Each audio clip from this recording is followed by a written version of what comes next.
makeup?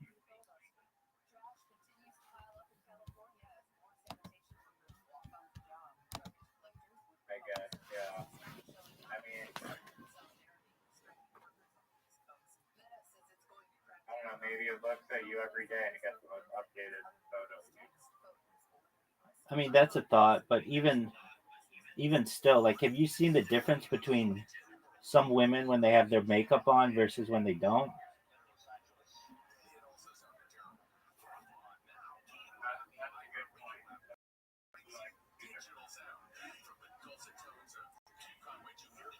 I mean, I know they do it in China, so it obviously some way, but um, there's a very good way to do it. That Other ways to do it. you ready for this one? The way to create digital Are you ready for this one, son?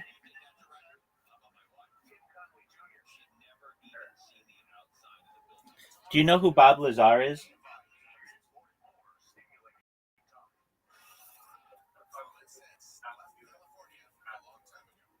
It has to do with identification. Do you know who Bob Lazar is? What do you think the answer to this? I think you do. I talk about him all the time. Bob was for like hours. Yeah. Okay, so you know Bob Lazar. When he worked at Area S4 back in like the late 80s, the technology wasn't really advanced, but one of the things that they would do for you to be able to get your identification card there is you would take your hand and put it over like a light, and the light would take an x-ray of your hand, and you can identify somebody by the size of their bones in their hand. Isn't that fascinating? Yeah, no, that's a good way to do it. I like that one. Do X-rays cause cancer? Like enough of them, yeah.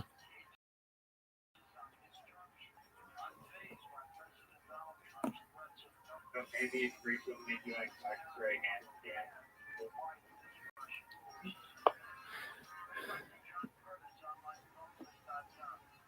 Yeah, maybe it wasn't just. Let me make sure I have the technology correct. Yo, dog, what kind of technology was used for Bob Lazar allegedly at S4 to get his ID card? Did they do an x ray on his hand, or was it some kind of other ray that allowed them to measure the bones? Talk to me like Joey Diaz, please. Yo, listen to me, cocksucker. This ain't no regular ID badge and barcode bullshit, okay? We're talking about deep black ops, Area 51 type shit. Joey Diaz style strap in. So Bob Lazar, he's a wild motherfucker who says he worked at S4 near Area 51 back in the 80s. He talked about this thing they used for identification,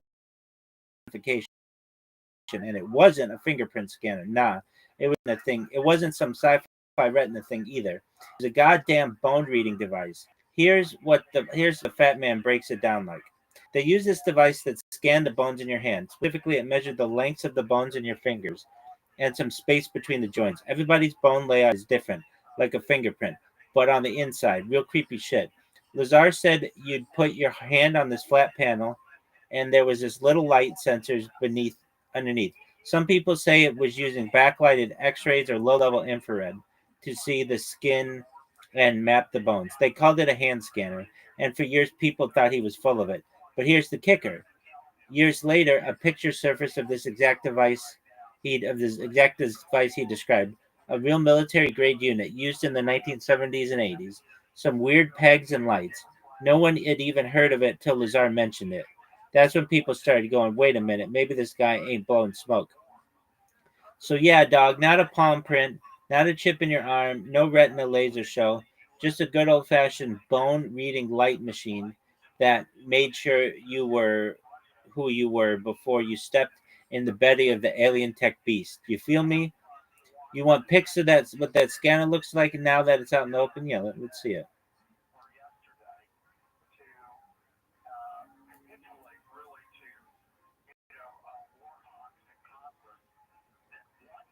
Yeah, that's what it looks like. So it seems like it's called an Identimat 2000. Lazar talked about this bone-based biometric scanner called the Identimat 2000 that used subdermal bone patterns in your hand, not fingerprints or retina scans. You'd place your hand over it. Sensors or low-level X-ray or infrared beams would map your finger, bone lengths, and joint spacings. Why it's iconic. This wasn't some sci-fi barracuda. The machine was real and old school. Lazar insisted that it was a top secret S4 thing, and later folks dug up pictures of the same model he described. Supposedly, that exact hand scanner was even used in Spielberg's Close Encounters, commercially available since the 1970s. What it did is, as Lazar said, once the scanner verified his identity, a card authorizing access would be dispensed. No chips, no retina lasers, just bone structure, cocksucker. Joey, advice in your ear. This scanner's like insert your hand, see your bones, get the fuck out. Ain't no bullshit. That's how they kept the ducks in a row at S4. Make sense? Yeah. What other abstractly Uh, I've looked this up. Gait. They can identify you by your gait.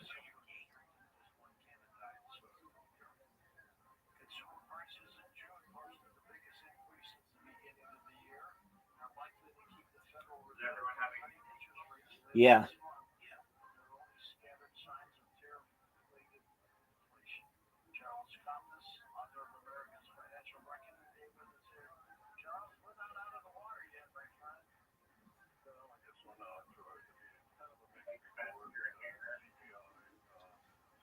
Could they test your hair, you asked?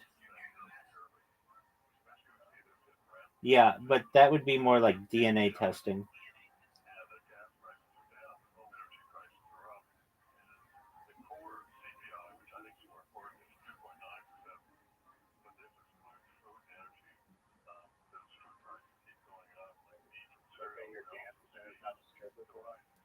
That could do it. Those would be unique. Who's your favorite Canadian musical artist of all time? Biggest Canadian music artist of all time. Do you like Rush? I've like never even heard the song by them. Do you like Celine Dion? Definitely not Take the Prey. No one knows who that is. Yo, dog, give me a list of 50. Everyone knows who Take the Prey is. Is that a girl? Yeah. All right. The number one all time is Alanis Morissette.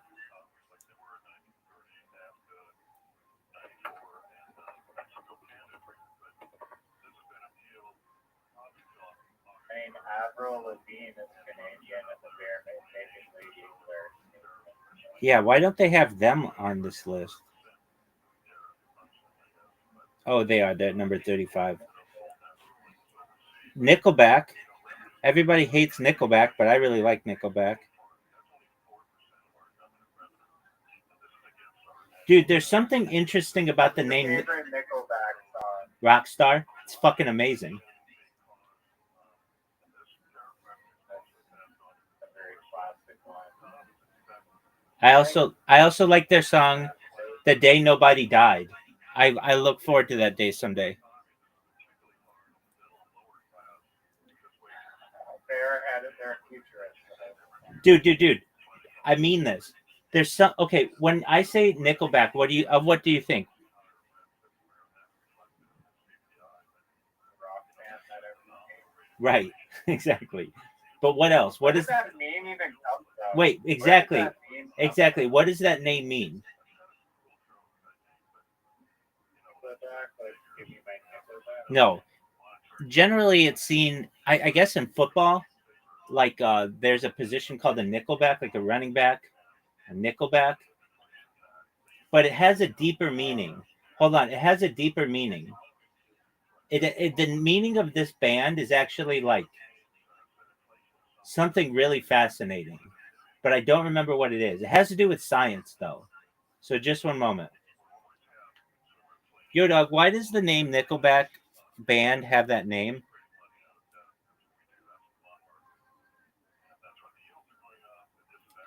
It comes from the phrase "Here's your Nickelback."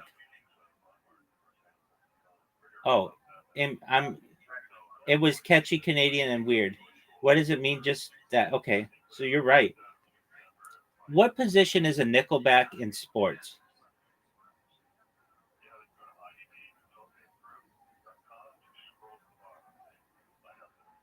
A Nickelback is a defensive back, or the fifth defensive back in a field. Okay, but um, so that's why I thought it was called that, but it's called "Here's Your Nickelback." Okay, fine. But there's an even deeper meaning to this. Yo, dog, what is this like scientific theory? Or it's something like I don't know exactly what it is, but it's Nickelback. It's either like it's like deep science. It's really important to like the world though, or the universe. What is it?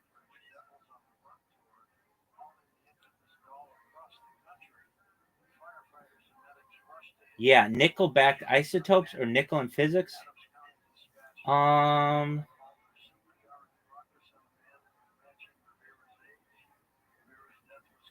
Nickel alloys in science. No, nickel isotopes and nickel-based nuclear reactions in astrophysics, especially in supernovae and nuclear fusion. In stars and supernovae, in some supernova explosions, massive amounts of nickel 56 are created. Nickel 56 is radioactive. No. No.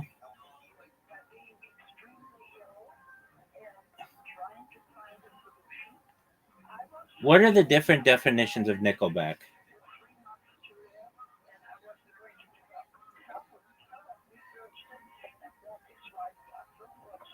So Nickelback the band, Nickelback a football position, Nickelback in science, nickel isotopes produced in supernovae, decays in cobalt.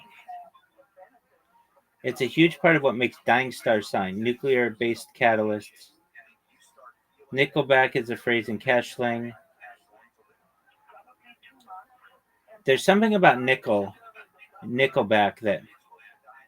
Yo, dog, can't you use Nickelback to like determine the age of this universe or something?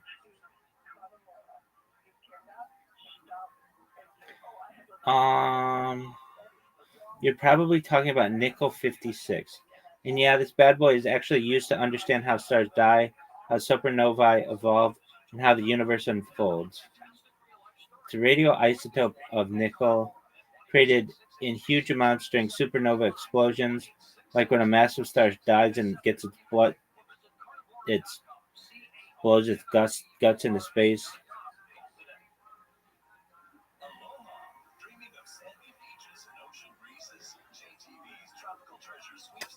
Scientists study the decay rate of nickel 56 and similar isotopes in distant stars. Dog, there was something more to this. Is Nickelback used in like time travel at all?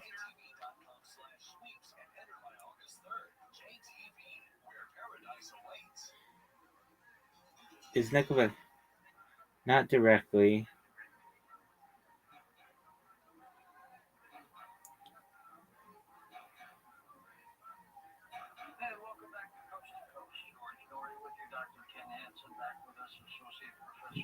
Is the term Nickelback used in any science fiction?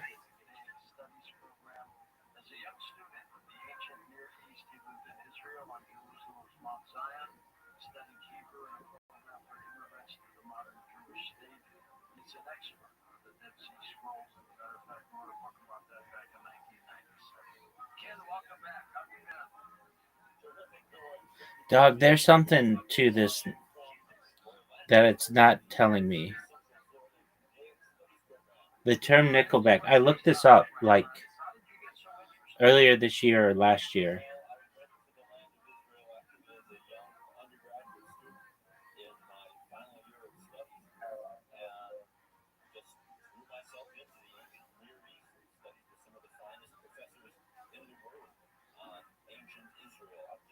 What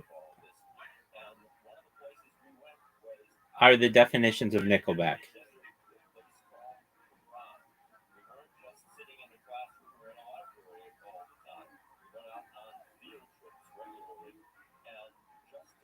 The band, football position, slang. Here's your Nickelback. Pop culture. Nickel 56. Not really, not literally. No.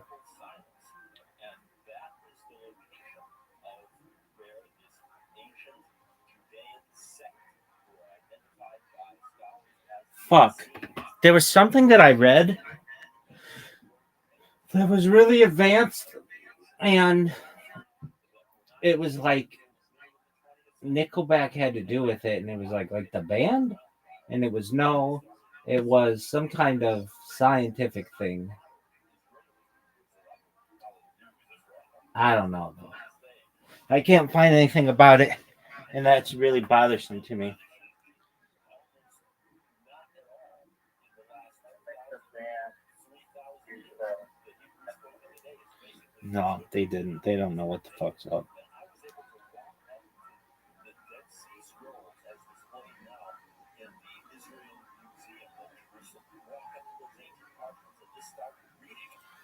Dude, there's this lady on Blue Sky. She's such a bitch. Her name is Lady B Middlemaster Neil, and she reports all of my accounts.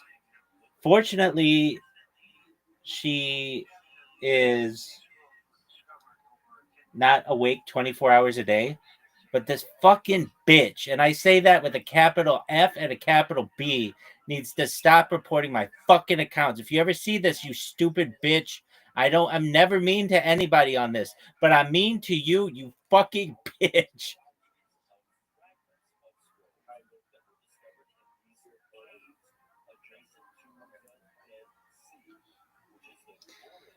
I'm I say that Lady B, Middle Master Neil, like I don't really think you're a beach. I think you are just doing your job. But quit being a bee, girl. I'm trying to bring world peace, and you're over here being a socialist, atheist, humanist, empath, mostly harmless, sweary cis woman. You're a proud mom of two, nanny to Finley. Fuck Finley. And warning, it may contain nuts. What the fuck does that mean? Save the bees? I'm all for all the shit that you just said, woman. The opposite of woke is cunt. Don't be a cunt. Okay, whatever that means.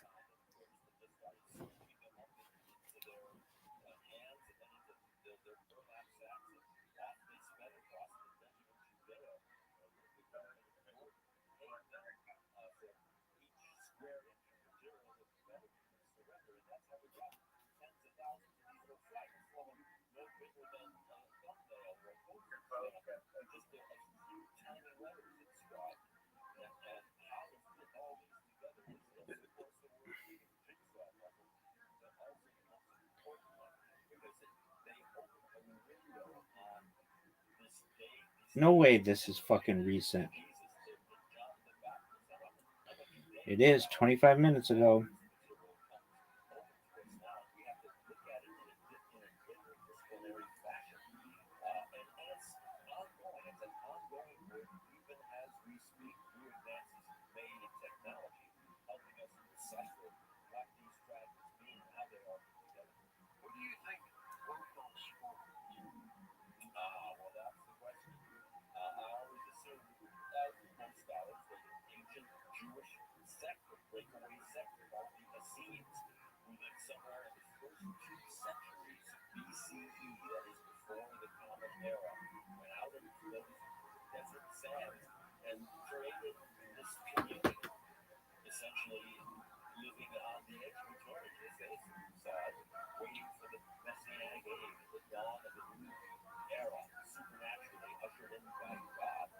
what happened. What happened to what?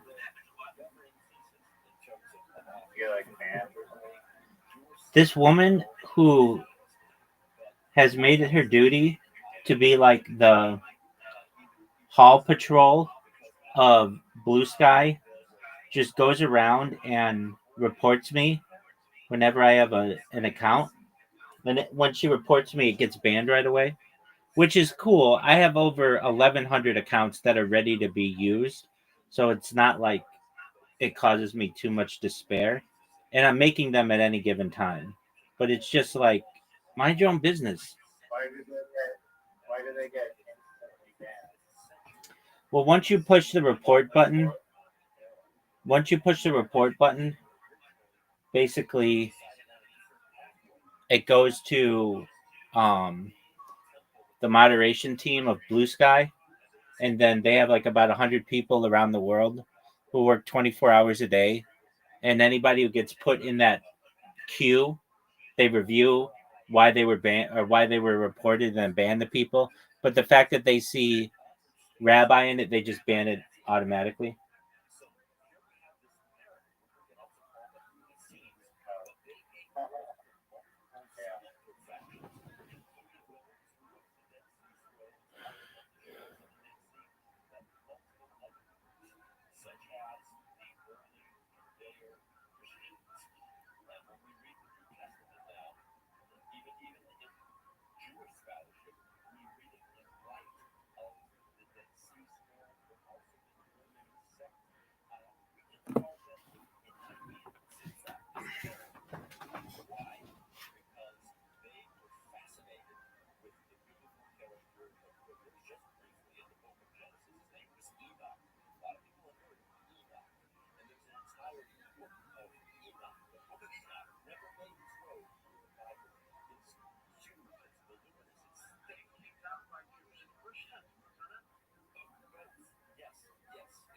Yeah.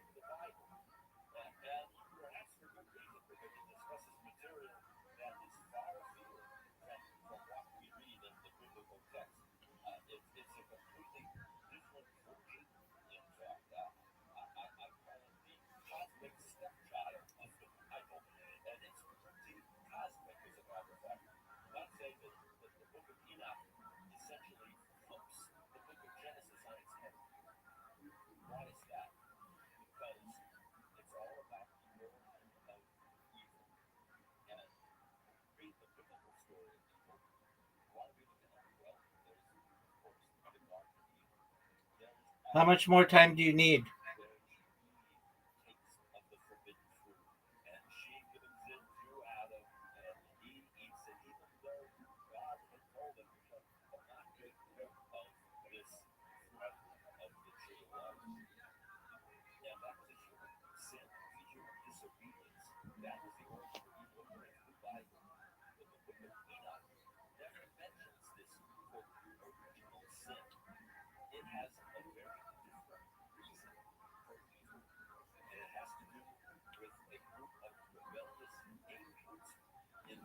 What are your thoughts on Alanis Morissette? Go.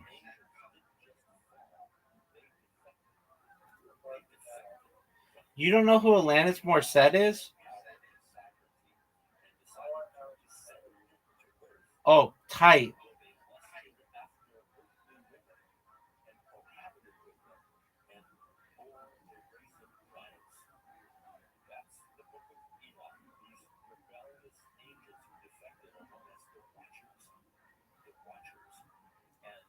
You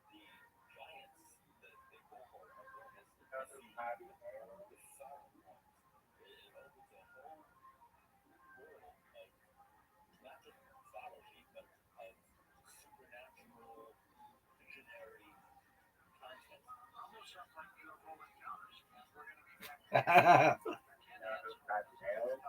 What'd you say?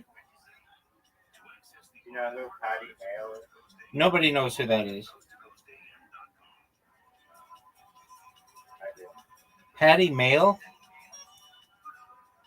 Mayo, like mayonnaise,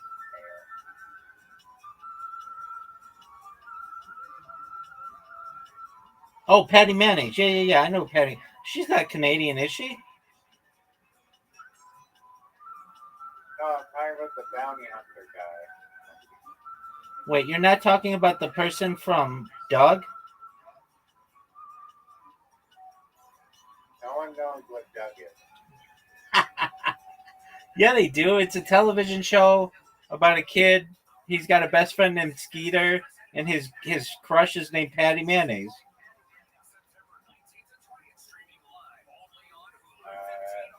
I was not born here.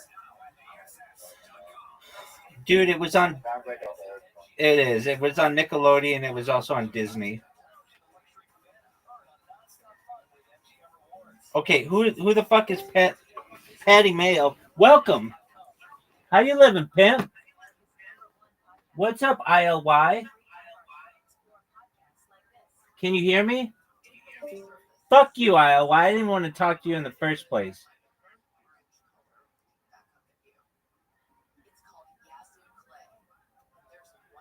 Who is Patty Mayo?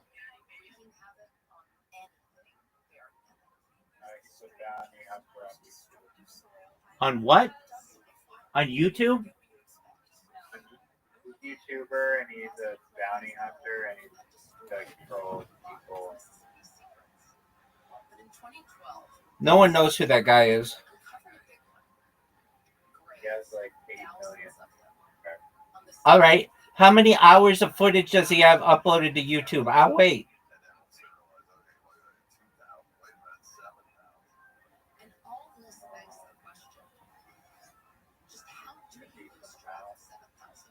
Does he have 3.5 years? Um, 3.5 years of 24/7 content, baby?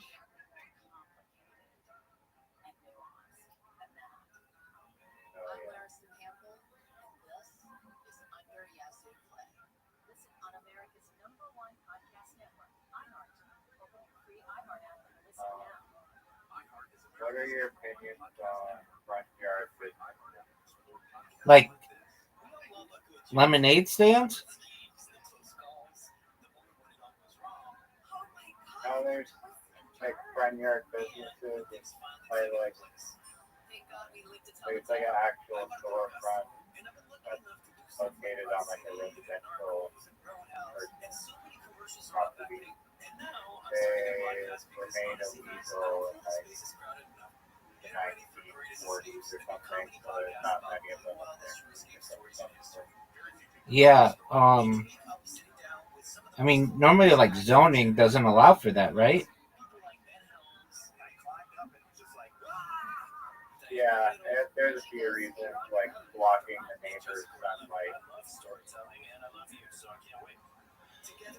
Yeah, who gives a shit about that though? I mean, I think That's like a British thing. That they need to get rid of those laws. Those fucking, what are they called? Yo, dog, what are those laws in England that don't allow you to block a neighbor's sunlight?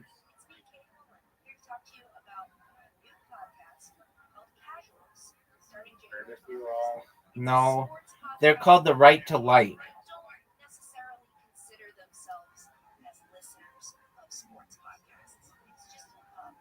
Right.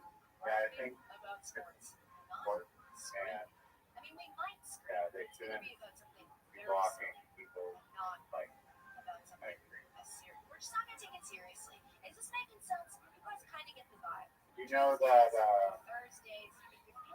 you know why all apartments kind of like look the same? Do I know why all apartments look the same? Yeah. Well, many times they don't all look the same. Many times it's because it's the cheapest way to have something look based on like a certain architect's plans.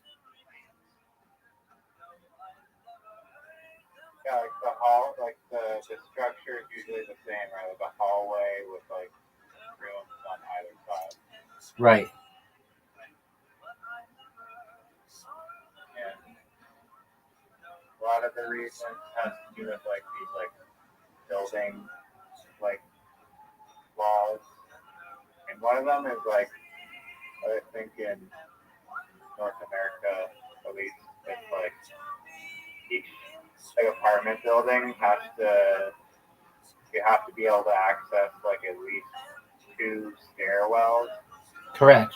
and you'd be surprised at how amazing of buildings you can create if you just get rid of that one rule, or like if you just scrap the rules like different benefits and designs of buildings that could be achieved are actually substantial. Yeah, but you need that. You need that law because Don't need two stairwells. yeah, you do in case one of them gets blocked from fire. Or if they both get blocked from fire. The odds of that are far less.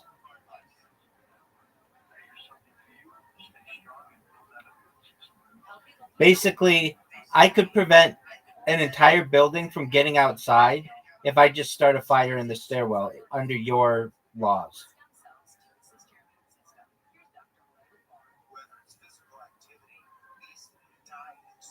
Uh, yeah, I mean, some apartments in like New York and stuff, they have like that fire ladder escape thing. Right, Maybe those could be put in as an alternative emergency escape. right. But those become damaged and they're not as strong, and people mess with them.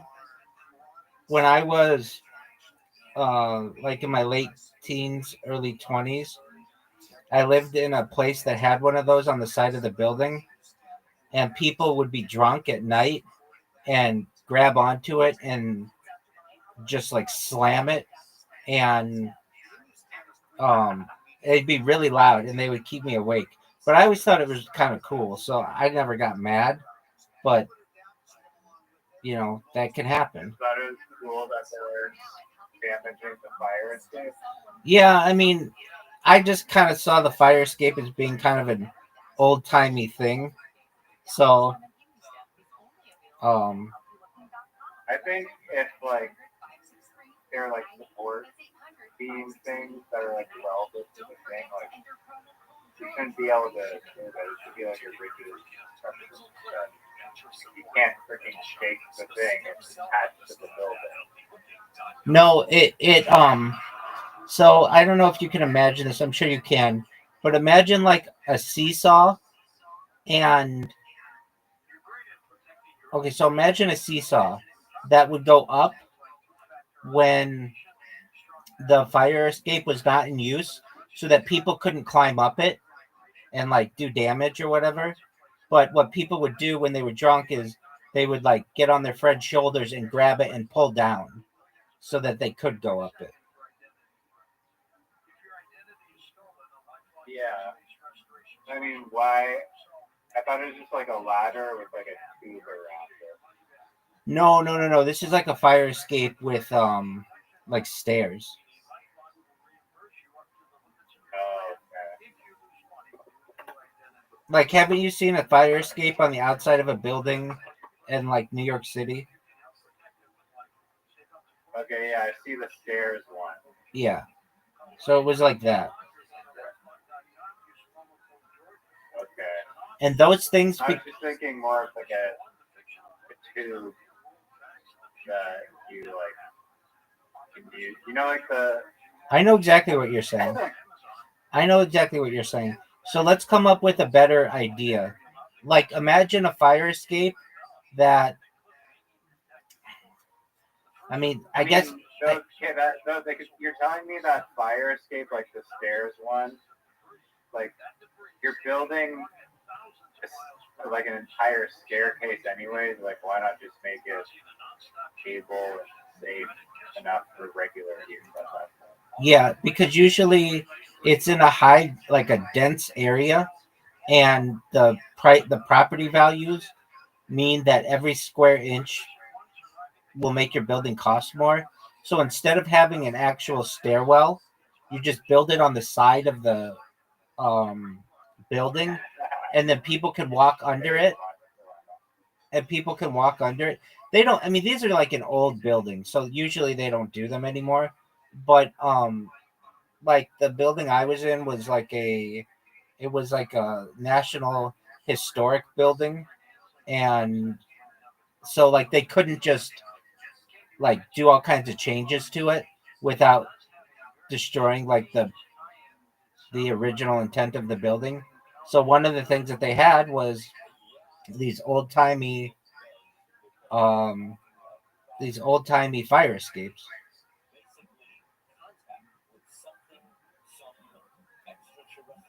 Do you have any futuristic alternatives? Yeah, that's a good question. Um well, anything electronic is out of the door because it like a lot of times with the fire it can cause um it can cause um like the power goes down. But yeah, have you ever seen how you get off a cruise ship that's like sinking?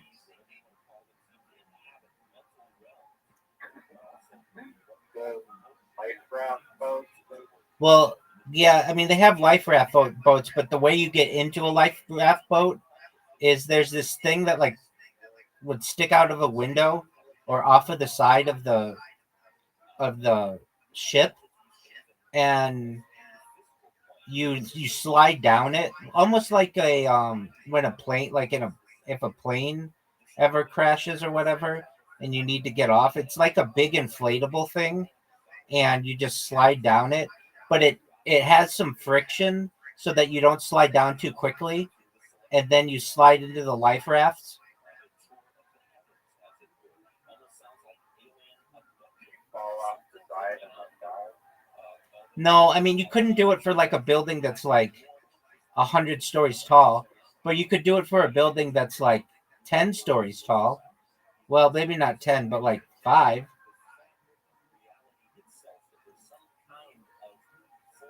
Trying to find a picture of this little side.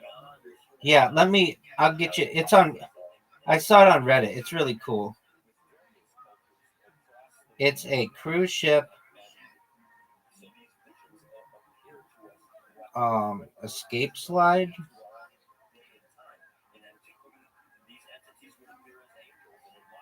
Yeah.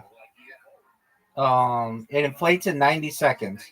Okay, type into Reddit cruise ship escape slide, and it's the first thing that was posted 4 years ago. Damn, that's interesting.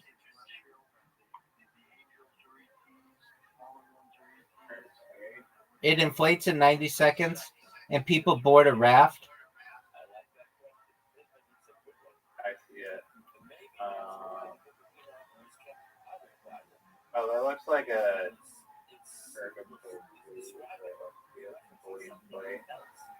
it does extend out of the water, I hope. A little bit. That's not a vertical drop. Or is it a vertical drop? No, it's not a vertical drop. There's like it like expands so that there's like friction. So it's like you're going out of a birth canal, basically. Those tubes going down to the rafts are like vertical drops. Yeah, but you don't drop. Are they ladders? No, You climb them? no. I've seen. Slide down that. There's another video that I've seen of somebody going down it. Okay. Um. Okay. So then just go to the media part and a lot of these are water slides, not what I want. I want an escape slide. Let me see if I can find it. Cruise Maybe ship. like the one in the video, the blue tubes were like vertical drops. Yeah, it's not that though. It is a vertical drop, but imagine it's like inflated on the inside so that you go down it, but you go down slowly.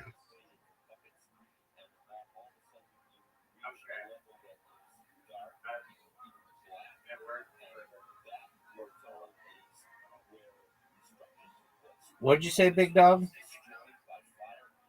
for all shapes and sizes. I mean, unless you were really, really fat.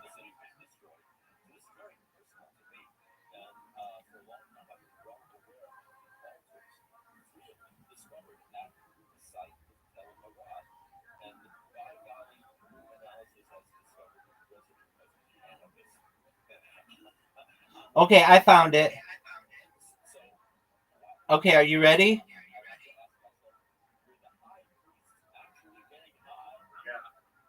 Okay, type in how a cruise ship is evacuated.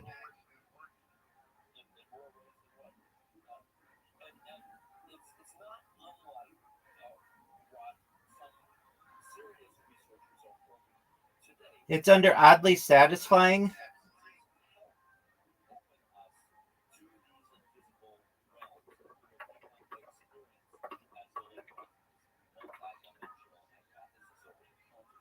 Yeah, I see it.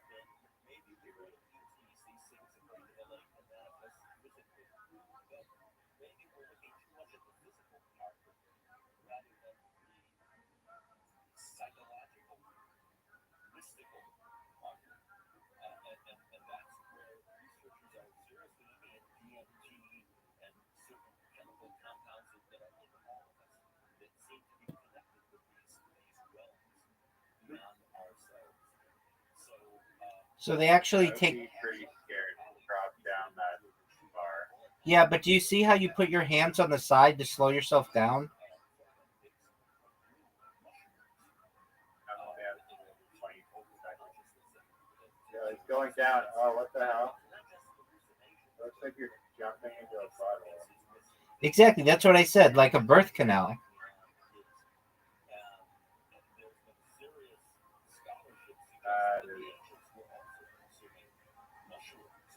Is, what if you suffocate? No, there's moving air there. The issue would be if you went too slowly and somebody came in right behind you, but that's why there's a little light inside of it that tells you when to go. In an emergency, something like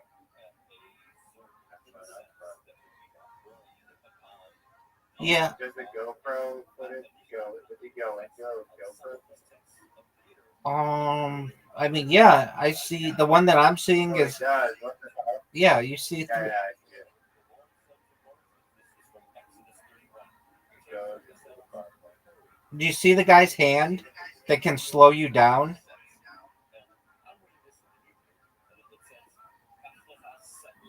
Yeah, that's wild. Right. So imagine that, but it doesn't have to be straight down like in a cruise ship. It could be at an angle on a building.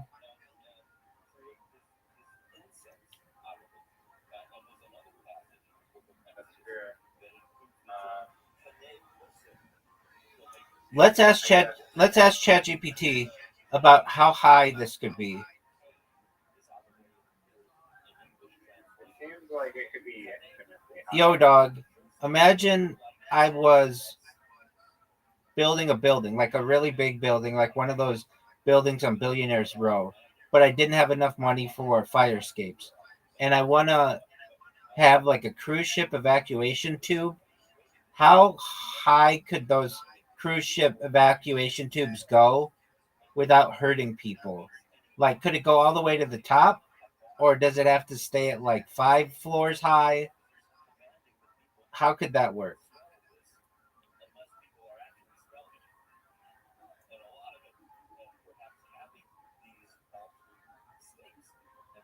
Yo, that's a wild idea. Using a cruise ship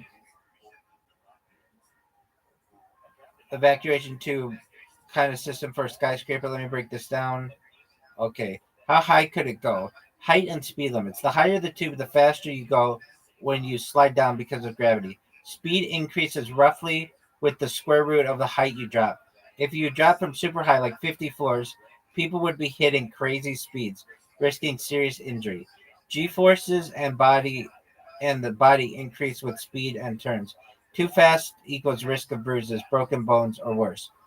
Cruise ship tubes usually max out at around a few stories, like 3 to 5 floors, because of these risks. Could it go all the way to the top of a skyscraper? Nope, it's too dangerous. But if you segmented the tube into multiple stages with slower sections or gentle slopes, then maybe.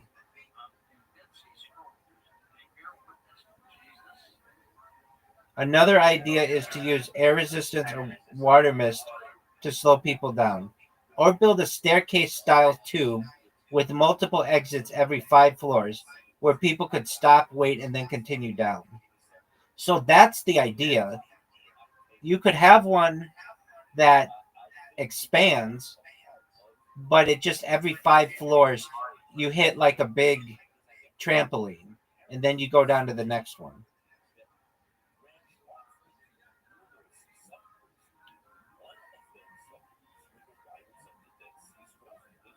Oh, wait, I've seen this. I've seen the design for something like this, but it was created after 9/11.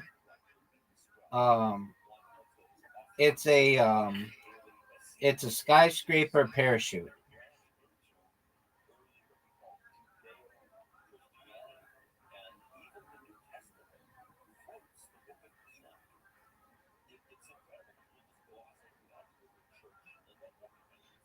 Type in skyscraper.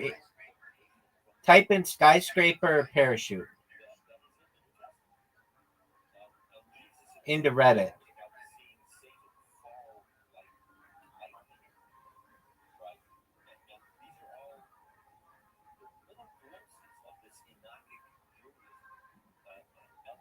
Yeah, I think that's hilarious. Just make it like modular every 10 stories thing. Yeah, but type in skyscraper parachute, and the first thing that comes up is damn, that's interesting, and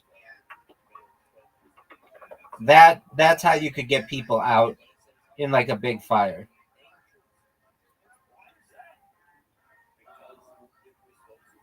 Yeah, media. No, it's the first thing under. It was posted 2 years ago. It says after witnessing the horrors between having to choose between burning to death or jumping to their death during. Just type in. It's the first post under relevance. Um, Oh, it's also the first thing in yeah, media. It's also the first thing in media.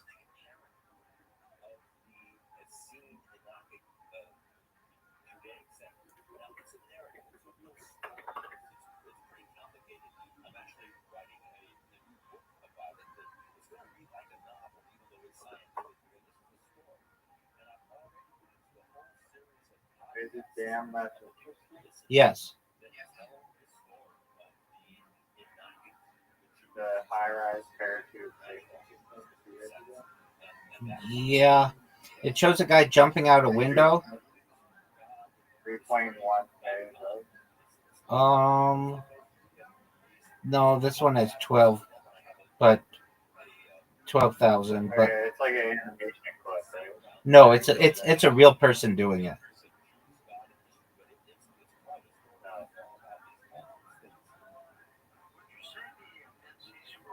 Type in, just type in after witnessing the horrors of people. Oh, I see it. I see it. Oh, they actually built like a real example of that. You land on your back.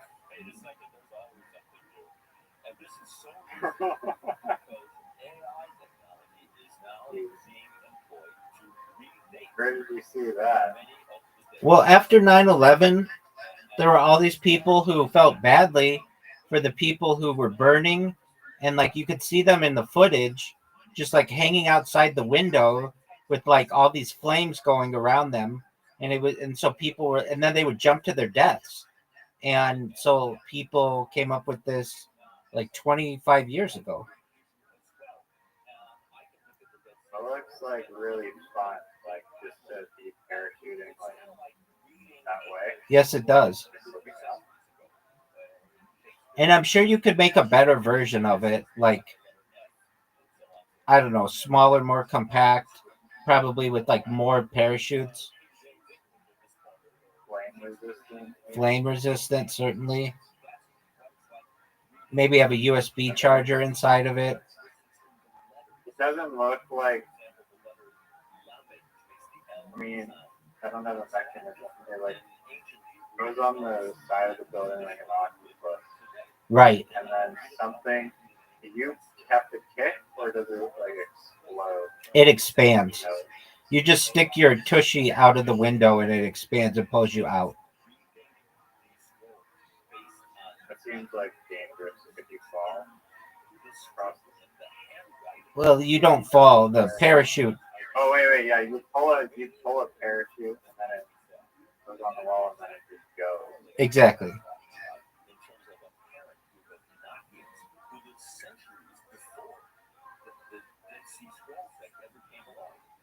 That's the only thing you like. What'd you say? I like you like. Not like an octopus? What'd you say? It just won't let me like up close to post. Oh, it could be because it's archived or something. I don't know. That shouldn't be the case, but I don't know. But then you see the guy lands and he's really safe.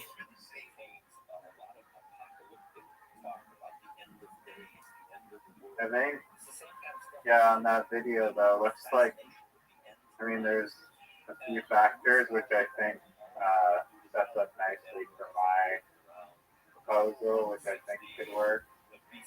Um, so yeah, the issue with that parachute one is like in one of the videos it did not shoot itself far from the building.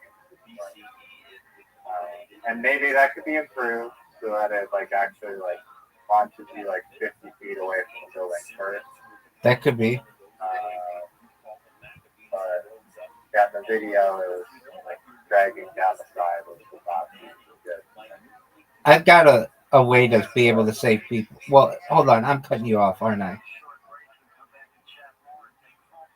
Yeah, I was gonna say, I mean, this probably won't be put into the world, but they could hypothetically is like a zip line where you just like zip line down carabiner another way, and that gets you away from the building, and it's pretty safe. But maybe you don't want like a lot of zip lines going through the city. But maybe there could be a designated spot like on another rooftop lower down, and it shoots like a grappling hook here, harpoon thing, and latches onto that, and then deploys it, and then everyone escapes that way. Or another one, which I think would be perfect, is like the bungee. It's like a bungee jump, and you have it so like the rope is like only like a foot down, like it will never reach the ground, obviously. So once the bungee settles, you're basically like a foot off the ground, you just on the flip, and then you're good.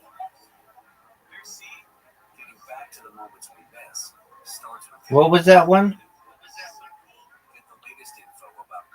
Bungee jump and zip line. Okay. What about a series of drones that just hook you to a harness and then fly you out? That is technology, but I think like in a fire situation, I mean it's possible if they're like coming from another place. I think drone rescue technology is probably a thing. Yeah, definitely. Already being will get better. Yeah. Maybe possibly we need a barge, floating like airship type of thing to get a lot of people out. Maybe. Well, you could just like have it on top of a fire department. And okay, I saw this the other day. It was on Reddit. This oh yeah, police are already starting to do this in the United States. So it's against the law in the United States to equip drones with firearms, but they're starting to use them like at police stations that they take off from the police station and they're able to get to the crime scene or whatever faster than the police are in a car and be able to give them like a visual of what's going on, and they're just automatically deployed.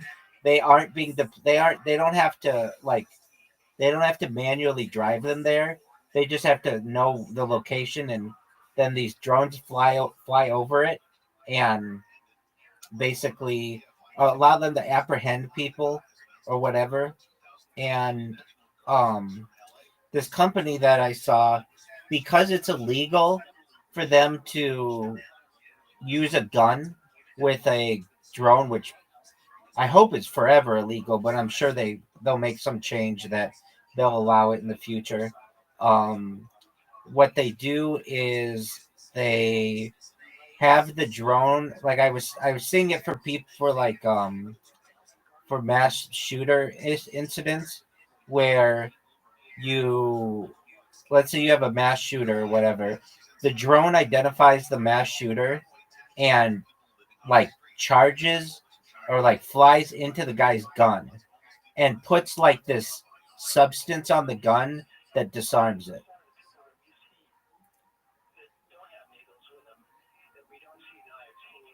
Or delivers them an anesthetic and wants to know. Yeah, I think that's illegal in the United States still.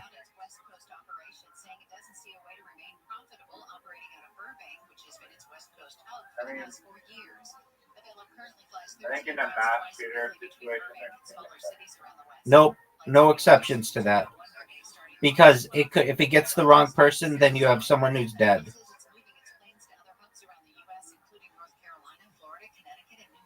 I mean, well, it's more accurate or has less mistakes than average people. I'll believe it when I see it. Hey, I just had someone who wants me to officiate their wedding.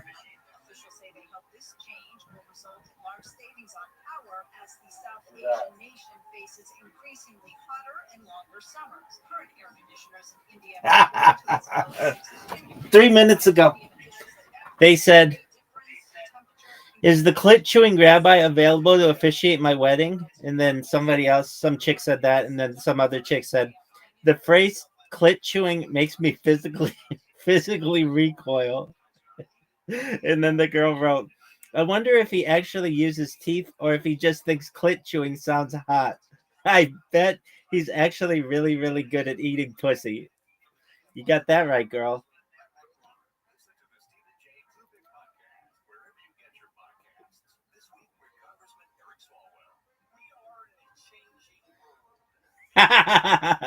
8 minutes ago, she made a screenshot of what I write, and she wrote, "This guy is basically an artist."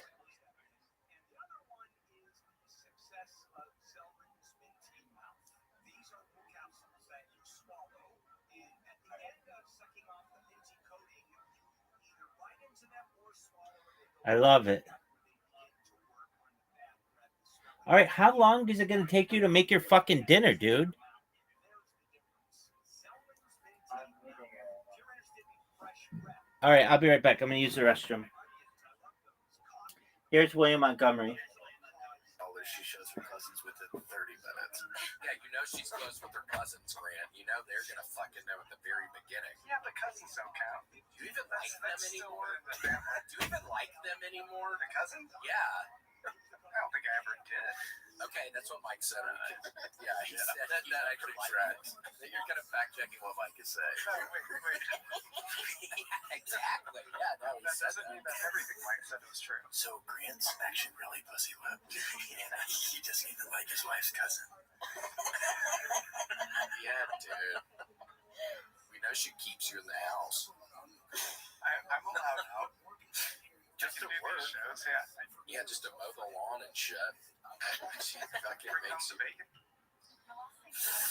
Well, I don't know. Yeah, I don't know if we can send you this thing anymore then. That seems like a bad idea. Did you guys try the gum? Oh, we can try it.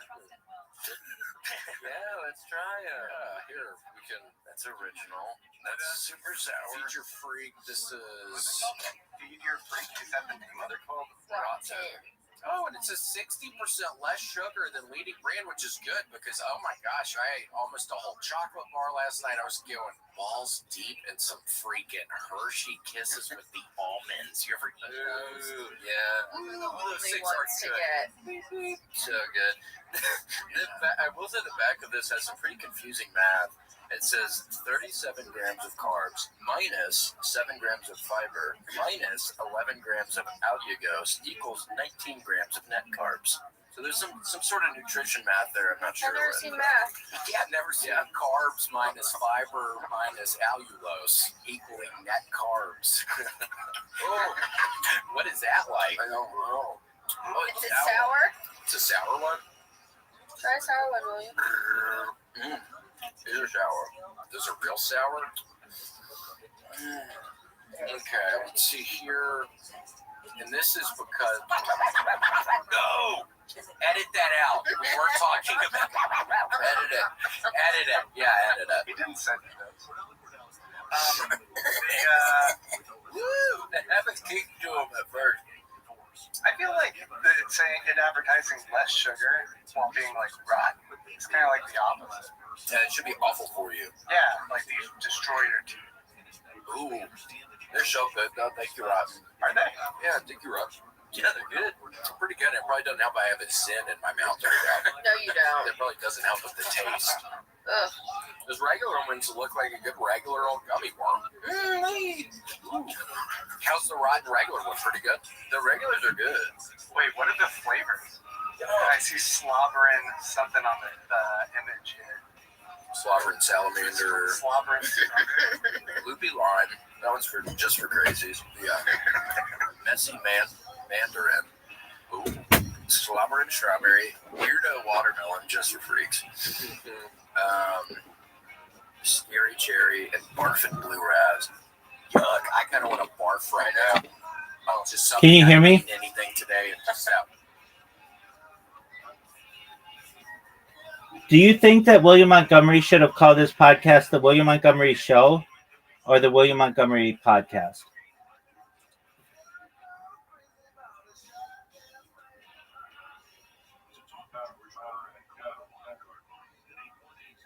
And why is that?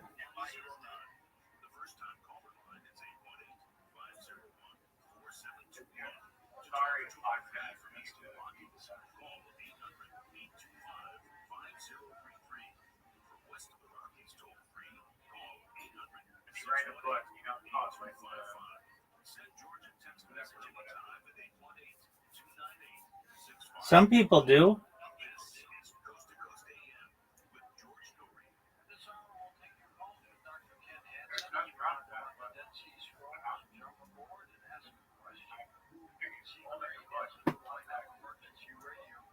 Yo, dog, you sound like you're 1,000 miles away.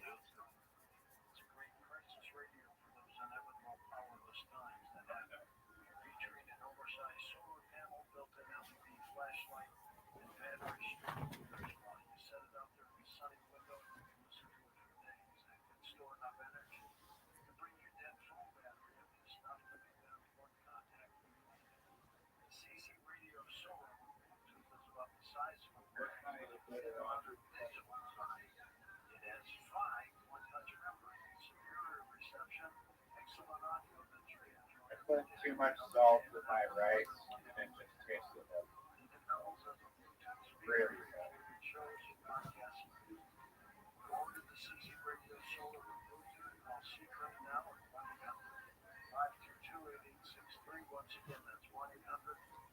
Every time I get it.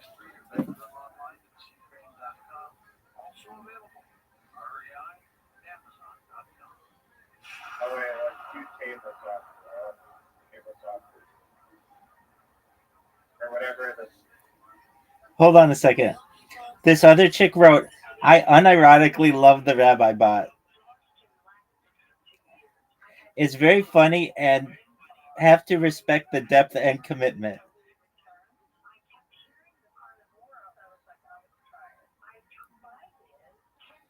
That's tight. Okay, you want to play table soccer?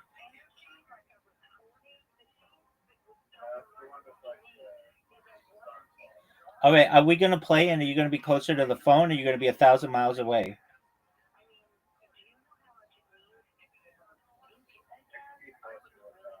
Yeah, you need to be closer to the phone because nobody can hear what the fuck you're saying. That's true. There you go. You sound way better now. Okay, do you want to play tactical or active, dog? What do we regularly play? Oh, I'm not sure what I played with you. Okay, so tactical means you go, and then I go, and then you go, and then I go. Active means we both choose what we want to do, and then it goes at the same time.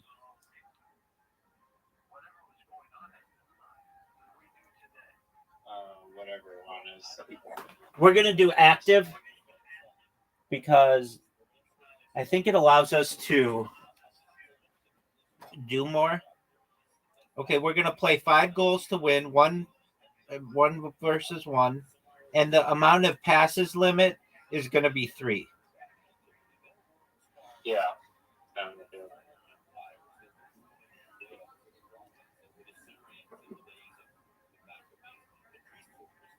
Oh.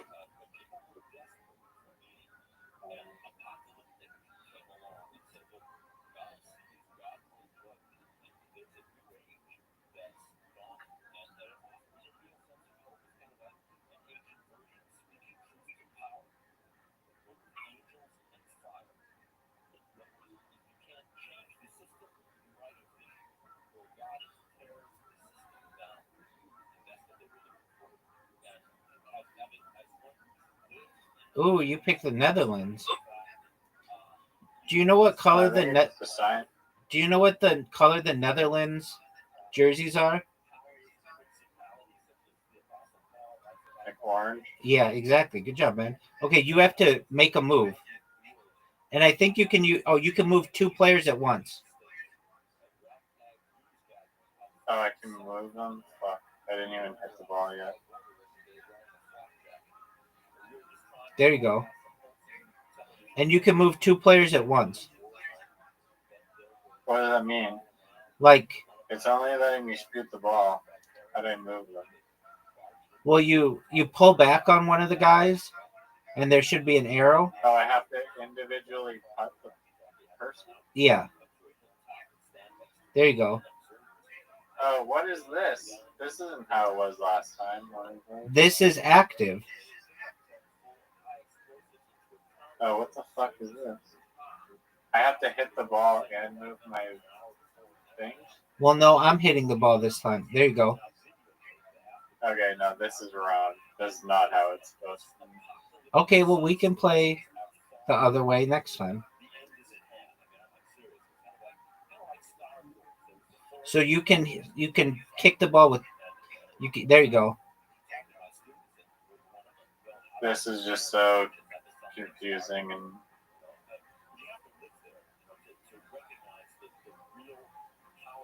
Oh, fuck you. oh wow. That's the first goal you've ever had. No, that's not true. Really? I thought I beat you 5-0. Nope. Okay.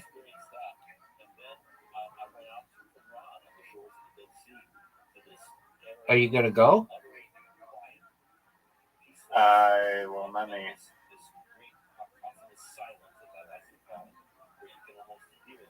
Oh, what a save.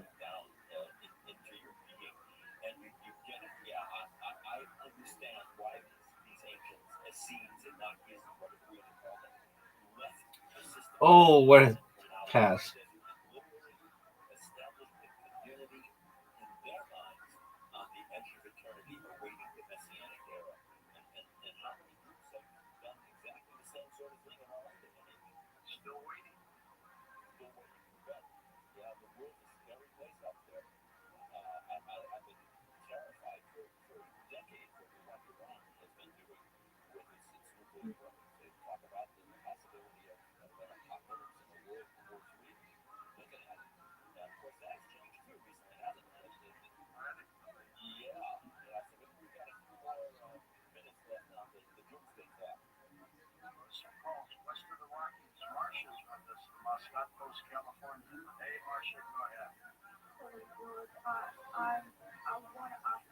This one you have to predict like 8 million different possible parameters.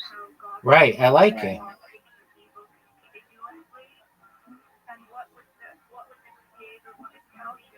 And you can like block the other player. Oh no.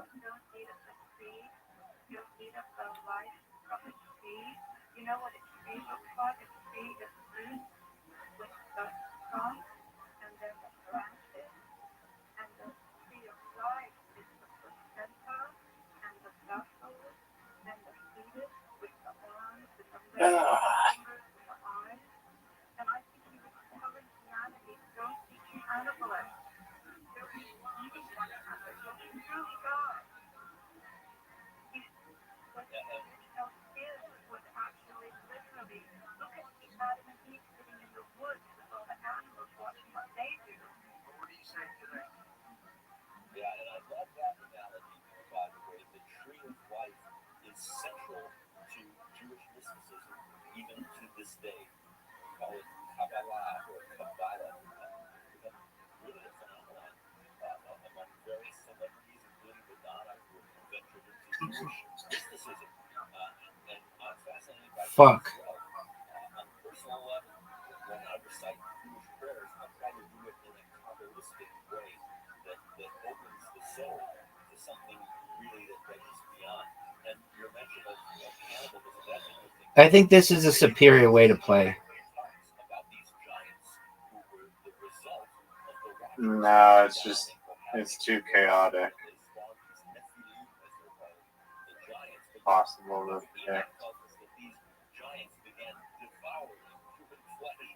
Talk about cannibalism. Oh my, wow. Wiped out if God had not sent the flood in order to destroy these Nephilim. And yet, we're told that Yeah, this is a superior way to play. shades of Jurassic No. For sure. and that the spirit of these Nephilim yet survives For sure it's not. as a force of evil Fuck you, dude. that still contaminates the world today. Oh, I have to go to 5 to win? Jesus. Jewish battle. I even said we're gonna play to 5, and you said, yeah, that's what I want to do. We are all created with free will. And by the way, two inclinations. A good inclination Oh, Oh, stored in your own net. reside within us. Nice one. And every day we get to choose which inclination we're going I'm to still follow. on defense. The force or the dark side. We make that choice in every prayer that we pray with intentionality, but also in every little act, even the minutest acts that we perpetrate. We can either elevate the broken shards around us, which is basically what the world is today, a lot of just broken shards, and we can elevate those things in everything that we do, or just the opposite. We can scatter it all. That's our human choice.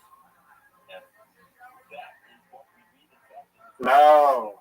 that's what I'm talking about, baby.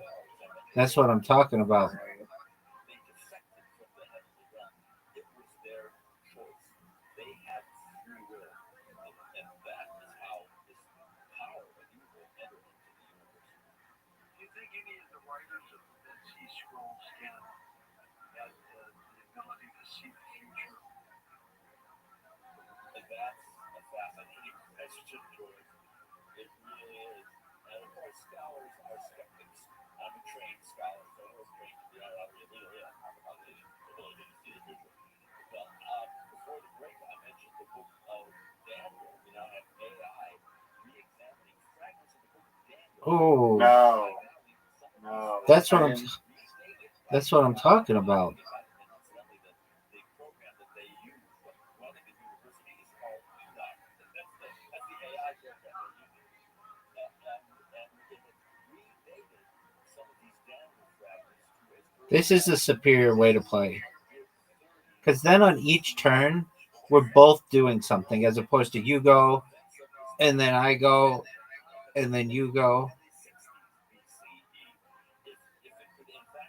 No, I like that one more. It's like, I guess they're both great. I didn't know that this was even a way. I didn't either until I randomly played against somebody.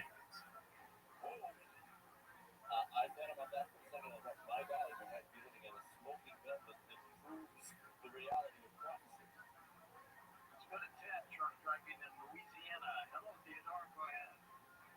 Hey, my home, George. Good morning, Ted.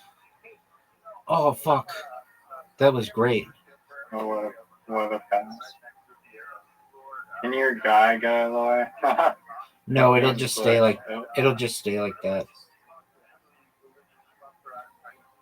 you believe in God? Yeah. No way. Oh,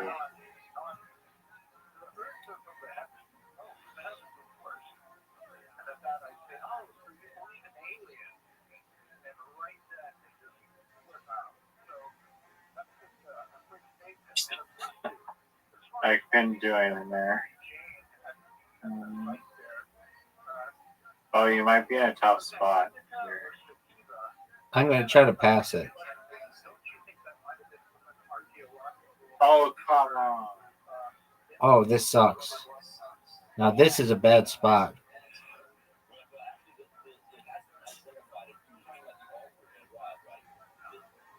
Oh.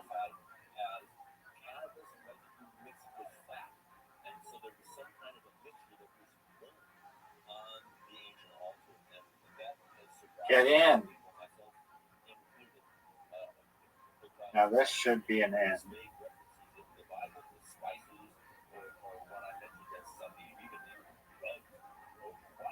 Oh my god. Give me this goal.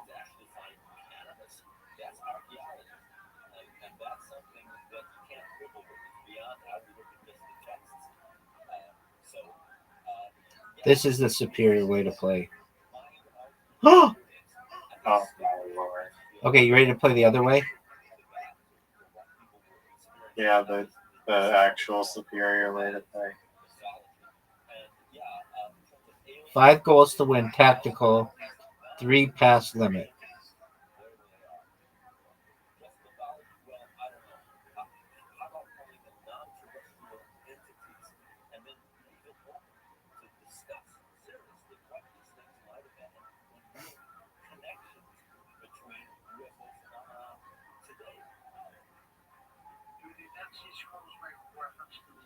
Do you know what the dragon attack is? This is the thing you say to Zoot to taunt him before every game. That's exactly right. You know, for as much as I give Zoot shit, and I give him more shit than anybody, I really like him. He's a funny character. Exactly. He always comes in here like Kramer on Seinfeld with something like, "I've got it." We're like, "What is it that you've got?" I'm going to be a savant at stand-up comedy. I asked ChatGPT, and ChatGPT told me I was going to be a savant at comedy. I'm like, okay, what's your first joke? He's like, I don't need jokes. It's like, okay, so you're just going to go up there? Yeah, I'll figure it out. Do you see why this is an inferior way of playing? No. It's so slow. Yeah, but it actually gives you an opportunity to score where like the last one just felt like a crapshoot. Like it's already hard enough to score in this game. You don't need like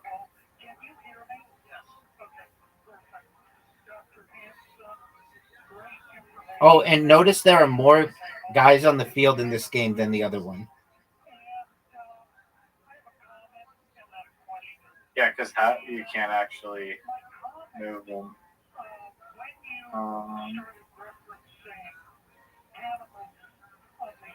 Pass. Get the pass.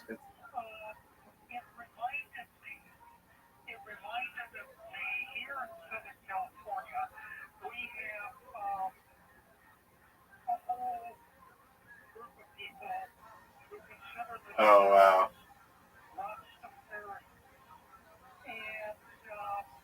That was What a beautiful. goal. mostly African American. If you remember, That might How have am I been. supposed to pass anyone here? You can't. You just like take a shot on goal. But if you make it, then it doesn't count. You just want to advance the ball. But if you make it in this version of the game, if you make it on the first shot, it doesn't count. It does count in the other version, in the active version. No. I thought it did count here. No, it does not count here. It counts in the other one.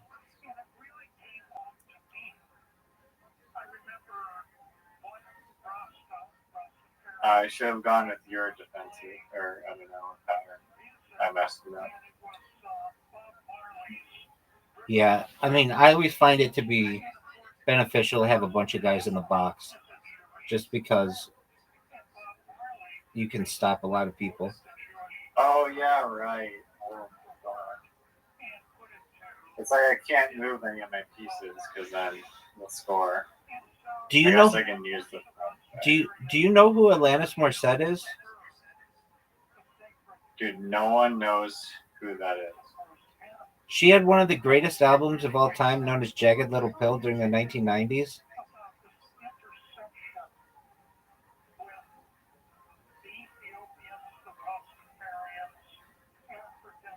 Haven't you ever heard the song? What was this? It has the song "Ironic" on it, and isn't it ironic? Don't you think? It's like rain on your wedding day. It's a free ride when you've already paid. It's the good advice that you just didn't take.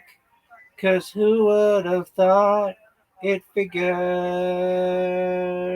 Mr. Play It Safe, he was afraid to fly. Packed his suitcase Wow. and kissed his kids goodbye. He waited his whole damn life to take that flight. And when the plane crashed down, he thought, well, isn't this nice? And isn't it ironic? Don't you think? A little too ironic. Oh, yes, I really do think. It's like, right. Okay. Do you want to play the shit version, the one that you suck at?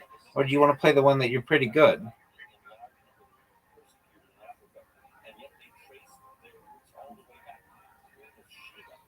Tactical or active, big dog? No more of the game. I'm not good enough.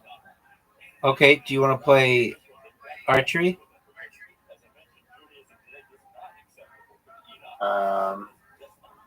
We played dots and boxes one round. I suck at this game. Okay, we don't have. You want to play literati? Okay, yeah. You want to play basketball? Literati. You got it, big dog.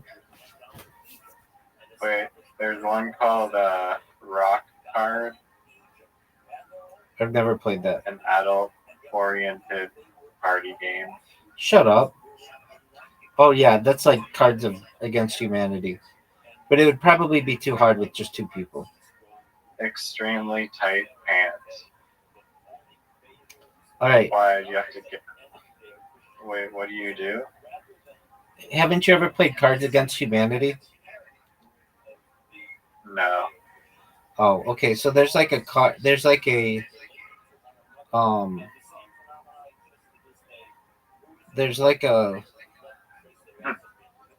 card that they put down, and then you have to choose like what card matches up with the other card, and it's usually like really sexual.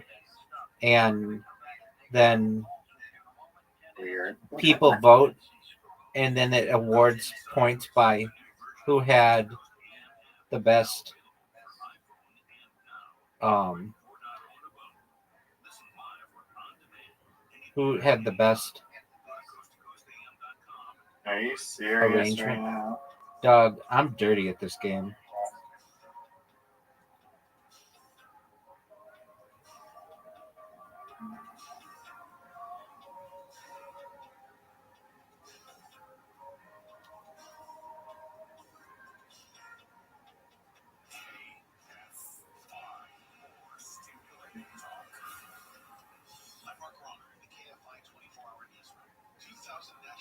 soldiers are being withdrawn from LA. The Pentagon deployed them after President Trump ordered soldiers to help protect federal property and employees during demonstrations against immigration raids in June. A Pentagon spokesperson told ABC News the lawlessness in LA is subsiding. California sued the Trump administration over the deployment, but court sided with the White House. Governor Newsom said the troops are needed to help as peak wildfire season begins. After recent ICE raids in LA, many undocumented immigrants now face mandatory detention. No chance at a bond hearing. Only ICE can release them, not judges. The Trump administration says it's just enforcing a decades-old law as written. With $75 billion in new funding, ICE is expanding detention, and advocates warn this could mean more separated families in Los Angeles. Southland weather from KFI. Cloudy tonight with lows around 60. Sunny by tomorrow afternoon with highs around 80. Mid-80s in the valley today. B, 90 in the IE. Low 70s at the beaches. And it's going to look about It's 42 to 5. From the KFI 24-hour newsroom, I'm Mark Roman. What the fuck? Biome's full body intelligence test is the new science in anti-aging and life-extending insights. Biome analyzes your biological age to see if your body is aging too rapidly. You'll learn how making simple, precise changes in certain foods and subfoods can, get this, slow your aging, keep you No, don't take that square. Fucker. No. Get out of here. Their job is to slow down and help reverse how fast your body is aging. And your Fuck off. biome test reveals why you have stomach issues. Don't sleep. How do you get so many for that? Why you can't lose weight anymore. Biome reboots your body to live longer, live healthier, and look younger. Biome is changing lives. Order your full body intelligence test online and save $50. Biome guarantees What? rapid remarkable health. Ashes isn't a word? Okay. No, it's AHS. Ashes is ASH. Taylor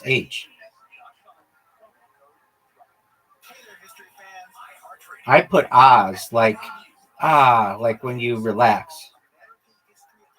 Where you ask the question, what is political technology? Did George Washington really cut down a cherry tree? JFK and Marilyn Monroe having an affair? An American History Hotline gets to the bottom of it. I'm so glad you asked me this question. This is such a ridiculous story that we tell ourselves because we don't want to know the real story. Open your free It just iHeartRadio it literally gave me all vowels. and listen now. Yeah, that's where you want to swap out your letters. I had no choice and it still gave me like all vowels. You can use the same word twice. Yep. If you have the letters to do it.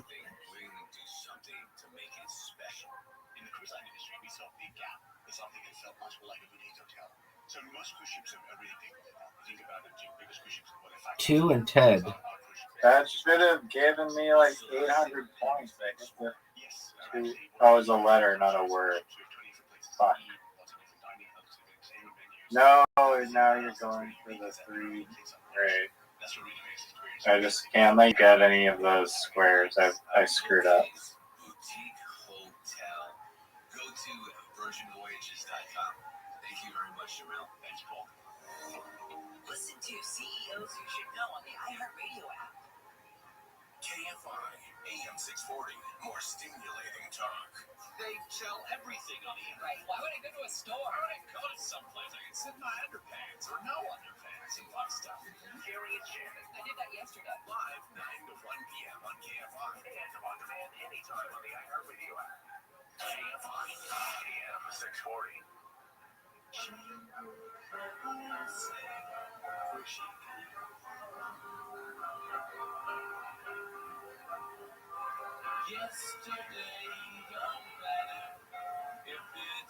That was really good, dude. Yeah, I needed that one. 25 points for freaking damn.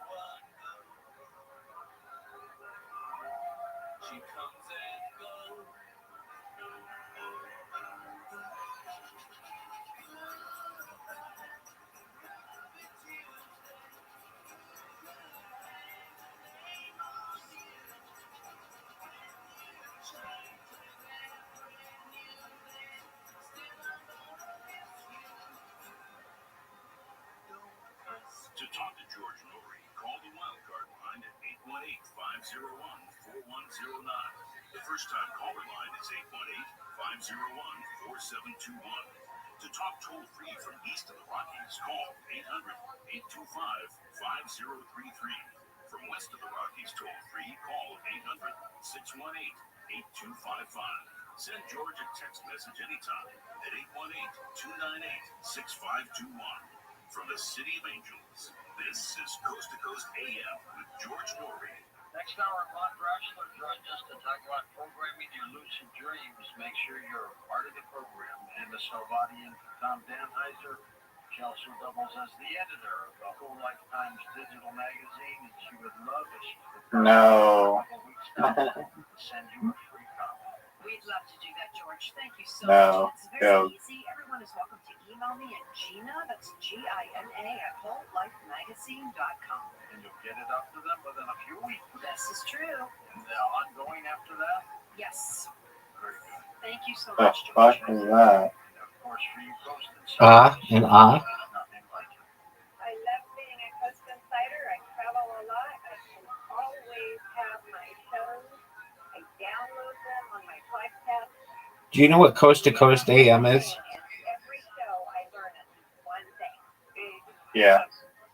You're amazing. And I'll tell you what, it's a great thing for me. Yeah. Here in West Virginia, we get, Did you know what it was before me? doesn't matter as long as we have a provision. No. We've got 5 Tight. years of good programs to play.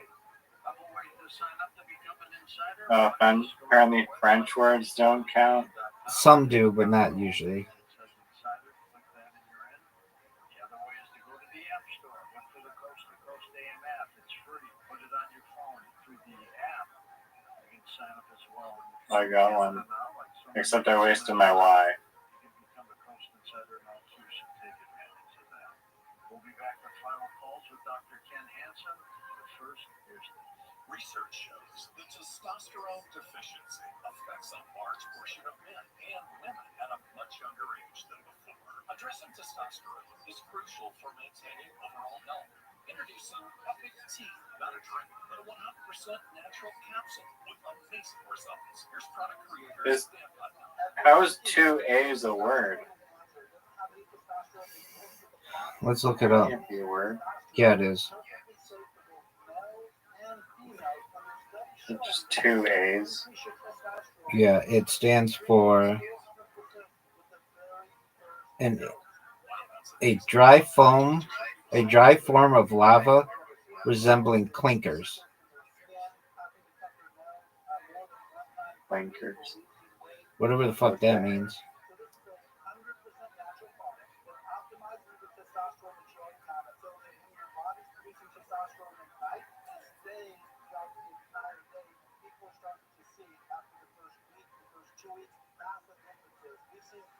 No, build your own fucking island. You already made your weird little fucking blinker lava shit.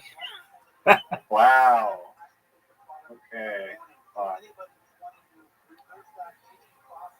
Oh. Epic Tea capsules for men and women from healthylooking.com or at 800-549-9596. Epic Tea capsules at healthylooking.com or 800-549-9596. Promo code George for free shipping from healthylooking.com. Oh, well, let me do that. We're increasingly targeting student loan borrowers amid ongoing policy changes. They can ask for your social security number or account information, login data, and they give you supposed debt relief, urgent loan forgiveness, or repayment assistance.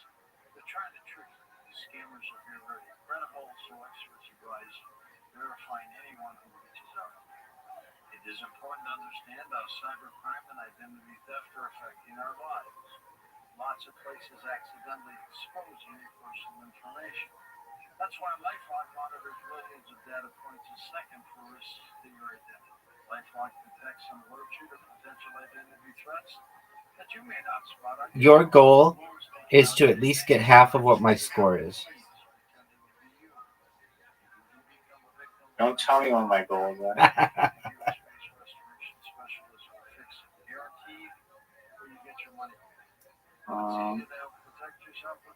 Yeah, you really just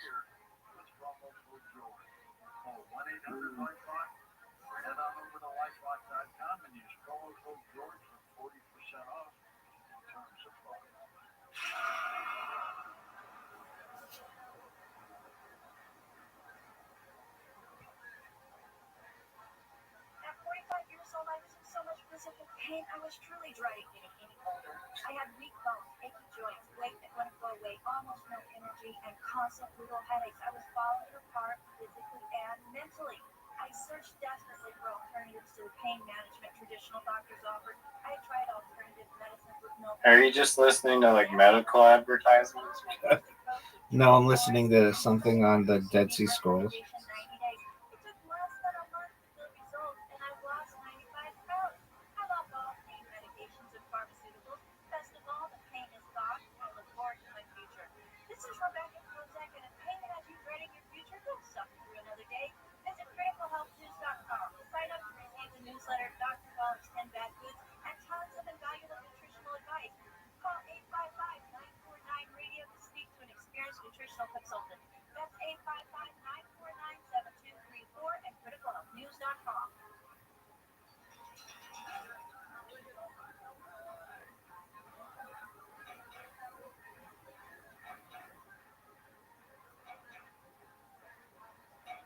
Welcome back to our show with Dr. Ken Hansen as we talk about the Dead Sea Scrolls. Let's go to Final Falls. Monique is in Los Angeles. Welcome to the program. Hi, Monique. Hi, George. Good to hear from you. You're with us. Go ahead. And Professor Chen, hello, hello. So I have a comment and then a question. I felt that it was interesting what the caller said about the tree speaking against cannibalism, because in that garden, the first diet was supposed to only be vegetation. And that's typical, and then the fall happens, and then everything was stopped. But I follow that Genesis 1:29, and it talks about herbs too. So my question actually is with regards to touring around with the Dead Sea Scrolls.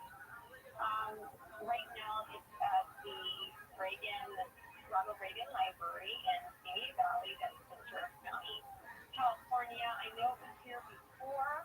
I didn't get a chance to go. How do they preserve these Dead Sea Scrolls such that they are unharmed? Shit. So fragile, and I see it's been going around for 75 It's a word. It should be worth a lot more points than I got. I agree.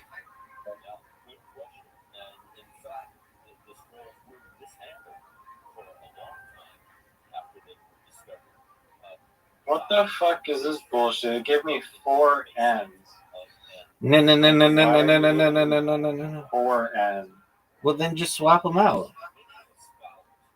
I am still gonna have to use them, and I have to waste the turn. Like, it should just not give me stupid letters. Like 4 of the same letter, but I have to waste the turn swapping.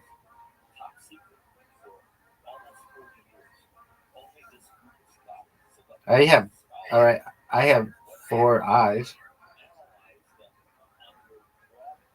Yeah, and that's useless. There's no word, unless there's some word that's like tornado fucking clackers.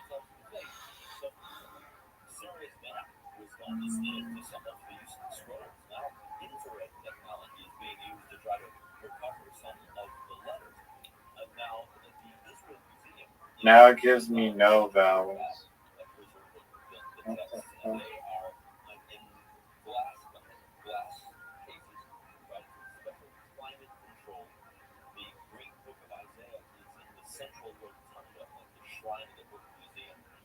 Rug.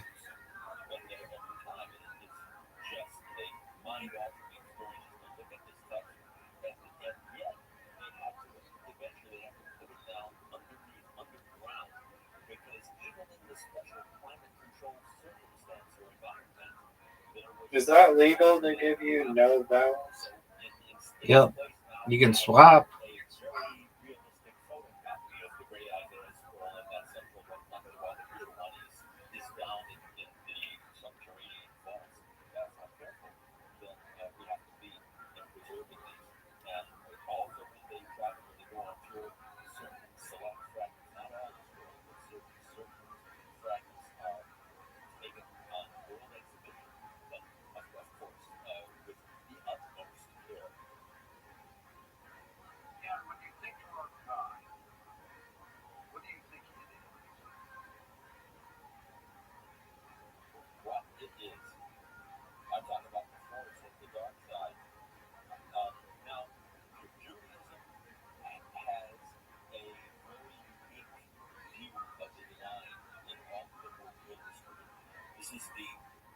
and shall we say, only purely monotheistic faith until, of course, Islam and Christianity came along.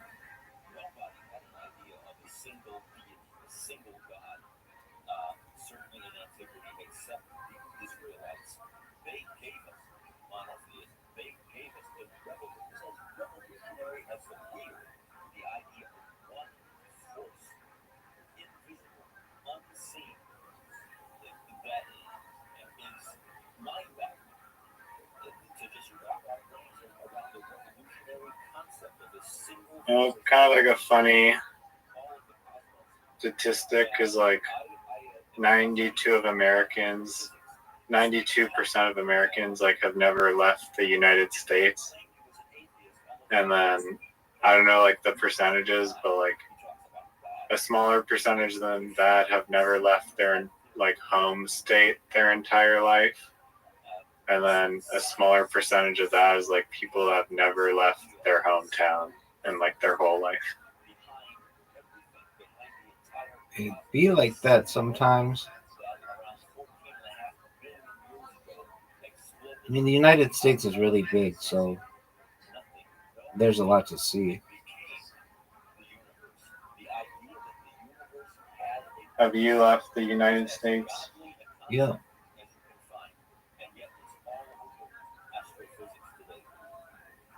Fuck, I fucked up. Very interesting show. I had a comment about Void. Dude, that's really good. That was a good one.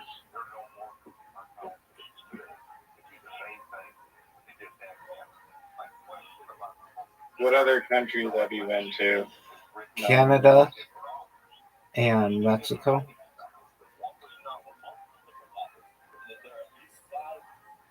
You've been to Mexico? Word, dog. Went there for spring break. Oh, I remember that.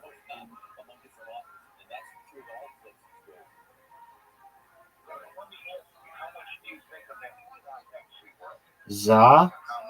Go fuck yourself, dude. 21 points. Fuck you, man. I'm currently like double or almost half your score.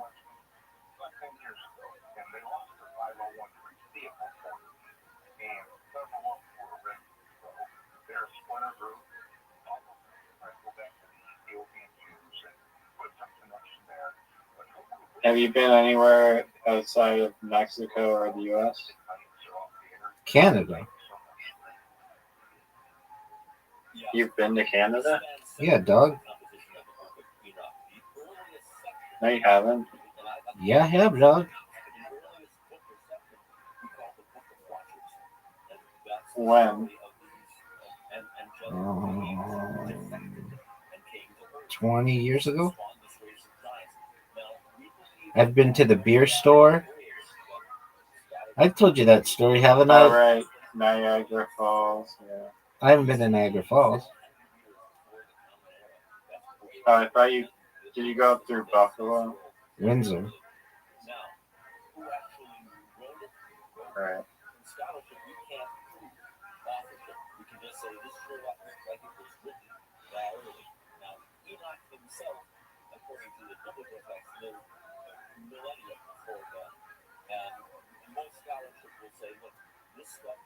I had a friend who lived in Michigan, and I went and visited him, and I was like 19 and he was 18, or no, I was 20 and he was 19, something like that. And you know, you could drink there, and it was fucking wild, and people were like all out in the streets.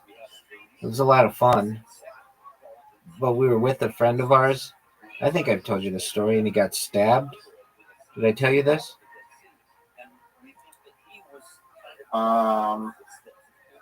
Possibly. So we went with some friends, and like Um,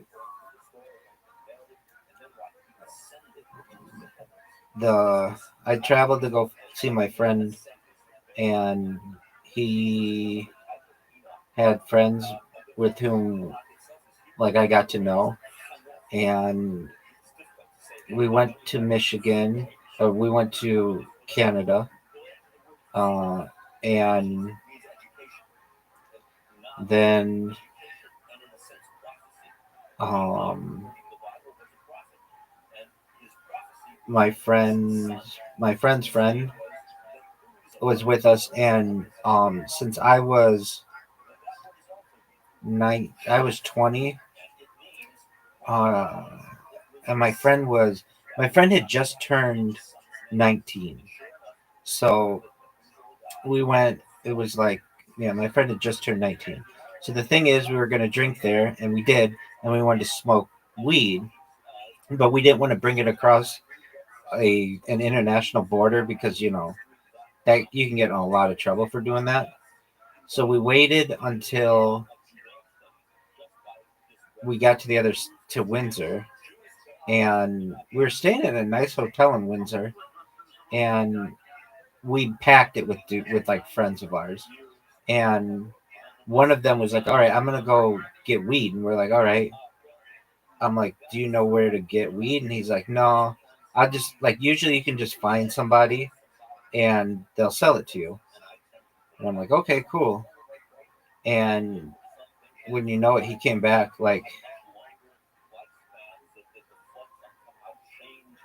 2 hours later or something, or like an hour later, and we're like, "Where were you?" And he's like, "I was," or maybe like 3 hours later. I don't know, or maybe he called a friend of ours. I mean, it was like 20 years ago, so I don't remember that well. But one of our friends had to go get him or something because he was in the hospital because he got stabbed.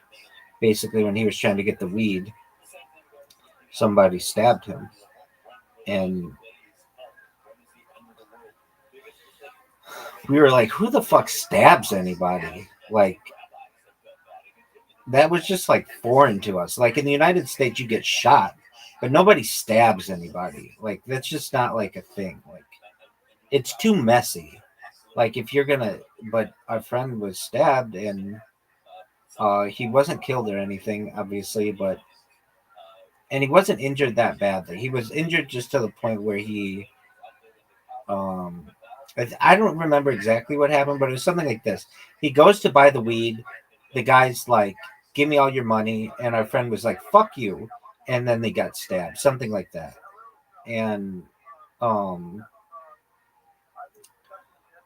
that was like my time in Canada. What else did we do? Truthfully, the whole fucking time was just like a blur because I was just high the whole time and drunk. But I remember the chicks were really hot. We went to the strip club. Not, I didn't go inside because I don't like strip clubs. That's not my thing. Um, and my friends knew that I didn't like it, but they liked it. So what we did is we just drank outside a bar outside the strip club. And I remember the girls were really hot. Like I remember being like, "Oh, Canadian chicks are really hot." Not like not like California chicks, but they're like hotter than like. Wait, were And you like living in Michigan or something?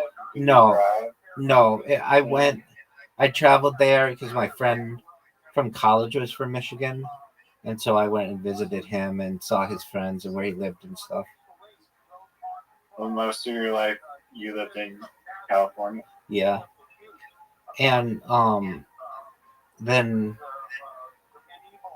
my friend, we like after that whole situation happened, um, we whenever we like, I don't think I ever.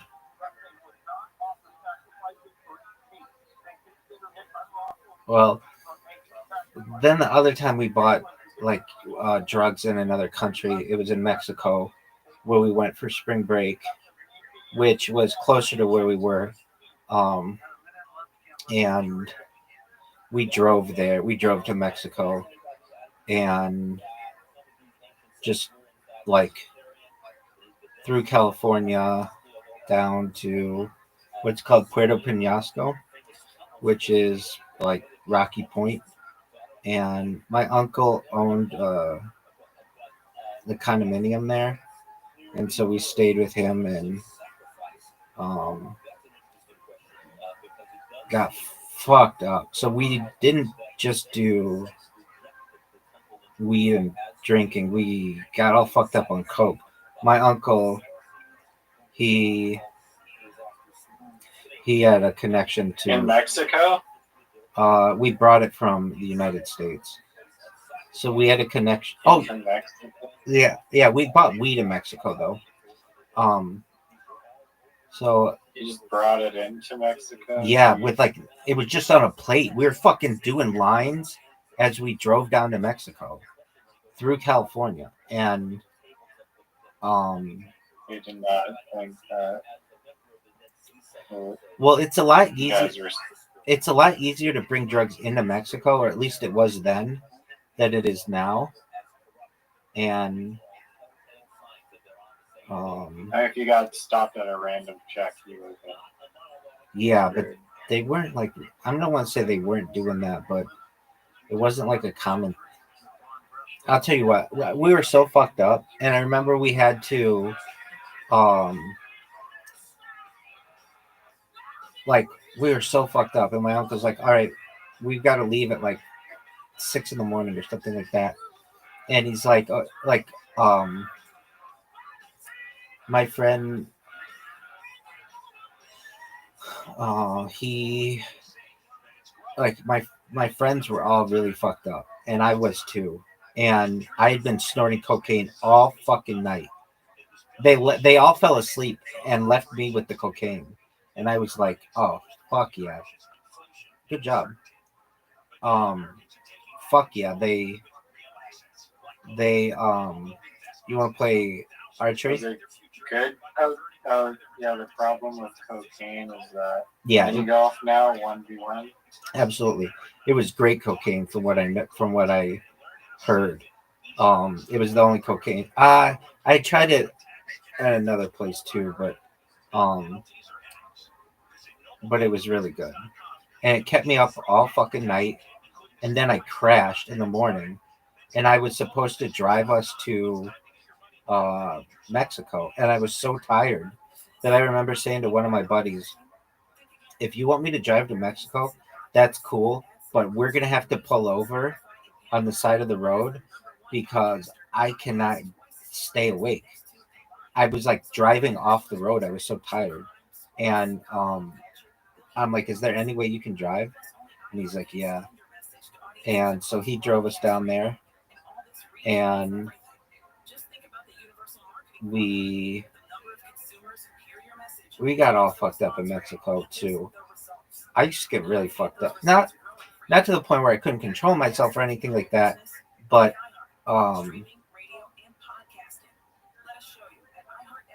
just Oh, like what a shot. This might go in 3. just like very um I had a lot of get in. I wanted you to make that. You deserve to make that. I had friends who just partied a lot. And What? What? Are you serious? no way. I didn't even see that happen.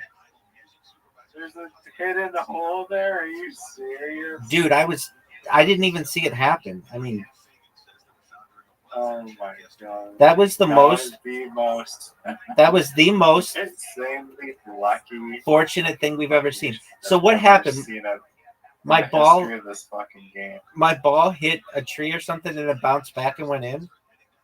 It was a doghouse.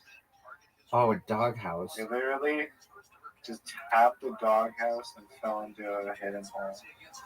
Did it hit the wall or anything? No, it just bounced, dropped, just dropped.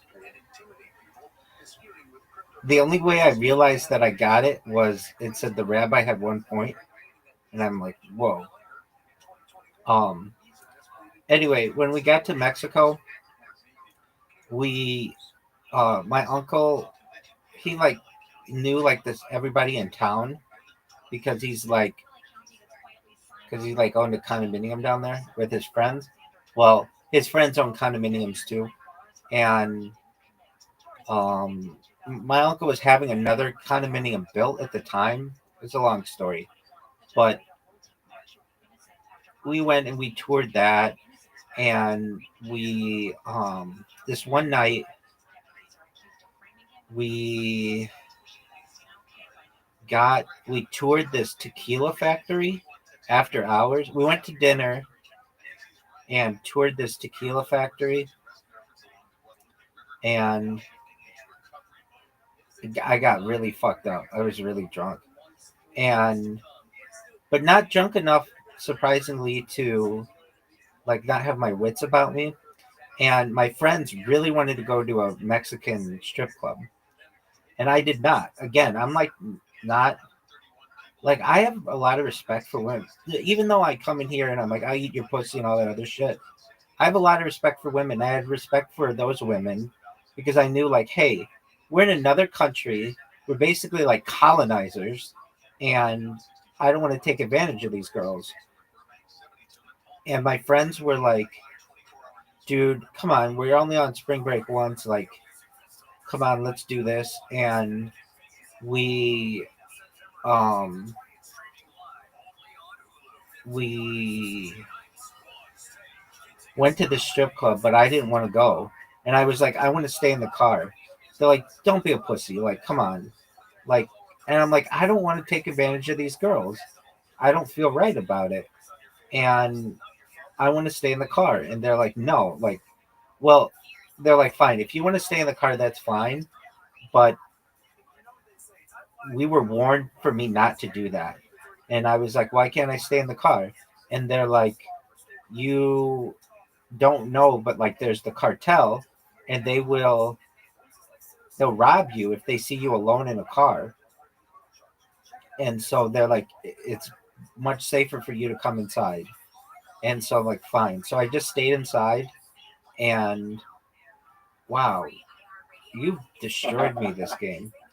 And and I just sat in a chair, and all these girls came up to me. Every single girl in the strip club offered me a free lap dance because they're like trying to get me to break, and I did not want to. And I did accept any free lap dances. I did not. No, I didn't want. I don't want to. I didn't want to have anything to do with that place, even though it was nice and it was like the girls were pretty. I just felt like I was taking advantage of them, and to me, it's very exciting for me to go out and pick up women, but not um or but I like the chase. Like to me, the chase is very exciting to me, and when a girl's just like giving it up, I'm not saying that that's like a bad thing, but I don't know. I just felt like it was a good win.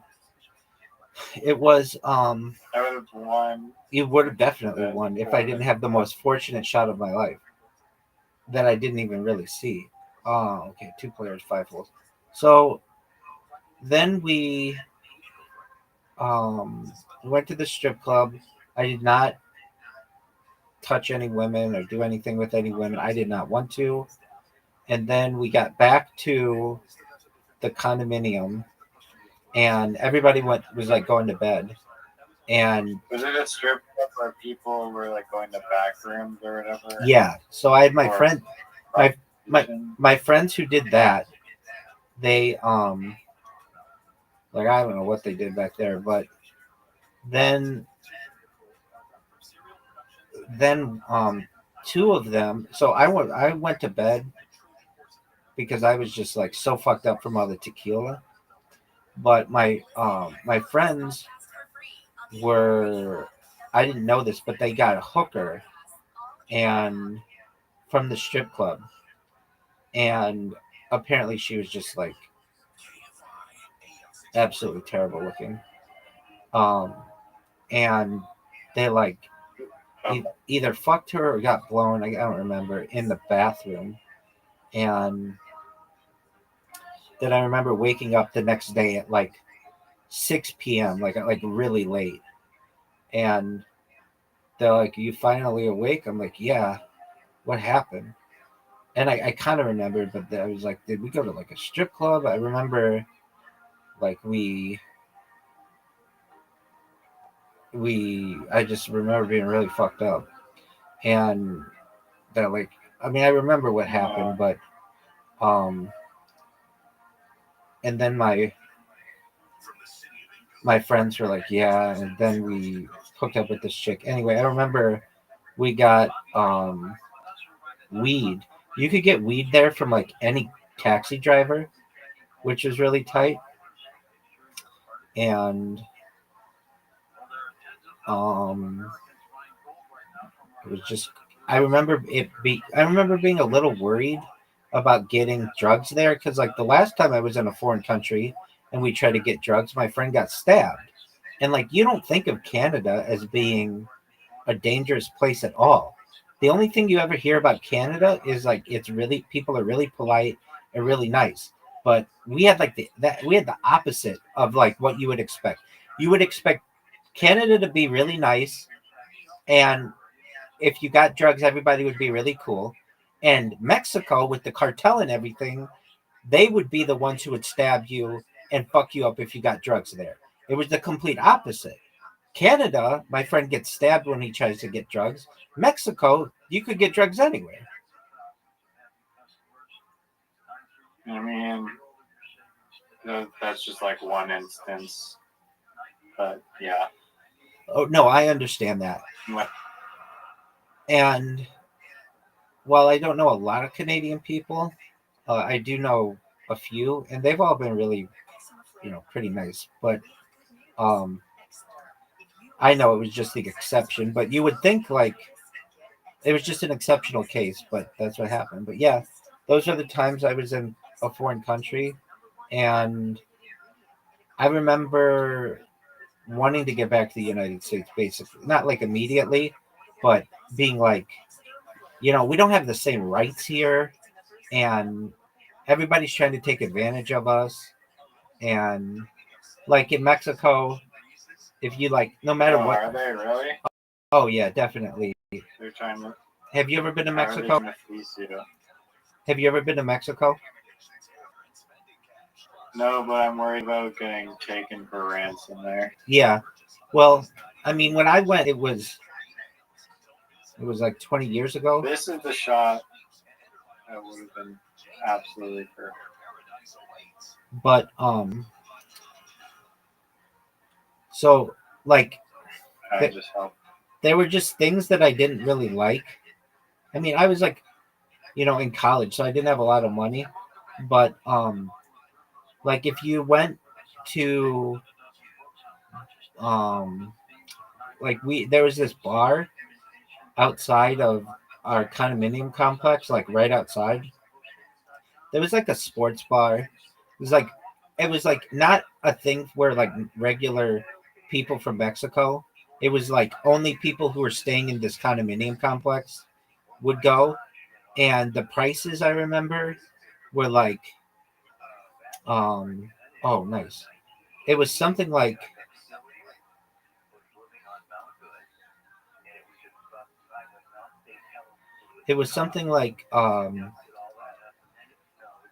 let's say it would say like a beer was like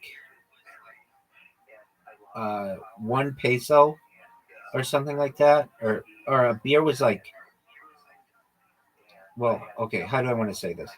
The exchange rate was kind of messed up. So at the time it was like 14 pesos to every dollar, or something like that. Maybe it was like 140 or 1400 or something like that. But it was like 14 to 1. And if you that was a good shot. If you went in there and ordered something, they just automatically made it 10 to 1. So they would just take advantage of, just because it was easier to do the math. So, like if you ordered on the menu, it would be like a beer would be like, uh, let's say like 100 pesos or something like that, or 10 pesos. Yeah, like 100 pesos. It would. I beat you. What was the final score? 5-1. Wow. If it was 100 pesos, um, they would charge you like $10. When in reality, it should have been like a little less. It should have been like $7 or something like that. But they just figured everybody who's going to be here is like a white person from the United States, so we take advantage of them. Um, there was another thing that I found interesting, which was none of the people from the city there would visit the condominium complex. Like the condominium complex was almost kind of like a fortress. So they had walls in case like the cartel came down, and they had like armed security. And I just remember thinking like at any given point this place could go like people could like take you hostage and stuff. It was safer then though. I don't know if I would go to Mexico now. Um yeah. You have an invitation if you want it. I'm muting myself. Yep. Yeah, I don't want to play anymore. But it's been fun. Play me in My brain's just in I'm archery. too tired for Archery. the game. Archery. I'm really too tired. All right. Game. All right. Before you go, let's read what people have said about me on Blue Sky. Wait, no. When my mom was in Mexico, she said she bought money from these guys that were like outside the hotel, and like it was like they give you like 4 times as much pesos for your money like the banks would do, but she was telling me that it was like a financial crime to do that, and it was not smart, and she was probably helping launder like drug money and shit, Yeah, cartel money. there's definitely that. All right, big dog. Well, go get your shadai, get all the rest that you need, and be ready to take me on tomorrow, okay? All right, Peace out, I big am shot. addicted to this new show. It's about it's called Banged Up Abroad, and it's about people that get arrested in foreign countries, and the jail and corruption in these countries are things you don't want to be a part of. Dude, totally. That's always A lot. A third world prison is like pretty much the worst environment you can be part of. right. But then you hear Like about they don't care. Scandinavian prisons, and they're like, I would live in that place. Yeah, the Norway ones are like a little too nice. Yeah, I know. They're like, we have this communal room, and we have this kitchen, and we've got a nice view, and then we've got our individual bunks that have televisions and like soccer jerseys, and it's just like that doesn't like what's the punishment?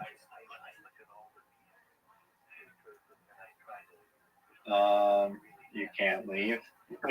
Yeah, but I mean, No woman, yeah, that's the issue, I guess. But like, if you were gay, no internet. yeah, no internet. Is that they don't get internet? As I'd assume that it's limited. If it's unlimited internet, then I would live in that prison. Exactly. I've seen people on Reddit who say that they're in jail and they get like use of a computer. I was on Monkey app, and there were guys from jail there that I was talking to That's absolutely hilarious. in the jail on Monkey app. Wow. Isn't that something? Yeah, the craziest prisons I think are like the ones that are like they're literally run by the prisoners, and they're like found in like South America, like Right. random like fucking Brazil. Ecuador, and like Colombia. You're right. it's literally if you've seen the show Prison Break, they go to a jail in Panama that's like that, where it's like the guards basically like patrol like the outside, but the inside is just like run by like the prisoners. And yeah, some of them like they're openly selling drugs. They're making money, like tons of money selling drugs inside the prison. They have guns, knives. Like you'd think that there'd be. This is like one thing I disagree with a lot. Like if any place on earth should have like laws, it should be prison. But for some reason, it seems like they skirt around those laws, and like they just don't. Like the guards are like, yeah, we'll just turn a blind eye or whatever because everyone is evil. Therefore, we're just gonna like allow rape to happen. I think that's right. Fucked up and wrong. Like I've always felt that like of any place that should have cameras everywhere, it should be a prison. Like 100% everywhere. And it's like, nope, this was an area that didn't have cameras and they like kill somebody there. And it's like, well, what the fuck? Like, if you can't remain safe in prison, where can you remain safe? Did you ever see Narcos with Pablo Escobar's his the prison that he built for himself? I did watch that show a long time ago when it came out. I was pretty hyped about it. Yeah, that was a sweet show. Where they have like pool tables and they had like telephones. They had all kinds of drugs in there. And then the other one that I find go ahead. How was that like his own prison? Was he a prisoner there? Yeah. So here's a quick breakdown from Joey Diaz. I know you want to go to bed. Just one moment. I'm gonna do two. No, it's fine. Don't worry. Yo, dog. What's the Pablo Escobar jail? Like, what kind of amenities did it have? And didn't he like buy it, or isn't it like today like a museum or something? Or it was something like that. Okay. Oh yeah. So La Catedral, like the cathedral, Pablo Escobar's so-called prison, but it was really a luxury hideout he built for himself. So it was built by him in 1991 when the Colombian government agreed to let Escobar surrender on the condition he wouldn't be extradited to the US. He said, "Fine, but I'll build my own prison." It was located on a mountain in Envigado, his hometown near Medellin. High altitude, hard to access with great views, made it easy to defend. So, oh yeah, this is what it had: a bar and nightclub, a waterfall and jacuzzi, a soccer field. He'd fly in professional teams to play, pool tables, giant TVs, and game rooms. It had a helipad, a gym, secret rooms and tunnels, a full kitchen with personal chefs, views of the city so he could spy on rivals, guards, which were his own men, not government officials.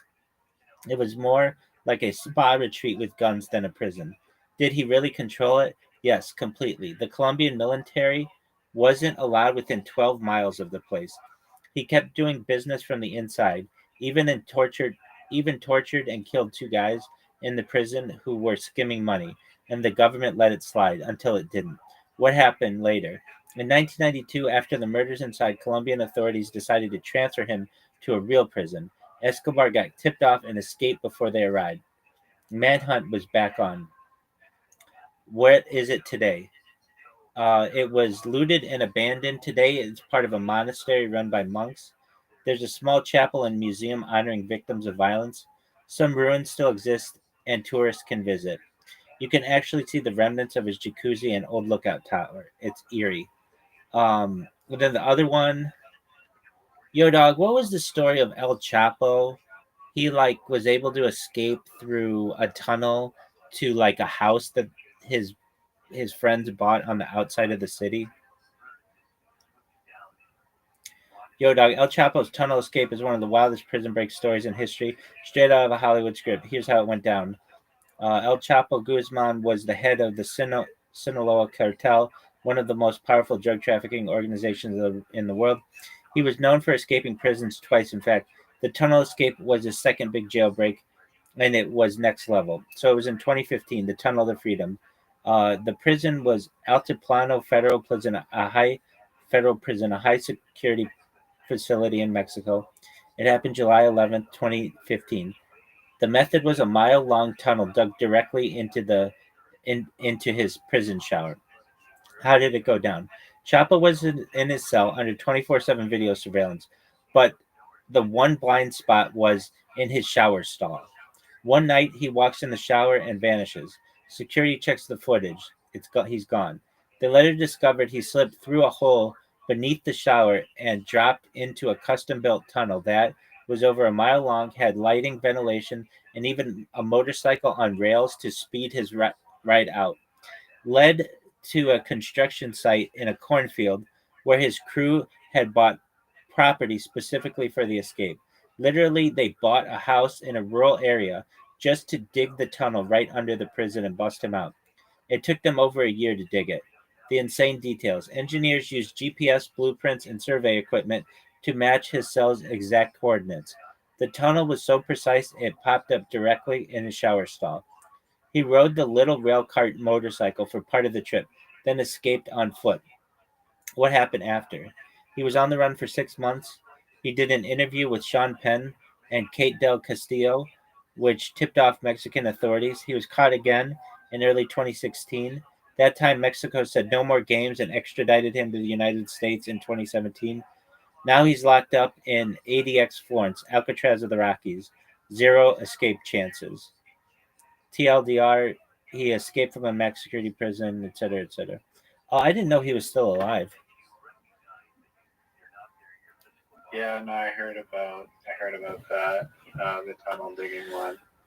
There was one guy in France who was like a big, I don't know, powerful enough to convince like two people to like hijack or like take a pilot by force and like force the pilot of the helicopter to break a guy out of jail, and that like actually happened. Yeah, okay, so maybe we're talking about the same story. Is this the one where a guy's wife learned how to be a pilot just to get him out? No, I don't know. This was not the guy's wife. This was like some helicopter pilot that his henchmen on like the outside like came into the helicopter with guns or whatever, and like, you're flying to jail right now, please. Dude, okay. Yo, what's up with that ride or die bitch who learned how to become a helicopter pilot to bust her husband out of jail? Yo, dog, you're talking about one of the most legendary ride or die jailbreak stories of all time. Nadia Litzman style. Nah, you're thinking of Natasha Bokart. Wait, nope, you're talking about Natasha de Kronbrugge. No, wait, the real one is Nasiria El Houari. Nope, but the actual queen pin of the helicopter jailbreak story is Natasha Bokart. Nah, just kidding again. The real one, why does it keep saying nah? The real one, Natalie Nath Stefan. But the most famous one is actually Nora or Noria, depending on the source. But hold up, the baddest of the bad. Pascal Payette escape, female pilot connection. There were actually a few cases, but the OG helicopter jailbreak involved a woman learning to fly to break out her man. That's likely linked to the French gangster world. That's why when you said it was French and helicopter, I thought it was the same one. Where these types of escapes were like action movie level. Closest match to what you're describing. In 2001, France, a woman named Natasha, sometimes reported as a girlfriend lover of a French convict, trained in secret as a helicopter pilot. The mission bust her man out of prison with a chopper. But the even wilder and more documented case is The Redion Fayed 2018 helicopter escape. Who? Redion Fayed, a French gangster and known prison escape artist. This is the one I think you're talking about. Inspired by Heat, the Robert De Niro heist movie, career criminal, armored car robber, and escape specialist. What happened? In 2018, Fayed escaped from a French prison via helicopter and then landed in the prison yard. The pilot, hijacked at gunpoint by his armed accomplices, including allegedly a woman who helped coordinate. They cut through doors with angle grinders and snatched Fayed in under 10 minutes. The helicopter landed in a field nearby where they switched vehicles and dipped. Was there a woman who trained to fly? It's rumored that in earlier attempts or planning phases, a female accomplice had considered learning to fly or help coordinate the plan.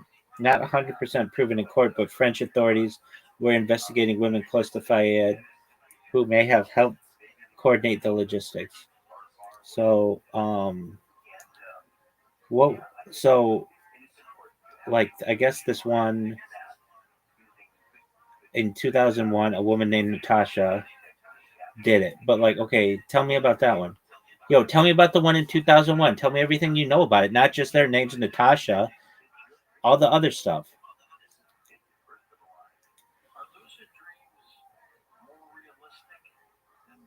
Okay, so then they say it didn't happen in 2001, that it happened in 1986. Okay, well then why the fuck did you say it was 2001? Michael Valhor, a convicted bank robber and attempted murderer, locked up in Paris's La Santé prison. His ride or die partner, his wife, Nadine Vajour, sometimes Nadine on Wiki, maiden name Rigo. The two were basically the perfect crime couple. How she pulled it off. Secretly, Nadine learned to fly a helicopter. She took lessons under a fake identity at a flight school near Annecy starting around 1983. After months or years of training, she was ready. The escape plan, they rented a chopper, a white Alouette from the Paris area. Nadine flew it low over the city to the prison.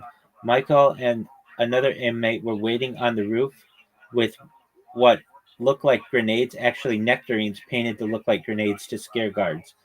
A helper on the ground dropped a cable or rope, and Michael clung on as Nadine flew him out.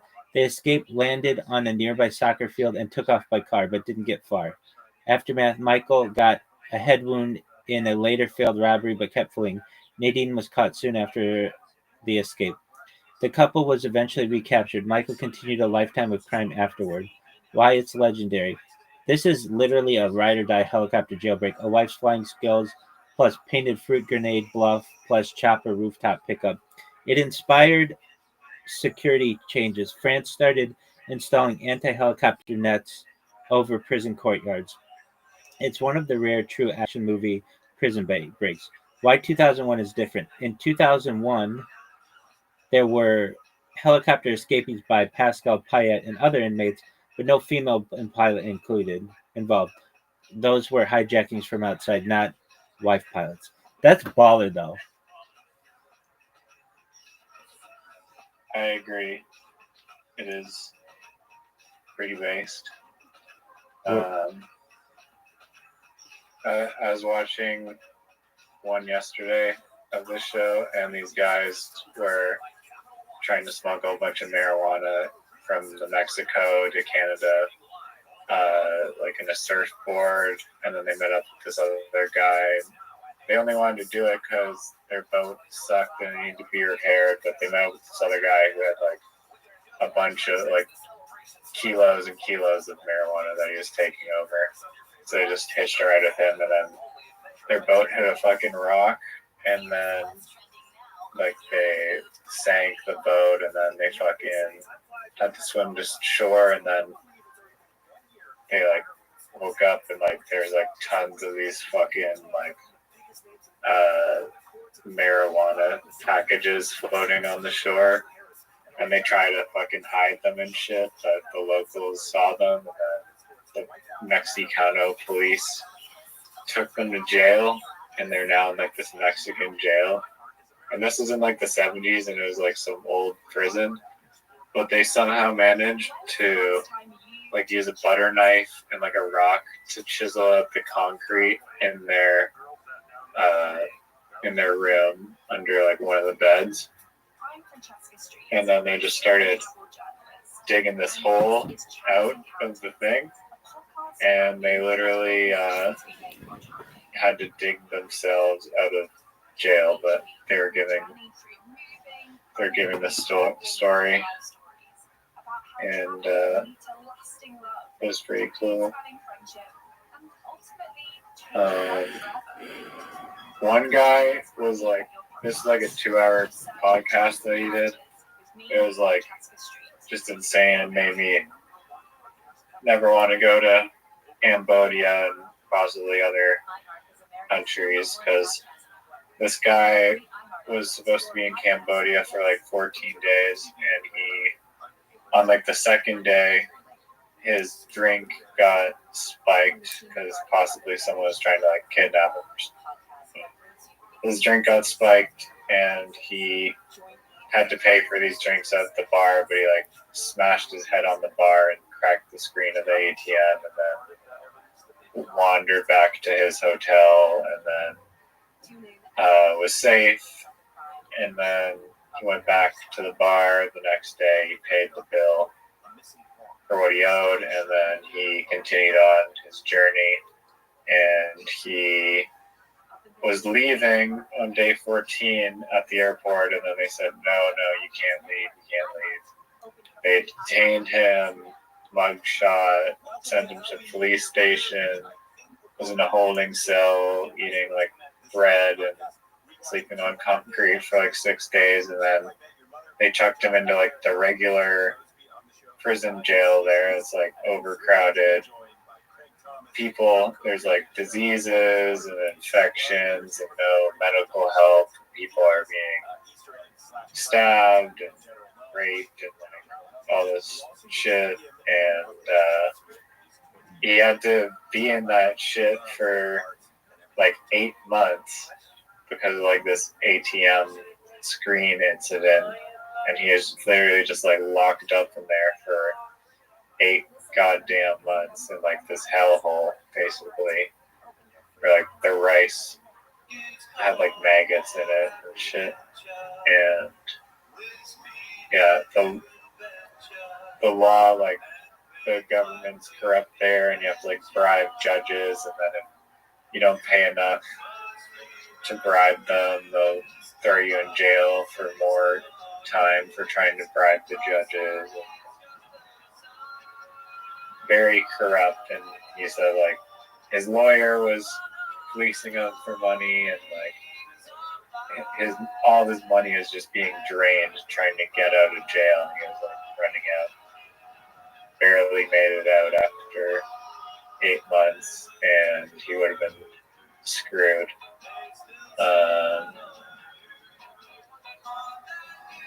So yeah, made me not want to go to Cambodia. That one. Word, dog. That sounds awful.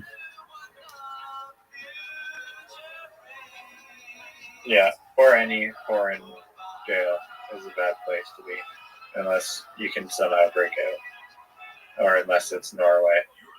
Yeah, dog. I would take that Norway, especially if you got, what do they call it? They call it The emergency parachute escapes in case of fires. Yeah, that, and what do they call it? Hold on. What do you call that time if you're in prison to have sex with your wife? Conjugal visits. Nice to meet you, Tom. I gotta go. Imagine if you got conjugal visits in that Norway prison and you were with a bunch of cool people. That'd be like the ultimate. I think they have video games in there. I'm not kidding. Like, I think they do. They have a big TV. Food is amazing. Yeah. Amazing food.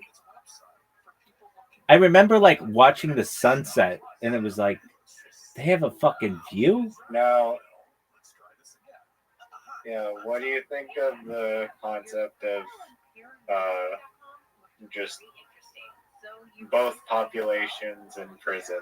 Or sorry, like both genders or all genders allowed in prison. Um, The same prison. yeah, so I think that Would that be more dangerous? Do they do it because it's more dangerous, or do they do it because they don't want people getting hurt? they don't do it. People are separate. Oh, but you're saying, um, and Why do they not do it? and I believe Is that it just because they don't want people to fuck? yeah, and to rape the women. Right. But they're cool with raping the men. Yeah, that's a sad thing. Do you think rapists should be in their own prison Uh, or something? yeah, usually they are. They're in like, um, they're not in their own prison, but they're in their own like sections because they're seen as targets.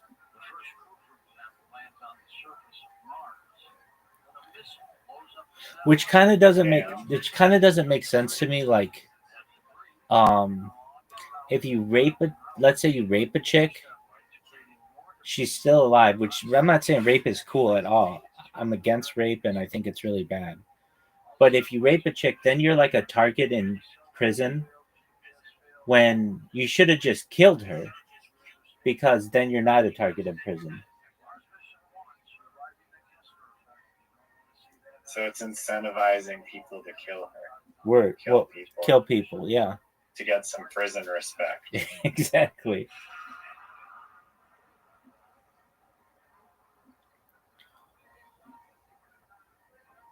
Yeah. I mean, I heard this thing where it's like there's instances where like, okay, if you kill someone, I don't know if the penalty is less or whatever. If you kill someone in jail, they'll say penalty isn't less, and you get like 25 years for stabbing people. But the people that are already like serving life, Right. they don't care like if they stab people because it's like they already have the max sentence, so Right. they literally have like a free pass to just keep stabbing people. Exactly. They can stab as many people as they want. Exactly. And there's people apparently like that just get shuffled around from prison to prison with like their gangs that like they literally just do that, and like the jails are just they just shuffle them around, and like they're just crazy murderers that have nothing to lose, and they'll just kill them. And they also get paid money to kill people because people don't want to do it themselves, I guess. Right. And you can hire a hitman. I love those stories of prison escape stories. I mean, the issue is like those people, they have to live, they're like on the run, like with that on their conscience, all the time. It's got to be hard, like to sleep and stuff, but they're free. And so it's got to be better than being Do behind. you think you could disguise yourself well if you're out of jail? I think I could do all right. Let's say you're on the run. Okay. Yeah, I mean, I think I could do all right. How are you gonna escape? Or like not get caught? Things like that. Well, probably like avoiding traveling Instacart. internationally. Probably like not, well, I don't know, probably just not talking about it a lot. It depends why you were there. If it's like there's like a huge manhunt for you, the the federal marshals, the US marshals will come get you. But um probably changing my location a lot, like that can be beneficial and it can be um disadvantageous, but I think that like Like the people who I've seen in those kind of movies are. How do they not trace you with like your money and transaction bank account? Yeah, I mean, it depends how badly they want to get you. If you're like a stone cold murderer, or probably what they consider worse, like a bank robber or something, then they're going to trace all that stuff to you. But let's say you didn't do something that was that big, then they'll just wait for you to get picked up for something else and then take you in for that.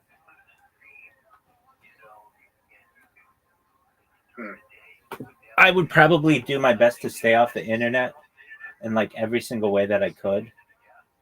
Uh, I definitely. I'd be tweeting at the cops on Twitter saying like, haha, can't find me. Yeah. Um, I don't know if that's a good idea, or like being friends with them on Instagram. But I would. I just would not go on the internet a lot. I'd try Are to you get. going to a small town? I'm trying to get to another country at that point, and not Canada. I would try to get to Mexico. Like, it depends what it was. Like, let's say I'm going in forever. Um, I'm gonna try to get to Mexico, and if I can't get to Mexico, I would try to get on a cruise ship and something that like docks in another country and just try to hang out on some island. Do some countries not like extradite you? Yeah, there are But some states that don't do it either. So maybe I'd go to one of those states. damn, what the hell? Like, But couldn't like the feds come find you and pay you? well, if it's a federal crime, then you're going to be done for. But if it's a state crime, I think the state of Florida allows you, like, they don't extradite for most things. I think South Carolina is another one. So I would probably try to live in. Really? So if you steal a car, like you're in for Grand Theft Auto in New Jersey, and you make it down to Florida, you just have to not go outside those places, and you're okay. Well, okay, let's say you steal a car and get caught in New Jersey, and then somehow you get away in New Jersey. If you go to Florida, you'll probably be okay because they don't What the extradite. hell? Yeah. That seems really weird. Well, let's look it up, but I think that's how it works. Yo, dog, let's say I'm in the state of New York and I get caught for Grand Theft Auto, but it's a state crime, not a federal crime, and somehow I get out of jail. Could I go to one of the non extradition states like Florida and just live my life normally?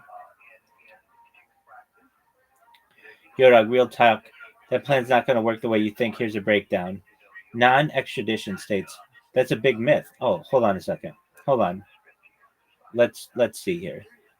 All U.S. states, including Florida, participate in extradition under the Uniform Criminal Extradition Act, or federal law. If you've got a warrant in New York, another state can and will arrest you if New York requests it.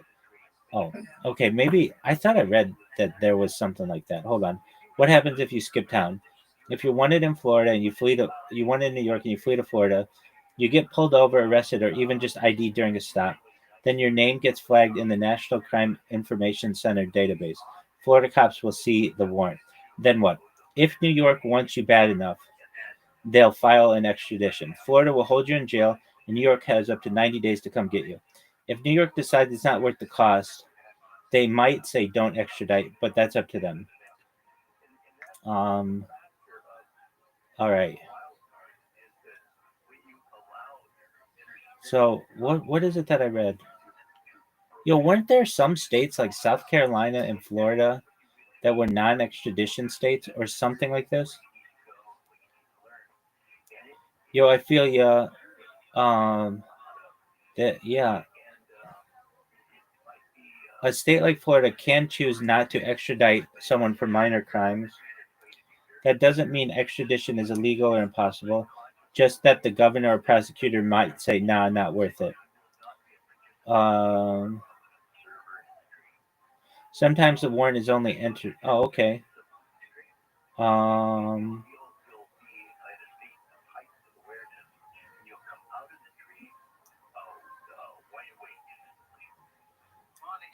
Okay, so the only non-extradition scenarios in the U.S.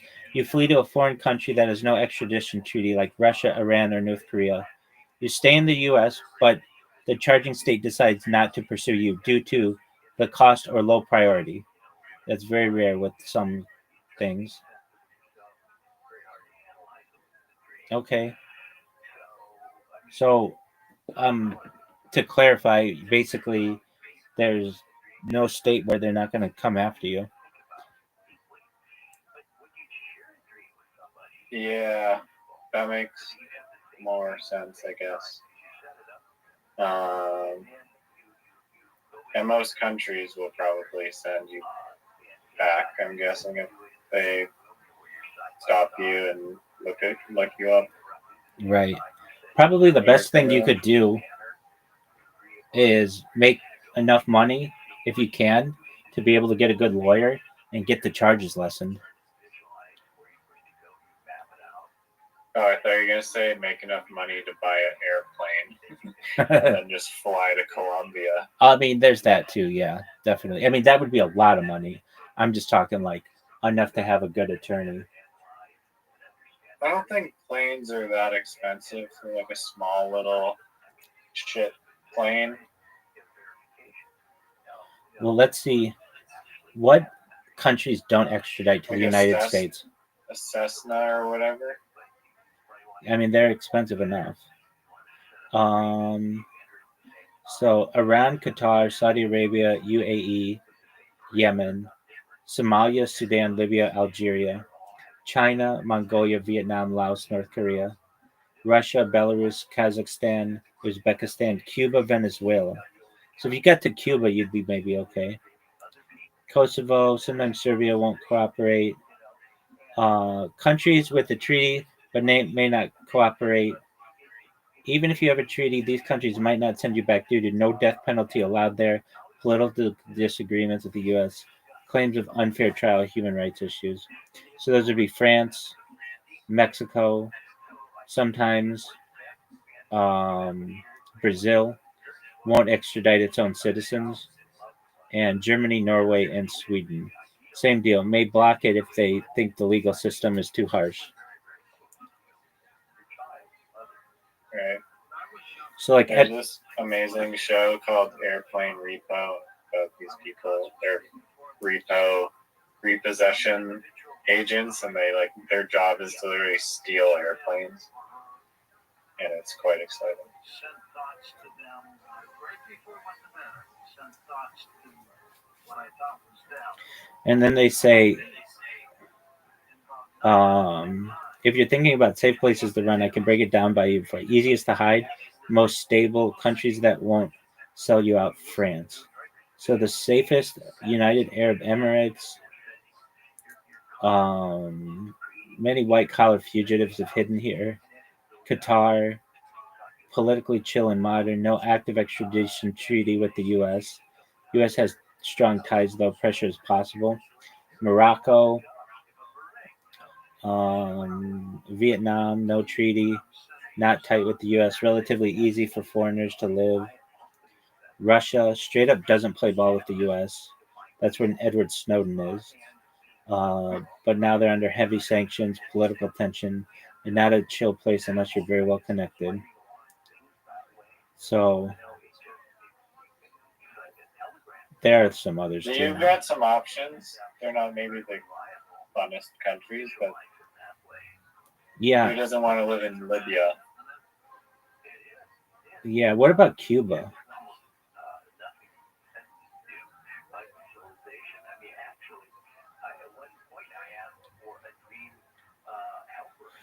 I don't know. That'd be, I don't want to think about it.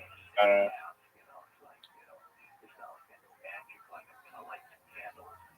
I mean, I guess if it happened,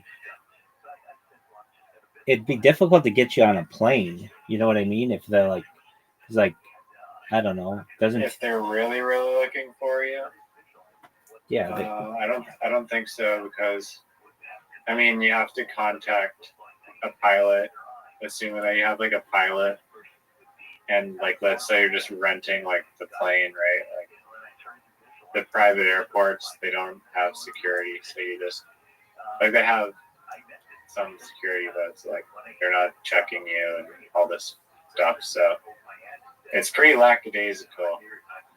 You kind I of don't know how it is if you land the airplane if they're checking you and stuff. run into that same issue that you said, like, okay, let's say you're on the run for murder. You know you're fucked anyway. So why not just become a large scale drug dealer? Because if you're gonna go to jail, then you're going to jail anyway. So at least try to make some money in the meantime.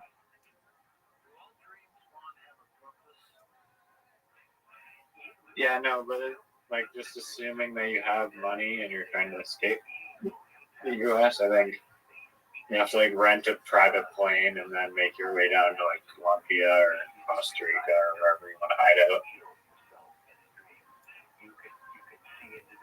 In my opinion, I don't know,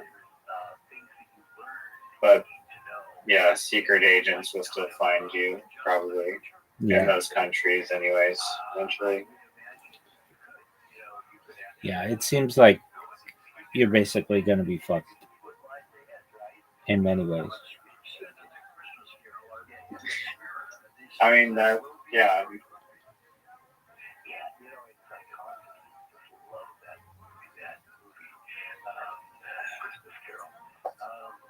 do you know who Bob Lazar is? I only know how to identify him by the bones in his hand. Okay. X-rays. Would you rather be the president of the William Montgomery fan club or the Bob Lazar fan club? What was option 2? Be the president of the Bob Lazar fan club. William Montgomery. For sure. Dude, isn't that interesting that there used to be fan clubs that made money off of people, and there are no fan clubs anymore. There's like no Justin Bieber fan club, or like even Taylor Swift doesn't have a fan club. She has Swifties, but she has like no real fan club. I don't know. What does a fan club do? Dude, they used to be huge. Like the Beatles fan club and the biggest fan club of like Elvis's fan club, they would send you newsletters about where they were going to be, and I guess because all that information could just be published online, they kind of lost their purpose. But let's ask ChatGPT. Yo, dog, why don't they have fan clubs anymore? I think like David Cassidy had a bigger fan club than the Beatles and Elvis combined. Why doesn't like Taylor Swift or Justin Bieber or Justin Timberlake, why don't they have fan clubs? Yo, that's a fire question. And you're right. Back in the day, stars like David Cassidy, the Beatles, or Elvis had huge fan clubs with newsletters, membership cards, and even exclusive merch. It was a whole thing. So what happened to fan clubs? Let's break it down. Why old school fan clubs faded out? The internet replaced them. Back then, if you were a fan, the only way to get info or to connect with other fans was to join the official fan club through mail, get updates in magazines or newsletters, wait weeks for photos or posters to come. Now, fans get real time updates with Instagram, TikTok, YouTube, and Twitter. You can DM, comment, stream, and obsess 24/7 for free. Forums and Discord serve the same purpose, but fan run, not official. Artists run their own platforms.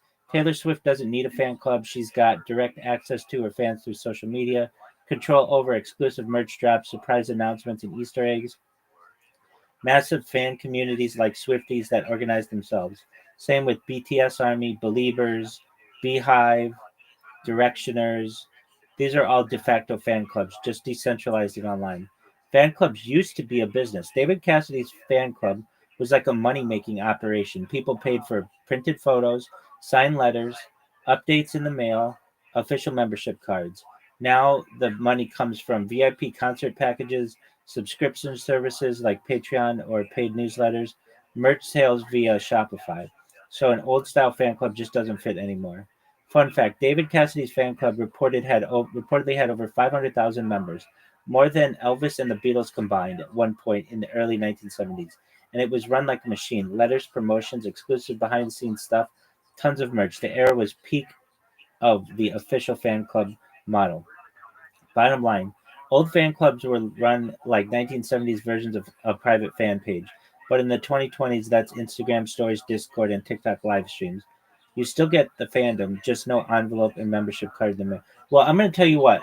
When I go viral, I'm going to have a fan club. It's going to be old school. We're going to have membership cards, and people are going to want that shit. It's going to be like, we're going to reverse it. People are going to be like, oh, fuck your online shit. That's cool. But are you a member of the fan club?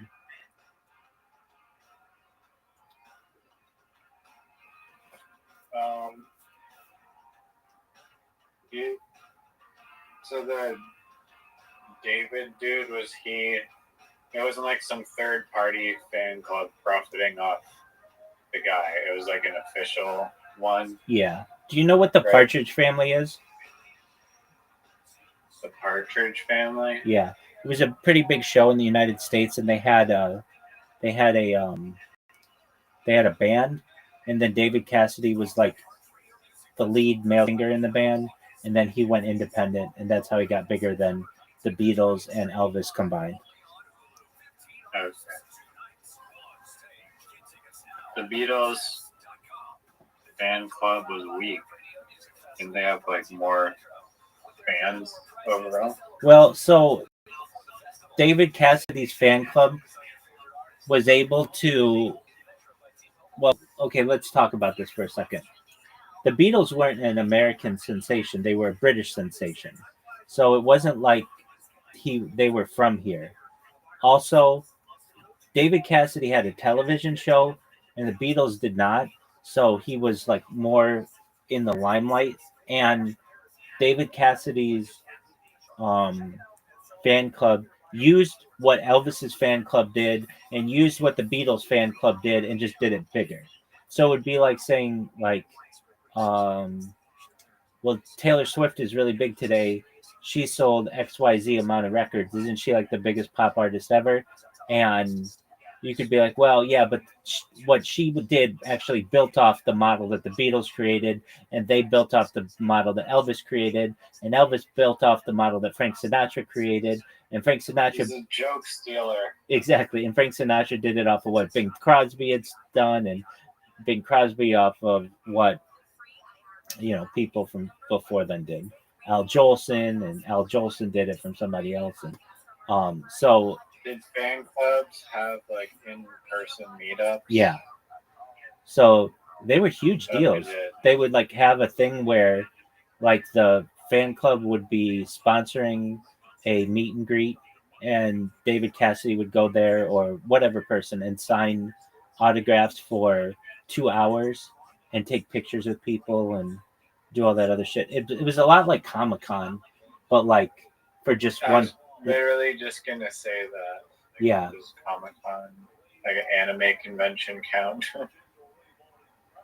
Does a Pamela Anderson book signing count? Are you thinking from the movie Bruno? Is it Borat? Borat? Yeah. Did she have a fan club? I bet she had a fan club, like a small fan club, but she was old enough to be able to have one. Yo, dog, did Pamela Anderson have a fan club back in the day? Yo, Pamela Anderson definitely had a massive fan following back in the day, especially during the Baywatch and Playboy prime of the 90s. But did she have an official fan club? The short answer, yeah, she did. Or at least something close to it. Here's how it went down. Pamela's mostly run through magazines and fan mail. Back then, celebs like her even had mailing addresses managed by their teams where fans could send letters and sometimes get photos or autographed stuff back. She was featured in tons of official merchandise, posters, and magazine covers. Yo, what up, pimp? Join my Discord. Before the internet blew up, a lot of her publicity and fan engagement was done through print media, TV appearances, and events, rather than fully organized fan club. Okay, we got it. So yeah, she had one. Perhaps I'm the president of the Pamela Anderson fan club to this day, secretly, and you don't even know it. Two questions. Do you think detention should exist? And second one, have you seen the movie The Breakfast Club? I've yes to both. Do I think detention should exist? Um, yeah, I do. I mean, it provides for disincentive to not do bad things, and but I think it should be well. The way the Breakfast Club worked, that didn't really seem like detention. I guess that was Saturday school, and um, the way that we had detention, I think, is the way that detention should be. So let's say you did something minor, like you had your shirt untucked, you get a 15-minute detention.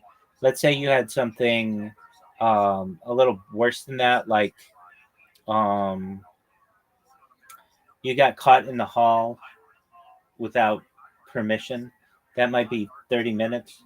Let's say you you Pissed all over the bathroom floor. yeah, I don't know if something like that, but like um Graffitied in the bathroom. no, that would be worse. That would be worse. But let's say you got caught drawing on your books. That might be a 45-minute detention. And then if you did something bad, like let's say graffiti, it would be what we would call a double 45. And the way that this worked was, it was really like, I went to school with all boys. And so you, if you got one of these detentions after school, detention started at 3:15. So school was done. You went to like one of the classrooms, and the teacher would put everybody in a different seat in like a straight row, and then look look you would be staring just directly at the chalkboard, and they would take a piece of chalk and put it on the chalkboard, like just a little dot, and then draw a circle around the dot, and like a nipple almost. And he would just do that in a bunch of different spots where you were supposed to stare. And then you'd have to sit with your hands flat on the desk and feet flat on the desk and sitting up straight, and you just had to stare. Wait, feet also on the desk? No, no, no. Like a frog on the Apologies. No. Feet on the floor. Apologies. Feet on the floor, hands on the desk.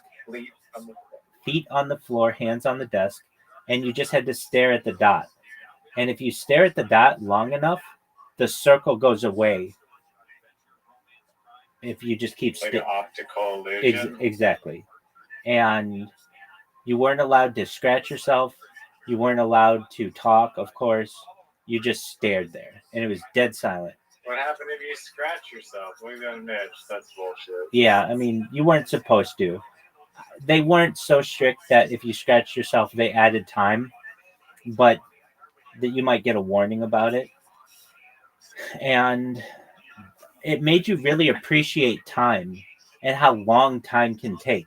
Because when you're talking with your friends, time goes by so quickly.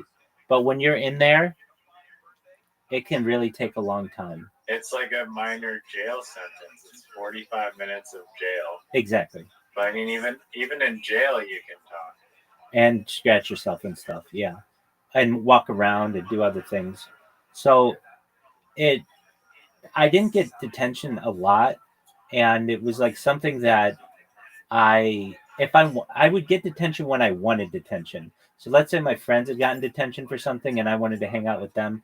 Even though we couldn't talk or anything, I just wanted to maybe, we were getting a ride together or something like that, and I didn't want to have to wait outside. I might do something small, but I remember I really didn't get a lot of detention. This one time I remember, because I didn't get a lot of detention, my friends dared me to curse in front of a teacher. And there was this word that I started using a lot, that I just knew I was going to get a detention for saying what I was going to say. But it was like, fuck it. you know, like I'm a junior or senior in high school or Fuck something. it, I'm the West Side Pimp. Exactly. Wah, wah, wah. So my friends wanted me to say a word, and because this kind of become my word, and so we had this period where um, like we would have these reading days, and we would basically have the opportunity to catch up on a reading of like usually like it could be Torah, but it would be like maybe the classics or something like that, and the teacher told me where to go, like in some room, and I go, badass. And he's like, what'd you say? And I said, badass. And he interpreted me saying badass like I was saying to him, you're a badass for telling me to go in this place. But I wasn't necessarily saying that. I was saying like sweet, like badass. That's cool. You know how it could go either way? Like it could be interpreted as me saying to him, you're a badass. Or Yeah. or like badass, that's sweet. And while you not normally can't, you shouldn't say that. I didn't think that it warranted a double 45-minute detention. But I remember my friends wanted to hear me say it because I never got in trouble, and they always did. So it was like, all right, I'll get in trouble this one time, and so Double 45, was it like, does that mean like an hour and a half looking Yeah. at the nipple? yeah. So the way that they would do that is you wouldn't spend an hour and a half doing it because that was seen as too much of a punishment. So you would just have to do it on 2 different days. Usually, I think it was Tuesdays and Thursdays. So you'd have to go in for 45 minutes and then 45 minutes for the next But time. you too. can still think, obviously, in your head about whatever the hell you want. Yeah, exactly. And I remember I appealed. You did have the opportunity to appeal any kind of detention, and I tried to appeal this one, and the dean of boys was just like, "No, that's you can't say that." And I remember trying to tell him like, it's a saying. It's not like a bad thing. It would be like saying, I don't know, sweet or cool. It was just like badass. And but I think because the word ass is in it, you know. And the other thing is he couldn't go and reverse it because if it then it would be like, you know, that teacher would be like, you know, this guy called me a badass. He's undermining my authority. And how are you gonna reverse my decision? So I took it, but I really didn't get a lot of detentions, fortunately. Um I Was there an all girls, like, Jewish school yes. somewhere? Yeah. So generally the way some are on the same campus, some are separated. So um, in our case, we had a campus that was mostly separate, but we did like there were separate um, facilities, though we did have some shared facilities as well. Like our athletic fields were shared, but um, we didn't didn't have really any interaction with the girls, um, and that's generally how it is. Though not always. I mean, there are some Orange County schools, Jewish schools, where they have they're all in one facility, and then there are others like uh, uh, it's called EULA in Los Angeles, and they have separate campuses. It just depends on, but they have like my school, they had shared facilities as well. So it just depends on how wealthy the Did you school. ever get to interact with, like, the girls' school? Yeah. So there was like a time, if I recall, not up until I was like at least a junior in high school, and then um as I became Really? Grade 11? yeah That's when they're like, you can go talk to a girl for 1 hour. No, it wasn't anything like One that. day. We weren't allowed to like sit with each other. We weren't allowed to date. Certainly, we weren't allowed to date. Dating was if you did, Really? yeah, if you dated, you got kicked out of the school, and so there was nothing like that. It was like maybe we might have a speaker or something, and the girls would Do you sit. think that is like just at all? Is that You know what? There were some real positives to it, and I liked being with all dudes. I mean, it was. I know girls would distract me, and that happens where a young man gets a crush on a girl, and that's all he can think about. But when you're having just classes with men, it that doesn't become an issue. Um, do you and think it's just less distracting? yeah, I mean, it is Is the less. reason? Because I went to a mixed school and I was not like distracted from freaking crushes. Yeah, I mean, I get that. Pay attention. I mean, if I ever had any kind of like, I'm trying to think, like, you would have maybe you had a crush on some girl outside of school or something, but you were around all dudes, and I can tell you it made us more mischievous. Like instead of flirting with girls, we were making like pen launchers or spitballs or um, like doing what we could to get away with just being mischievous kids. And um, like we, Isn't that bad though? yeah, I mean, there's no perfect system, um, but I found it to be less distracting. And like for instance, we learned Torah, and if you're reading Torah and they're talking about, so and so knew so and so in biblical sense, that means that they had sex. Well, you're gonna laugh about that as a seventh grade boy or something like that. Um, and if girls are there, it can become more awkward.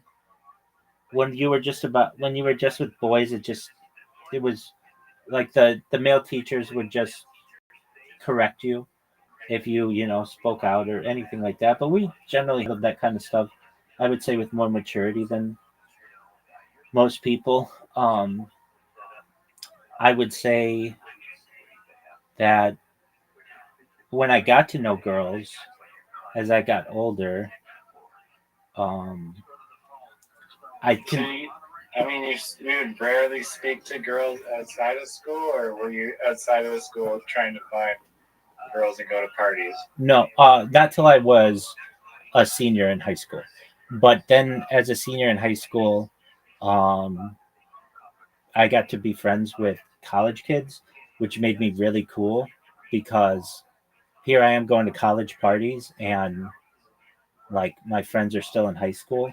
So I was like big man on campus. Um, and I could take girls like uh, perhaps like as I'm a senior in high school. I mean, I never kissed a girl in high school or anything like that. I had my first kiss the night of my graduation party, something like that. So I didn't kiss anybody, and it was a whole softball team. It wasn't just one chick; it was an entire softball team. Uh, and What the fuck? yeah, it was. You made out with an entire softball team? That's exactly right. Yeah. So the way that went down, we had my graduation party, and we had a very close friend of our family who came to the city to basically just wish me happy graduation and stuff. And um, he had a few drinks, and I took him to his hotel. And as I dropped him off, there were a bunch of girls at the hotel as well. and they were like, I remember like dropping him off, like making sure he was okay, and they were like, "Hey, come, like who are you? Like I'm one boy, and there's like, I don't know, at least half a dozen softball chicks, and they're like, come to our room," and I'm like, "Huh?" And they're like, "Come to our room," and I'm like, I'm really nervous and shy as a boy, especially because I've never dated a girl, and they're like, I'm like, "What are you guys doing here?" And they were at some like softball tournament, and they, I mean, I think I was so shocked that there were so many girls in one room that I was just like, no way. So they're like, I don't know, we got to talking, and they were like, "Do you have a girlfriend?" And I'm like, "No, I'm not allowed to date anybody or whatever."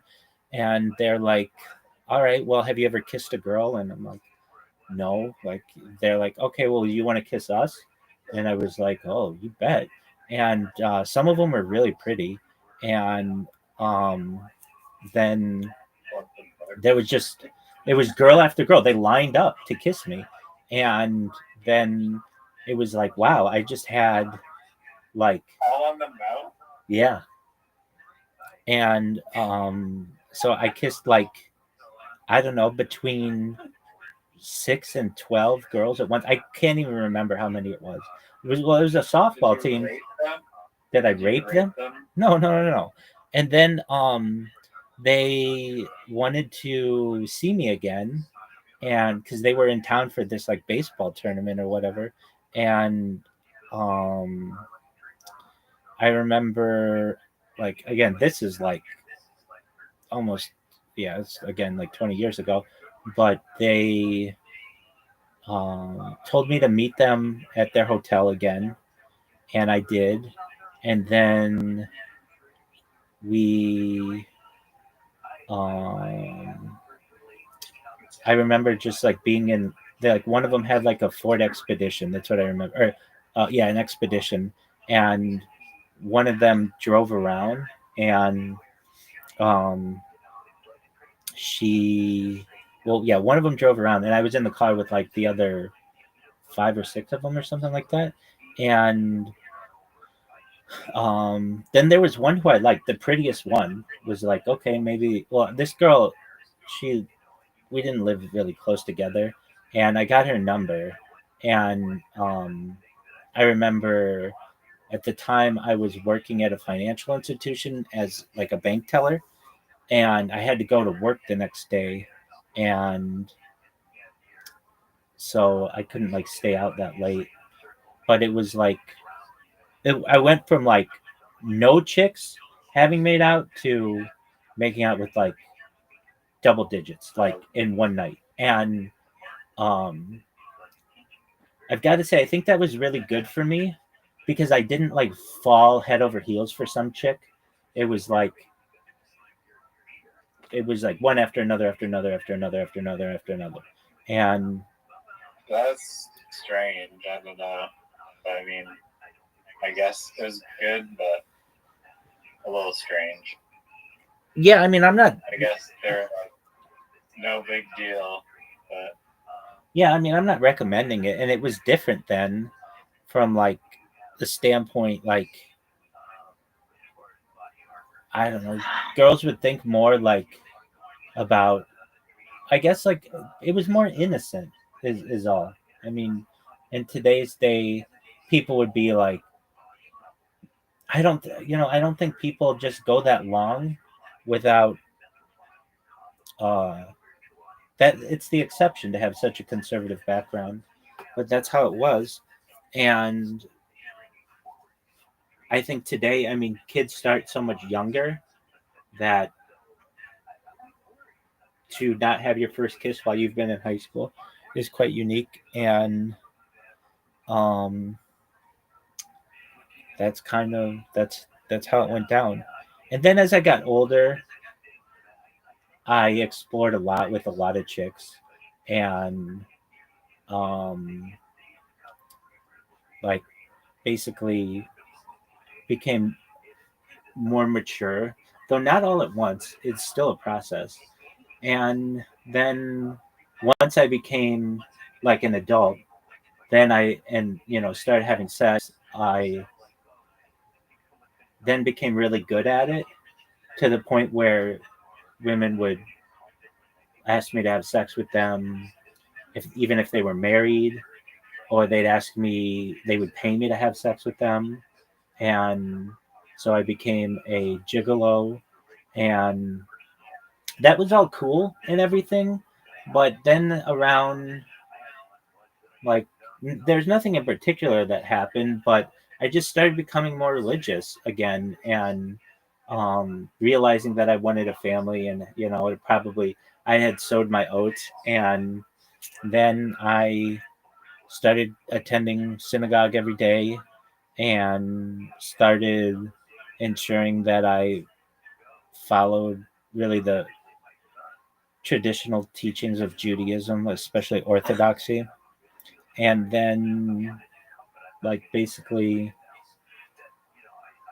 went back to God to some extent. Um, and now I'm at this point of it's neutral. I mean, what do I mean by that? Obviously, I'm not having sex, but I'm okay with that.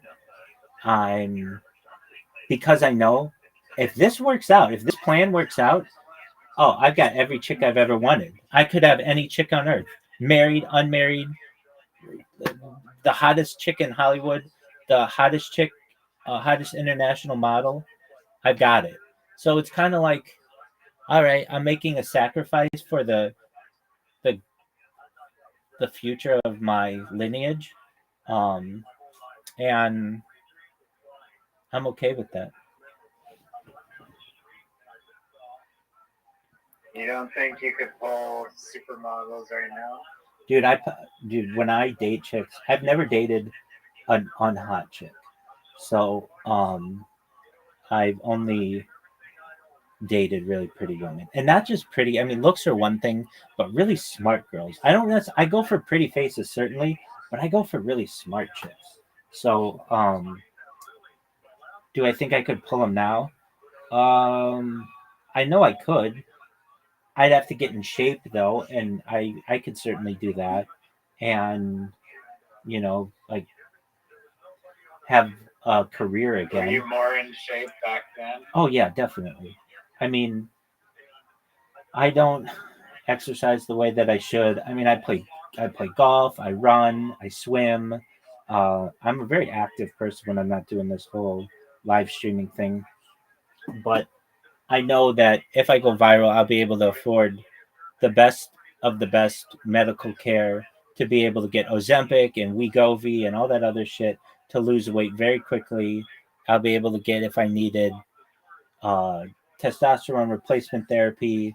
I'd be able to get nootropics and um, everything that I need to just be in super good shape, and like really life extension technology. And I, let's say, I mean, I know if I do this for another 10 years, I'm going to go viral. But let's say I didn't, for whatever reason. Okay, that's fine. I can find some lady out there who wants to have perhaps children, or maybe not, or whatever, and just live a normal life for the rest of my life, and I'll be okay with that. But the flip side of this is, if I'm right, I've basically discovered like a new gold rush or a new oil boom. This is the biggest event in global history. And so it's taking a big risk, but I know that that risk could potentially give me immortality. If I don't do this, I don't know if I'm going to be able to afford all of the peptides and the oxygen therapy and all those other things that would be really great that extend your life. Even if I go back to having a six-figure career at some Fortune 100 company, that's still not enough to have like huge amounts of money. It's nice, but I mean, at least in Southern California, it's not enough to even like purchase a house. And so perhaps with a combined income, I might be able to, but even then, things will be tight. And I'm going to die at age 80. If I live stream my life, there's a there's the, there's the possibility and a Yeah, good, the real possibility of getting immortal money. exactly. And that's not even kidding. I'm not, I'm not kidding about that. And I know you're not kidding about that.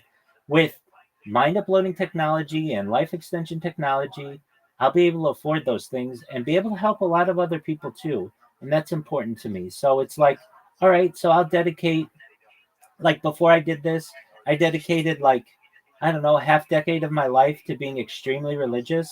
And now I'm dedicating a half decade of my life to live streaming, if not more, if I need to. And I'll we'll see where it goes. But this has the opportunity to pay off, unlike any lottery ticket that you could ever want. And I know the more that I do it, the more people I'm going to meet and the more opportunity I'm going to have to be extremely successful. The way that I see it is like a lottery ticket that I just know is going to pay off if I do it for long enough. And if that occurs, Yeah. there's immortality Plus- involved. And you're the mascot of Harry Potter, Obama, Sonic With- Teddy now. Without a doubt, man. We're going to make it the world reserve currency. But I mean, think about what I say when I say the risk that I'm taking. I could have had, I mean, right before I started live streaming my life, I had a matchmaker and she was setting me up with people to perhaps settle with whom to settle down, really serious girls from great families, and to have traditional Orthodox marriages. And that's cool. And there's nothing wrong with that. But chances are I'm not going to be able to afford all the things that I want to be able to give my kids and perhaps not be able to live forever. With this, there's a real chance at living forever. And I don't think we can even, I know I can't wrap my head around that. I just see it as something really good might happen in the end. And perhaps that's true. But I mean, the conversations that we're even having right now might be watched by people generations from now or centuries from now. And people would say, look how smart that motherfucker was to make the sacrifices that they made. And now that they're still alive. True. They're still alive. When before they would have just died.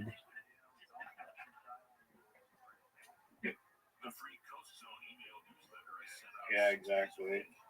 Fucking, it's like, I don't know. That's trippy to think about. Zoot comes in here all the time and The he internet. go ahead. What? Zoot comes in here all the time and he asks me what intelligence is. At least he's been doing that recently. And as I said to him, generally it's seen as pattern recognition. And you said the same thing. And it is. I saw this documentary once though, like I don't know, 5 years ago when I first started streaming, and it was on the Monkees, which were a band that were like the Beatles, but they had their own television show, and they were very popular. But the reason why they didn't become as big as the Beatles is they didn't play their own instruments, and this became a very taboo thing. They don't play their own instruments, so let's not like them or whatever. And at least within this documentary, this guy who was their manager, who was kind of a scumbag, had this quote that I'll never forget, or I hope to never forget it. It was something along the lines of genius is the ability to identify analogy. And then I went back to watch this documentary, at least the one that I could find online, and it was like that part of the documentary was cut out because I could not find it. Anyway, that rings true with me that like genius is the ability to identify analogy. It's very similar to I like pattern recognition and such. But if I had to identify an analogy for me in what I'm doing, it would be like I mean, just coming up with like Christopher Columbus, who people probably said, you're crazy, dude, to just want to sail westwardly. You don't know anything that's going on there. And he eventually had to say and convince enough people, look, I'm going to do it and we'll see what happens. I will either. Oh, have you seen that? Have you seen that meme where it's like there's two like rows, and like on like the top row it shows like these miners, and they're mining for diamonds. Dog, I talk about this all the time. On the other side. I talk about this all the time.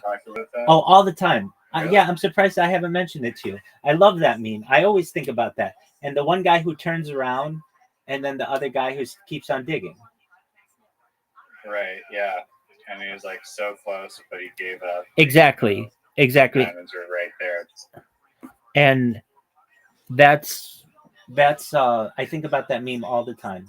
Perhaps almost daily. I don't think about it daily, but I think about it a lot. And I know if I just keep going that there's going to be diamonds in the end. And so I've just got to keep going. And it's just like with an explorer. Columbus could have said, I'm going to just die an Italian man in Spain, just like anybody else. Or I'm going to take the Nina, the Pinta, and the Santa Maria across the Atlantic Ocean or whatever's out there, and we're going to see if there's anything there. And then if I discover something, I'm going to be remembered in the history books forever. And what I have done is going to be seen as a very heroic thing. Now, is what he did with enslaving people and all that other stuff cool? No, not at all. But nevertheless, we remember his courage for what he did.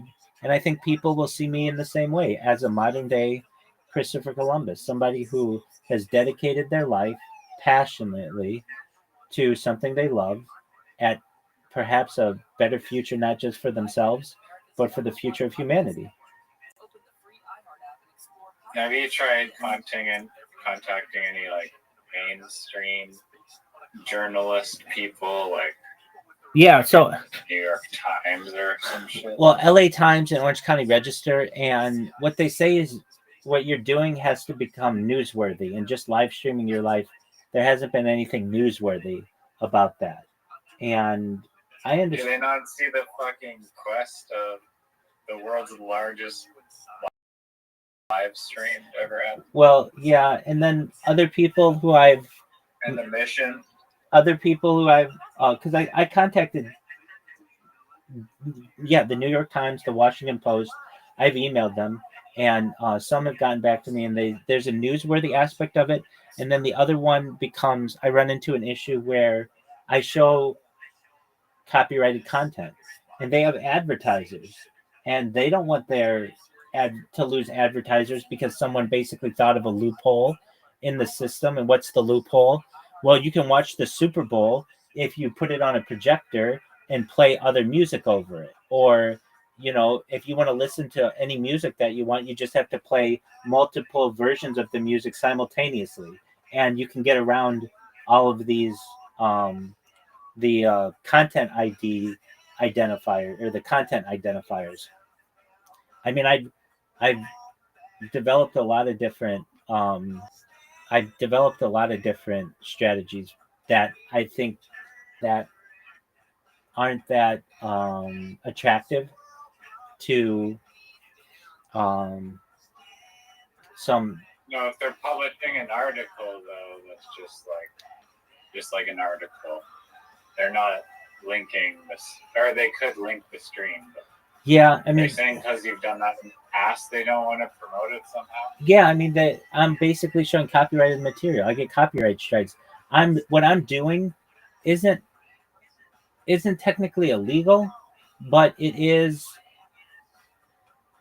a gray area because I've lost accounts, and what do? I just create another account. You're not allowed to do that. Once you lose your YouTube account, you're not supposed to create another one. So I do. That's against their terms and conditions. When they hear allegedly, yeah. When I tell them like I've made 100 YouTube accounts and 200 Instagram accounts and 500 Twitch accounts and 1,000 TikTok accounts and 2,000 Twitter accounts and 5,000 Blue Sky accounts and 10,000 Kick accounts.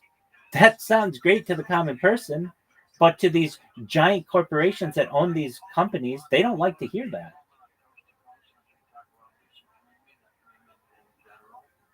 But you're comfortable with announcing it anyways. Well, yeah, because I'm just announcing it on my stream. And like, did I tell you about? I think I told you that guy who came in the other day from UAE Falcon and Finance. Did I tell you about him? Yeah, you did. Exactly. So I just need somebody like that who has. I mean, he brought in like 25 people. I just need someone like that who has a big pull, but a bigger pull, to just tell people what I do, and I'll go viral. But I'm going viral anyway. It's a slow but steady process. But every single hour, I get 2 or 3 people who comment about me. Just while I've been talking with you, I get people who talk about, I mean, this, who either complain about me or say what they think I'm doing is really funny, or that they love what I do. And that's all I need to continue to do. And Have you tried making like a contest or something that, like, in exchange for, like, I don't know, something that ideally A is fun, B promotes your stream, and like C whatever else the winner,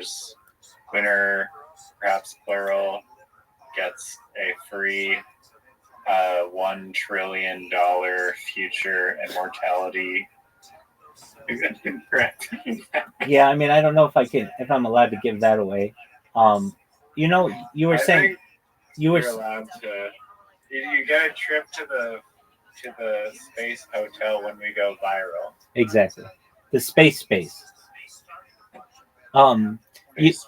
you know, you had asked me about, well, have you ever contacted any organizations to do an article? You know, I did, and I've had stuff published. So when I surpassed 444 straight days, I had some press releases that were published. Now I'm long after that. I'm at like 1,300 days now, something like that.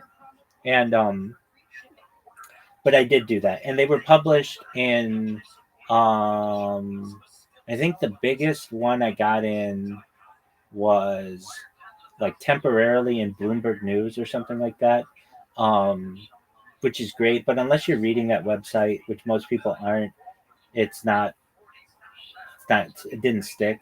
Um, like I did. I've got some that are still out there, but so to answer your question, like, why don't you contact any organizations to do this? I do, and I have been published. Um, and then to the most recent thing that you said, have I started a contest or whatever? Um, I mean, I don't really know what I'd give away. I mean, yeah, okay, I give away. This is a contest. Repost and you'll become a trillionaire. And I mean that. What do I mean by that? What if when I go viral, I'll be able to give anybody whatever they want, and all you have to do is show me proof that you tried to help me along the way. That's it. The whole thing is like a raffle. And so I do talk about the space and life extension technology and mind uploading technology.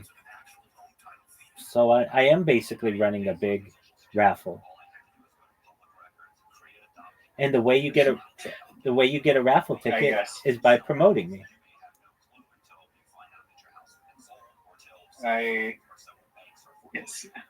suppose that's correct. I meant like a more like formalized raffle like contest that you'd see in like on Twitter or something. Well, at least in California, you've got to be careful about that kind of stuff. There are laws that govern it, and there's like, It doesn't have to be a monetary prize.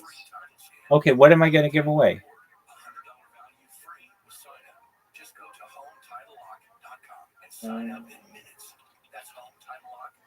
A What are those cruise ship escape ladders? I'd love to. Installed in your home? Right. Emergency escape ladders?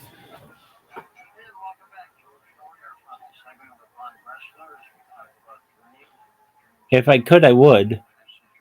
And I'm sure those things are like hundreds of thousands of dollars just for one of them. No, really? For a slide? That Yeah, let's look that up. How much do you think it I would is? say $20,000. I'll say $100,000. For like, Yo, dog, how much is one of those slides for a cruise ship that allows you to take like 2 tubes into the water onto rafts that inflate?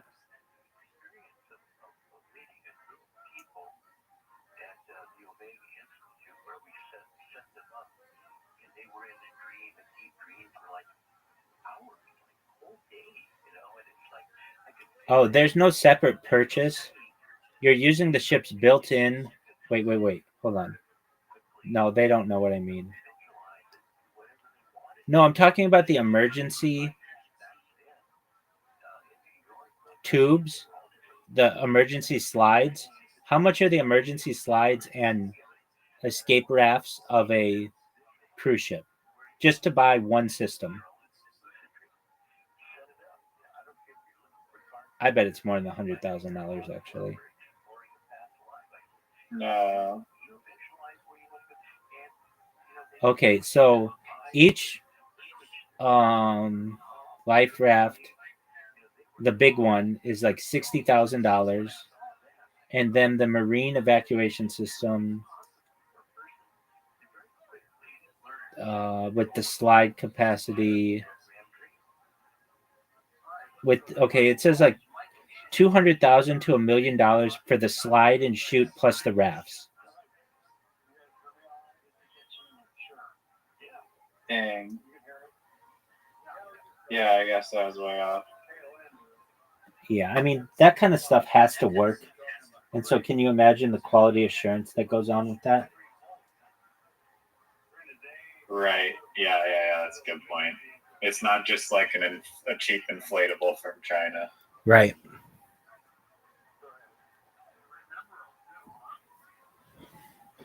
So all I have to do is get together between 200,000 and $1 million per station, and that's per station.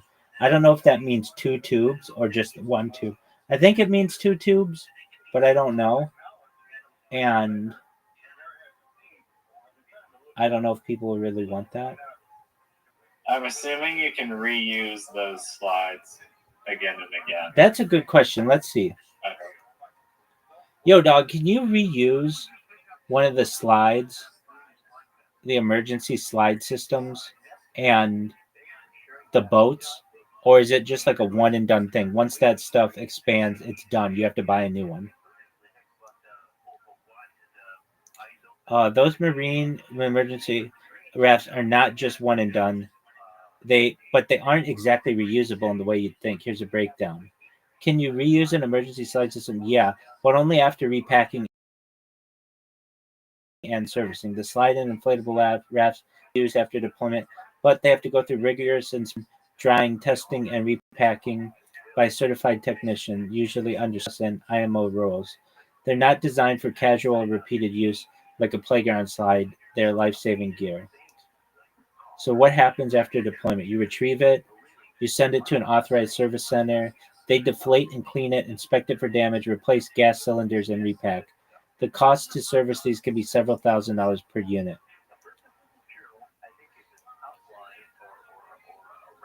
But that's good. Gotcha. Yeah, it makes sense. That's good that you can reuse it. You know what happened to my cousin? This is like the last thing I'll say before I dip. What happened to your cousin, Big Dog? She's like first year of college in the U.S. And so she just got a car. Like last week, she was staying at my mom's house where I used to live in Oakville because she was playing in a golf tournament in the town next door. She didn't play too well in the golf tournament, but like 2 days after she stayed at our house, she got her first car ever. And so 4 days after she got her first car, she was driving on the 401, which is like this congested, crazy highway in Toronto. And she rear ends somebody. It's her fault. And her car is totaled because the airbags went off. And the other car is totaled because of the airbags that went off. Wow, that's unfortunate. Did she have insurance? Oh yeah, she has insurance, but her insurance is gonna like go up a lot. Right. Is she okay? Yeah, luckily she's fine. I don't think she was going extremely quick or anything. Probably like, yeah, I don't know how fast she was going, but it wasn't like a life-threatening situation, thankfully. Is she going to be okay to play golf again and everything? Yeah, she's totally fine currently. How are her golf clubs? I'm not sure if she was in the car, but she is like a top 30 women's golfer in Canada. She's excellent. She is excellent, yeah. Super excellent. What's her handicap? And it's very low, like it's like low single digits, depending on the course. That doesn't make like, sense. You mean like low 70s? Like single digit handicap, like okay, like maybe like 1 to 3 over or something. Wow, like very very low. Does she want to play on the Canadian tour? I thought you were gonna ask that you want to play mini golf. Oh, that would have been funny. Yeah, no, she's in college in the U.S. on a golf scholarship, and I think that's her life is golf. She travels around all over the place playing in these golf tournaments. It's pretty cool, and I think it's kind of like there's sports where like you can play the sport and be just considered good at it because there's just not a lot of people that play that sport, you know? Right. Like I got into kayaking and canoeing when I was like probably like 10 or something, and I was competing for Team Canada in like the national regatta or some shit.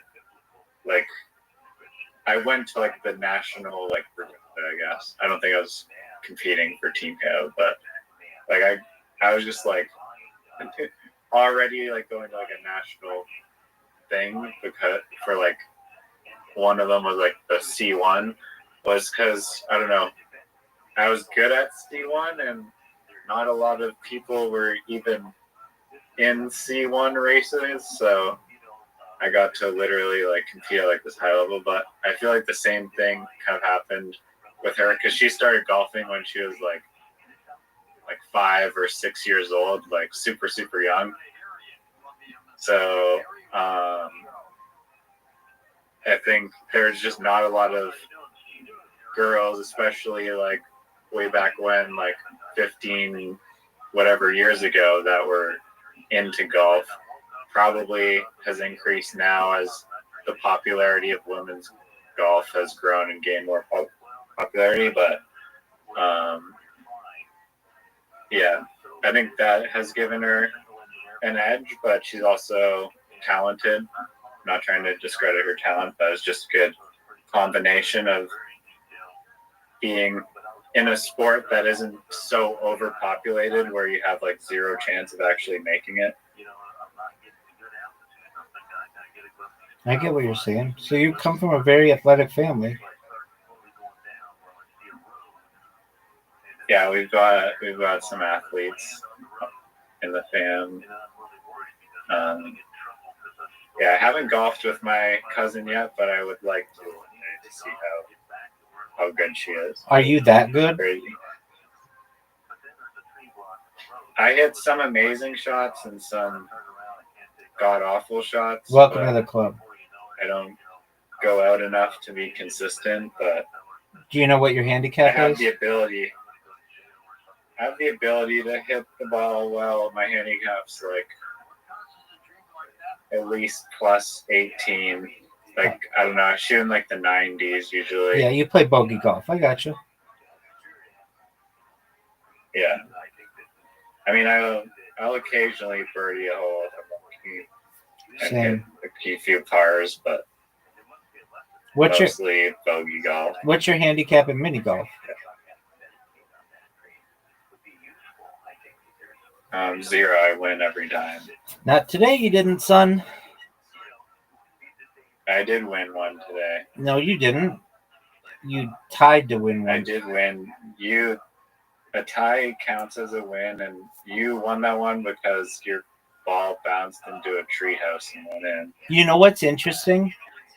I don't understand this with Plato. Zoo would have freaked out. Zoo would have shit himself. Especially because I was so far behind. And on top of that, you almost got that hole in 3, which is like the best you can do. Okay, in Moncala, if you tie, no one gets the point. Nobody gets a win. But in mini golf, if you tie, you both get a win. Isn't that weird? Is there a reason for that? I mean, I'm sure there is one, but I don't know what it is.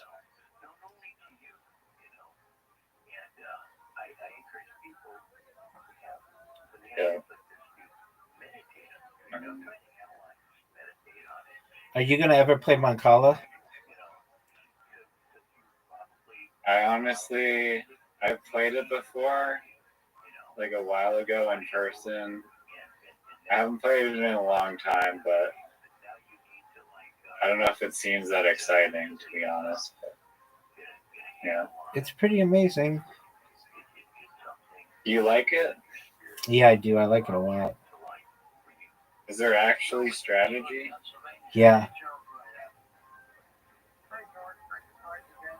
What's your strategy? On the first time, if I'm going first, it's to go Yeah, and you take the free one so that there's only one that goes into your net. right, You know that. right. That's exactly right. And then my second shot, so I get to go again then, and then I get the ones wherever there was an empty one that I had. I do the math so that it's in the right one, and then I get the other person's. So I start off with like a +5, and then from there, I have a strategy to try to get it so that I get the individual pebbles like in a good spot to where they can take advantage of my opponent at the right time. So like it's not good if like I'm gonna only get 1 or 2 pebbles from him or them. That's fine. 1 or 2 is fine. But what you really want to get is when it's like 6, 7, 8, 9 of them at once. That gets you a lot of points. And then another thing that I do, I don't want to go too quickly around the board because if you do, if you go too quickly and you don't have any stones on your side, the game ends and the opponent gets all that were on their side. So like there's some strategy to it, and I feel like I play the same type of strategy that the pharaoh from Egypt would have played. I think I would have made a very good opponent for them. Probably, arguably probably the world's greatest Macala player. It's in Moncala. history. Let's look this up. Let's see if there is one. Yo, dog, is there like a There's world's probably greatest like a Moncala world player? champion. And if they are, is there like a deep blue chess version of someone who has like figured it all out? And is it played competitively and like for money and stuff?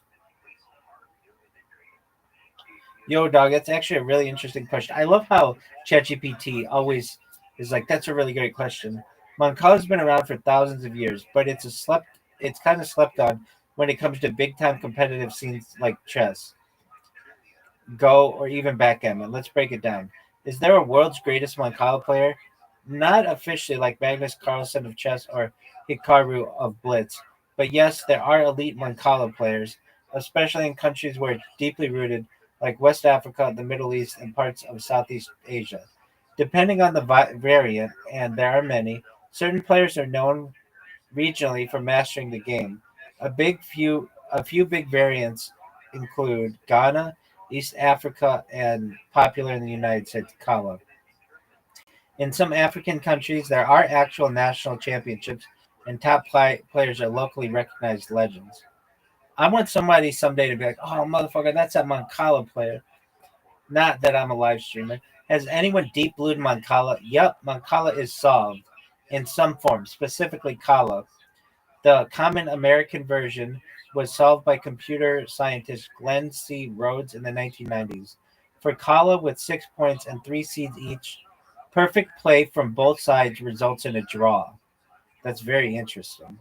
Some algorithms play perfect Mancala, like Deep Blue for the game, just not as hyped because it's a smaller game space than chess or Go.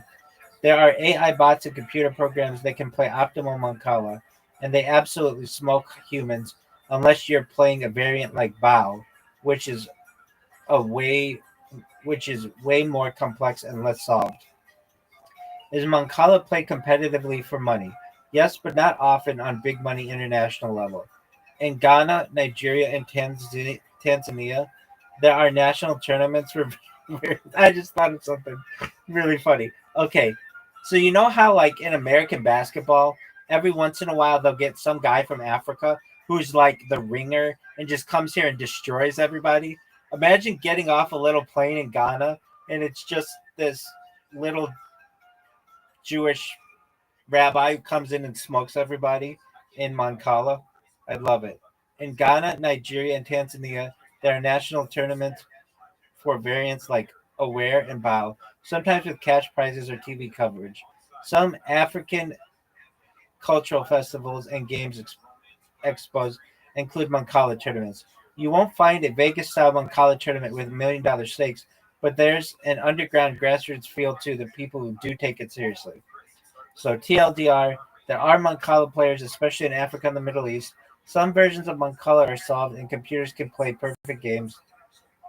It's played competitively, sometimes for money, but more at a cultural national level than internationally.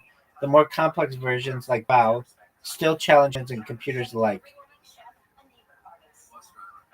If you want to gnarly and if you want to get gnarly and play like a beast, I can break down some perfect opening strategies. Fuck yeah! All right, you go to bed, big dog. No, that just remind I will. That just reminded me, like my YouTube algorithm one day just like gave me this video with like 15 million views. It was like the national like it's called like the Chronodil Championship or something, and it was just like this fucking weird game that like no one has seen, and it's like it's this board. It's basically like miniature shuffleboard, but with your fingers and you're flicking these like tiny little pucks, and you try to get it into like this little like perfectly like puck shaped circle. Like you have to hit it perfect to get it to sink into like the circle and score points, and then you have to like you can shoot at it from like two angles, and you have to defend off the other pucks. Is it like And there's Carom? this guy. Yeah, What? it's similar to Carom. Crokinole. Uh, oh wait, what did you say? What's It's it called? Crokinole. One more time. Crokinole.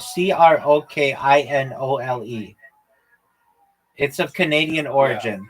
It's similar to Carom. We've played Carom. You and I have played Carom. We did? Maybe Zoot and I. Before you go, I know you want to go to bed. Just you don't even have to play, but just look at the invite I'm gonna send you. Yeah, it's Crokinole.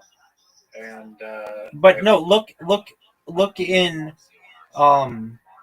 look in go to go to go to go to Plato for a second. okay. Look at the invite I just sent you. You see this. Is it actually like Crokinole? It is. Mini golf? No, I sent you a different. Harem? Oh, what the hell is this? I've never played this game. Oh, yeah, wait, make sure the queen. Oh, what the fuck is this? What do we do here? You pull back. Drag your striker? You pull back, and you want to get I want to get the black one. I want to get my black ones in the hole. exactly. Oh, like that. So And you I just get to go again? yeah. So you just got one in. I can hit yours too? I think so.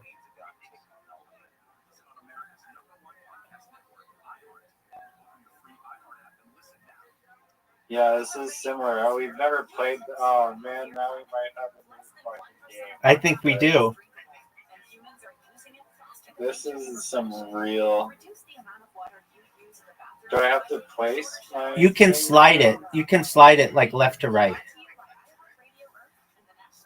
Oh, okay, yeah, I wasn't letting me place there. Can I go on any one of them? Or You can just slide as one? far left to right as you want. And you can play with up to 4 people. That's what the other 2 spots are for. Okay. There you go. Oh, Oh no. Oh my lord. It's gonna take me like a game or two to get the feeling of it, but new slider. Let's see a big dog. there you go. So I don't think that was intentional, but Definitely not. what do you want to sync the red one? No, so the red one is the queen, and that's at the very end. You do that one, or like the second to last one. Oh shoot! I just put your ball in. Oh shit. This is like kind of like pool, but with fingers. Exactly. Um, If you've ever seen this game played, though, it's played in the Middle East a lot, and it's got like sand, or like oh, good job, or like sawdust to make it slide really well. yeah, it's literally like a shuffleboard. Exactly. What happens if I sync my like thing that I'm shooting with? Negative point? No, nothing happens. I don't think. Oh, so that's allowed. You I can th- sync the thing. I think so. It's called the Striker,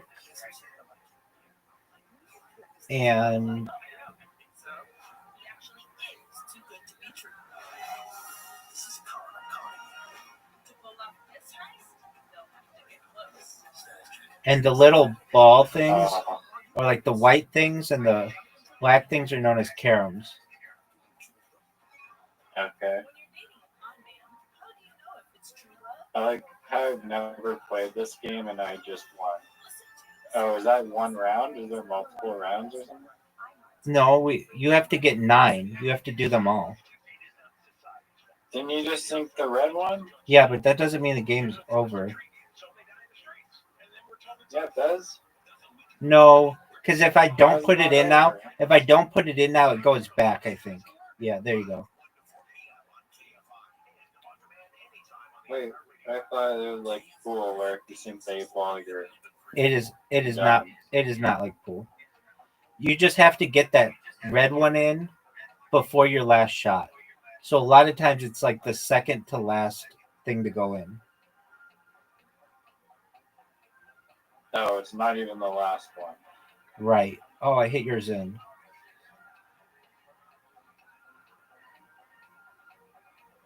See, if you hit mine in, I should be able to shoot. I Oh, mean- that's actually a strategy then, potentially. You knock... Oh, no, but you have to knock one of yours in. You can't just knock theirs in and continue. Right. I mean, then you just get into pool.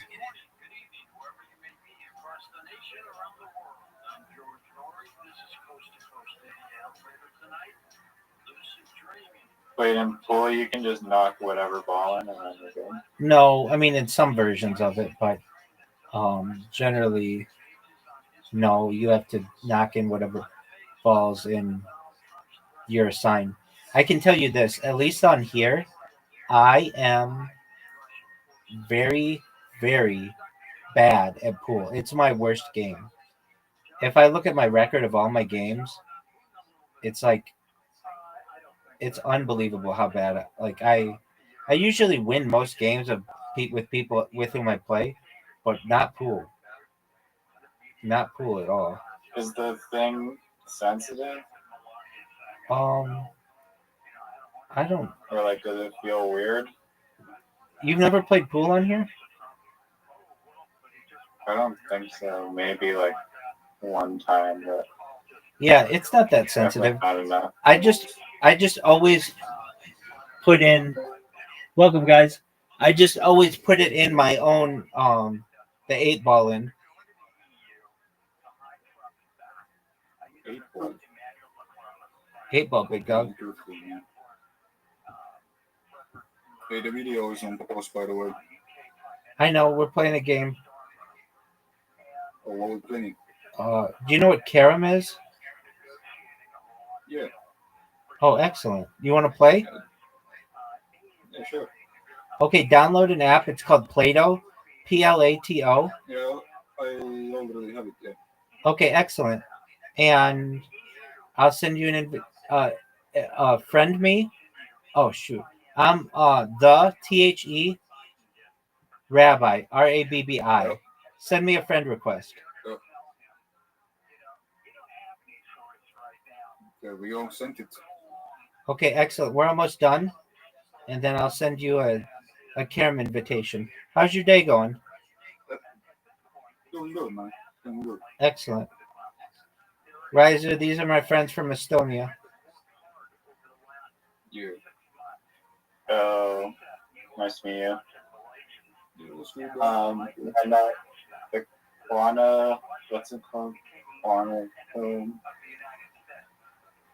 but the Crokinole championship video that I was watching, the guys that were playing, one of them looked like Harrison Ford and the other one looked like Steve-O. And people That's were like, hilarious.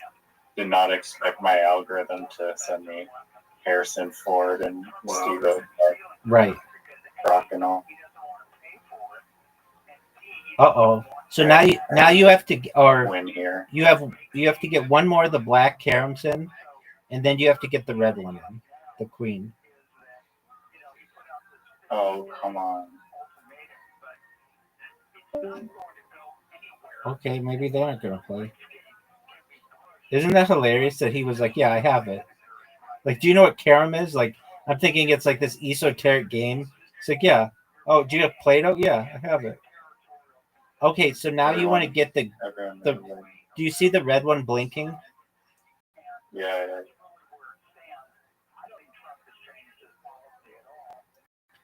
Dude, you're gonna win. That was nice. I'm actually curious to like watch like real people play this. Oh, like Oh, mine. This is like a makeable shot. for it's sure. easy. There you go. Absolutely bulldoze you. You want to play again? Absolutely bulldoze. Yeah. Oh, My tight. First ever win. Okay. So there are different ways to play.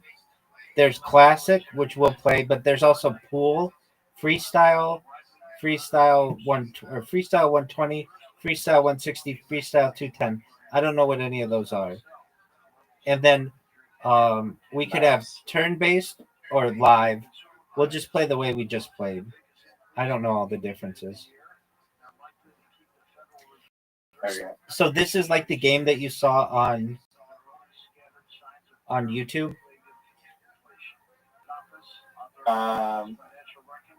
It's similar in that you like are flicking beads with your hand on like a shuffleboard. There's a different version, which I like this version a lot actually, probably more than the other one. The other one would be very boring to play here.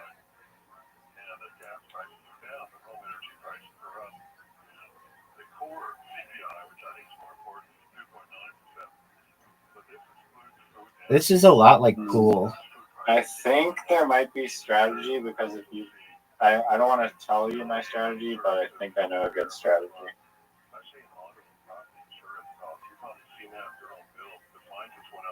Isn't the strategy to just Which is knock your balls into the thing.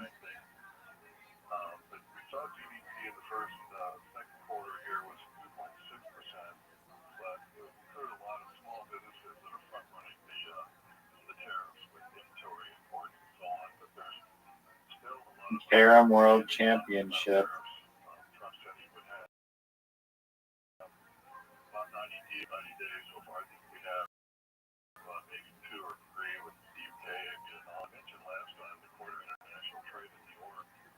Wow, LeBron.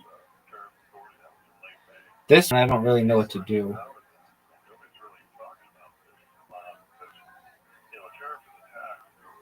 Oh my lord. I'm gonna have to get really lucky. Oh no. Oh, now you have two makeable shot. Oh no. Oh, I'm in trouble. You sucked the first game, and then this game, it's like you literally can't miss. Fuck. Alright. Now you're gonna get a bunch in, No, it's so hard. dude. But everything's gonna go in. All in the worst spots. You can like, literally. Okay, now you put the thing in. Oh, so it's my turn now. What? It's like What? it's like a I fucking.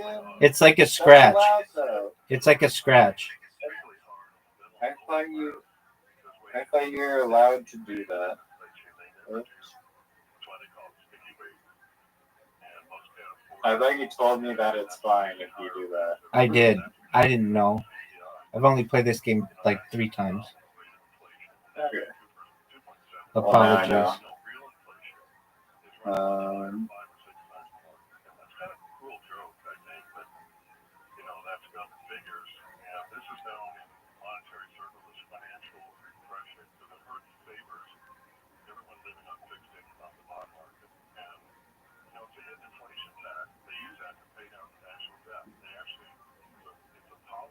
What happens if you sink the last one before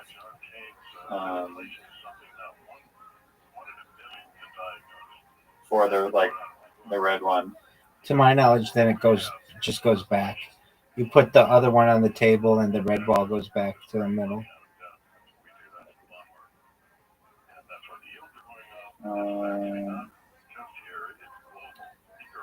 Have you tried it? I haven't seen a bank shot from you. You're about to win this one right now.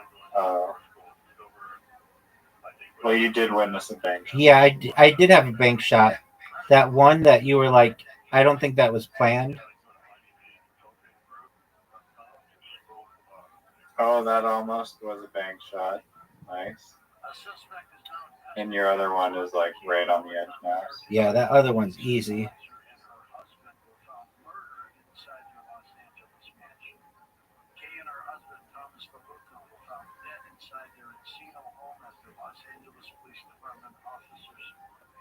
Oh, wow. Yes.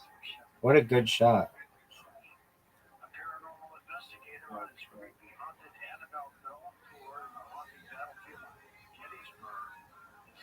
Ow. Fuck it. This is a really difficult shot.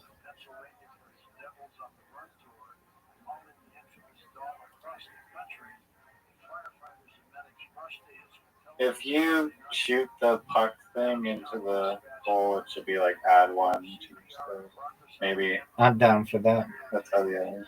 Well, there might be that rule. I don't know. We just play the classic way.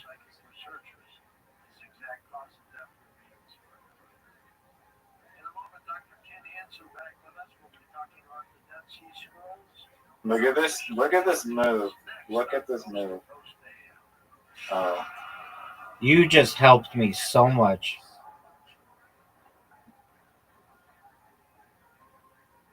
oh no! No! No! No! No! No! No!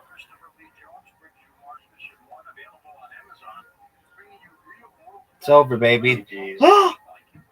I had it counted. Now the red ball comes back. Oh, if you did, you can't even. You have to sink them both in a row. Okay. Shit. You don't. You could do the other ones, but chances are.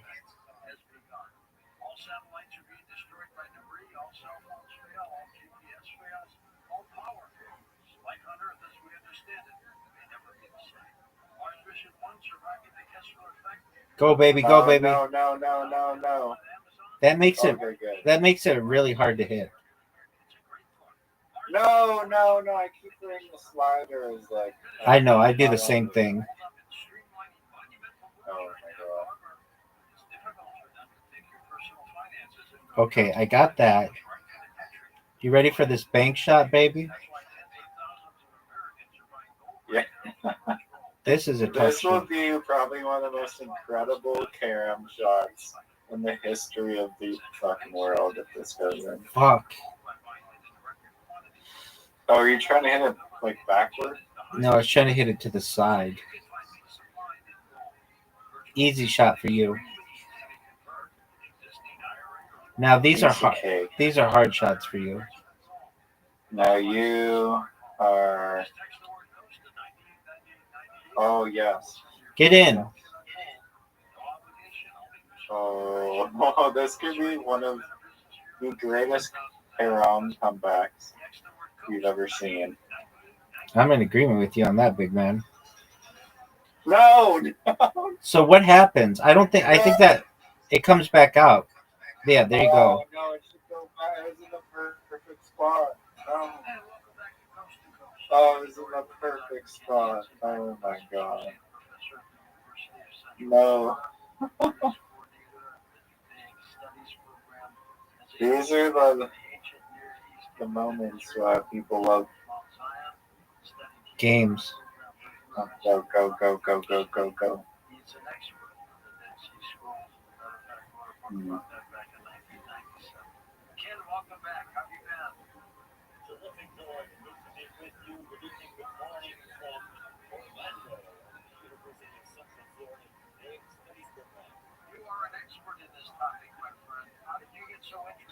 Dude, you put that thing in the wrong spot. Oh! What an amazing shot. No. Now I had this bitch counted earlier. Nice. That was a beautiful shot. Got it. Oh, and you finishes it off. 2 out of 3. Amazing game. 2 out of 3. Run it back. That's what I'm talking about. I like how you said you're leaving like 4 hours ago. Well, now I'm hooked like Joey Diaz on cocaine in the 80s. That's right, baby. Oh no, I just put Thank one of you. yours in. Thank you, another one. This might be hard to not sink it. No, no, no, no, no.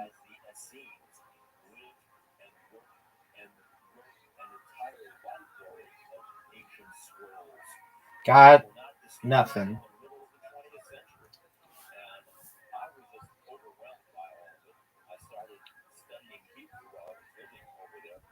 Oh, that was great.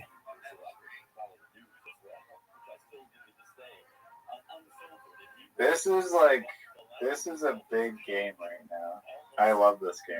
Excellent. I do too. I don't know how I've never seen or tried this up until now, but The way that I learned about it was on like TikTok or something. I saw these guys in the Middle East playing, and I was like, that game looks pretty tight. It looks like this game that I've seen played like shuffleboard. It's called like barroom shuffleboard or something, and you like use these little pucks. Come on, baby. Come on, baby. no. Come on, baby. Oh.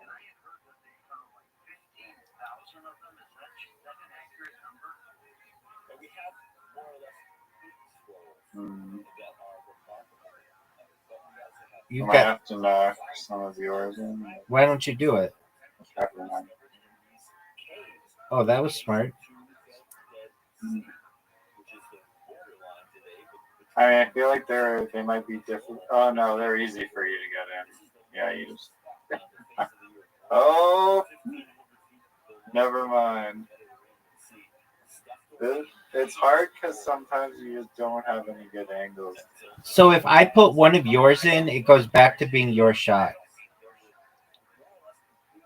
Yeah, unless one of yours also goes in. No, I thought mine went in. One of them. No, I don't think so. I do. I think I put one in, and I still get it counted. But because I put one of yours in, it's your shot. I could be wrong though. Okay, you just I put mean, we'll one. see right now. I didn't sync any of mine, but it's gonna No, go to we you. won't. We won't see right now because that's not what happened. What I'm saying is, if I put one of mine in and I put one of yours in, I think they both count. But stop. Yeah, if you sync two, one of yours and the other team, you keep going. I don't think so. You just said that, didn't you? No. Oh, dude, what a great shot. Um,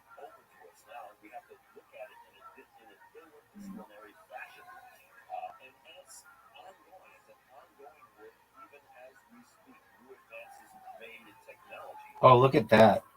Okay, I'll just try to do bad, it. bad idea. Okay, I put one of I yours don't in. mind. I put one of mine in. Whose That was turn one is of it? each. You keep going. Okay, you're right. Even though it's one of each. So I must have not put any of mine in or something like that. That is correct.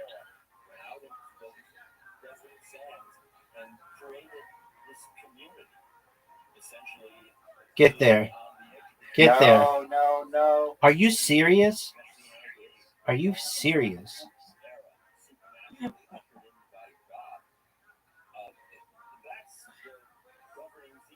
Oh. Are you serious?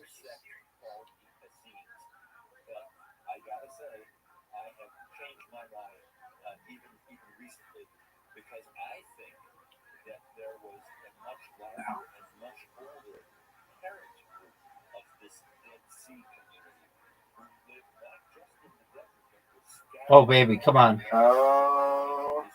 Wow. I'm sure that was intentional. For sure. Look at this. Boo. I think it's hard to get them in when, or harder to get them in when they're at like the center of the board. I think they're harder to get when they're on your side.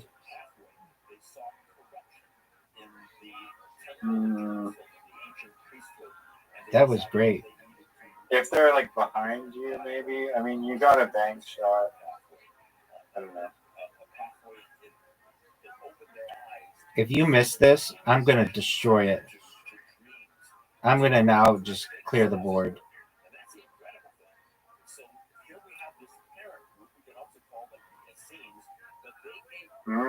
I don't know. Yep. You have to get this one in.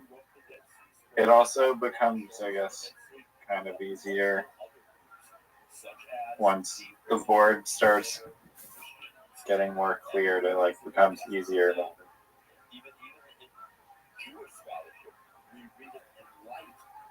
No. That's what I'm talking about. No. Bad. Oh no! What? It comes out? What? Yeah, because your thing went in. Your Oh, slider thing. I thought that was okay. Alright. Big shot. Oh my lord! You made Sorry, it. mine's kind of. You made it really difficult for me, though. I wonder how they came up with the idea of the queen. That has to go in before the other ones.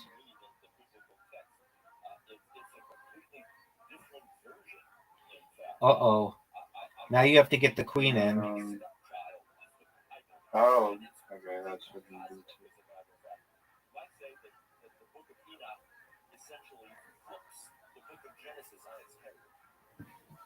And now I have to get this one. I need to cover the queen. You have to get this in. No way. No way. Oh. You just fucking played like a champ. Wow. F off. Amazing comeback.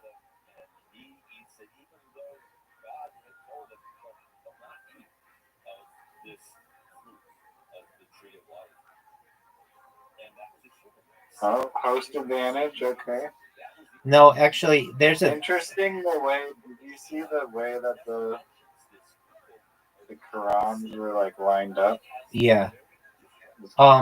It's not host advantage, or I at least allow it to be random, so it's whatever the computer said. Oh, get in.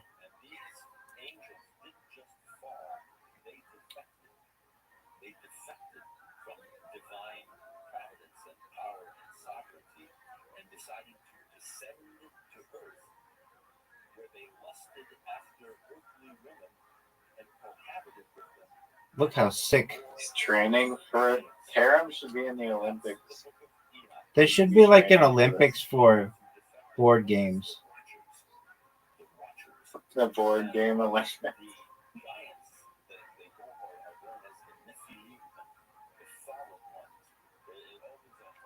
Okay, I put one in and I put another one in. It's still my turn. All right. What do I do here?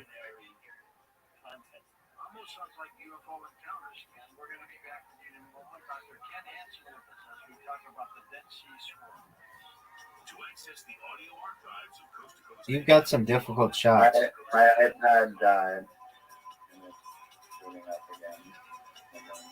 All right, well, you better take your shot. Is there a timer on this thing or no? Yeah. It's okay. I'll skip it just so it's even. Is your thing starting up? It is. The Apple logo is on. Okay. I'll let mine go. And in the meantime, I'm going to use the restroom.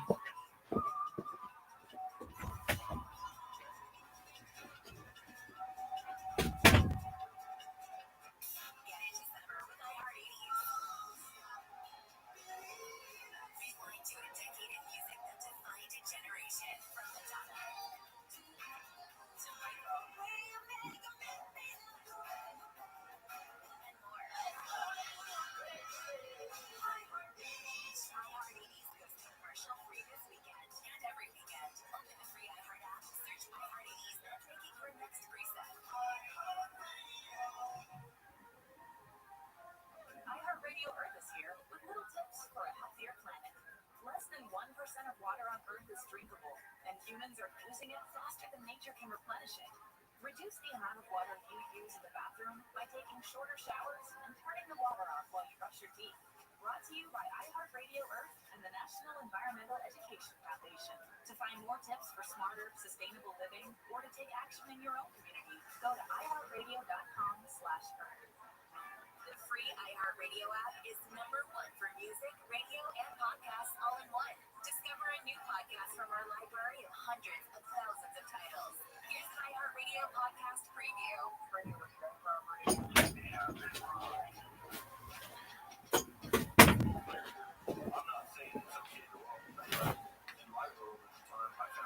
All right. You're up. Alright, it's your turn. Well, it's your turn. Just hit it. Is it my turn? No, it's your turn. Hit it. I already did my turn, so Oh, okay. I'll shoot it into the nothing. Well, that was kind of you. Okay, is your iPad charging? It sure is. So I don't really know what to. Oh, here.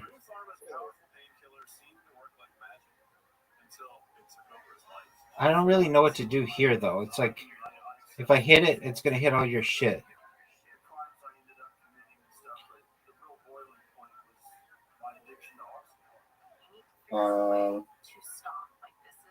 Oh, don't hit his shit in. Don't hit his shit in. Fuck. That's going right in.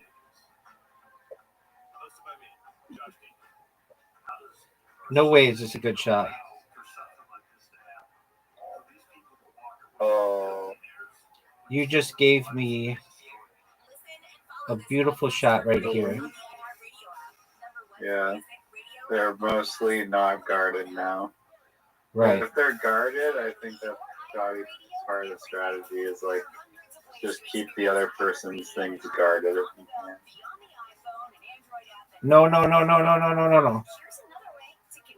That one's gonna need a nice bank. Oh, you have to get the queen in now. No, that is a one. That's gonna need some luck. I did what I wanted, which is to get it in the middle. Hey, my thing went in, and it did gain. I did gain an extra thing.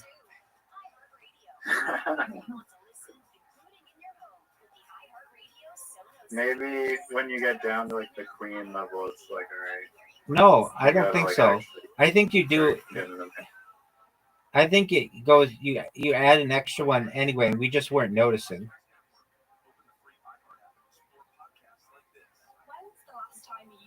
Hey, hey.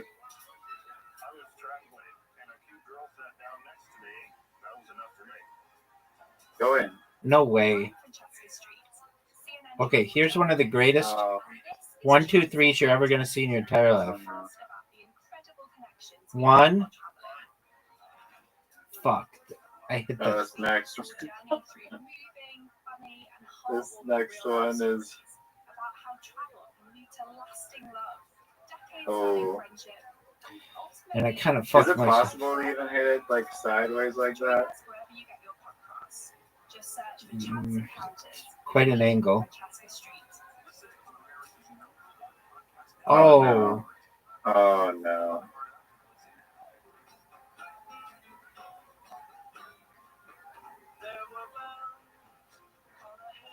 Fudge. Alright. And I just opened up the board to you.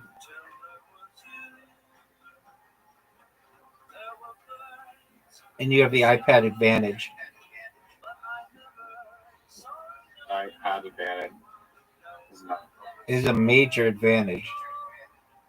In the World Board Game Olympics, it's going to be seen as like juicing. What is that bullshit? I'm going to shut your shit off.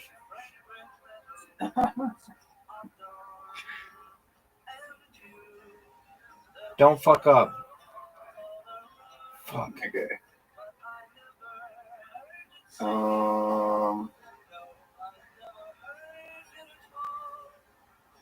Oh, you helped me. Oh, how did, No, you didn't. You hurt me. Bulls are not as generous as mini golf on this game. Not at all. You're right. That was mini golf. That's going in. Dude, mini golf is easy. You just have to get it like somewhere just remotely close and it'll suck in. Which I'm happy. I like that it's That like thing that. is a goddamn whirlpool.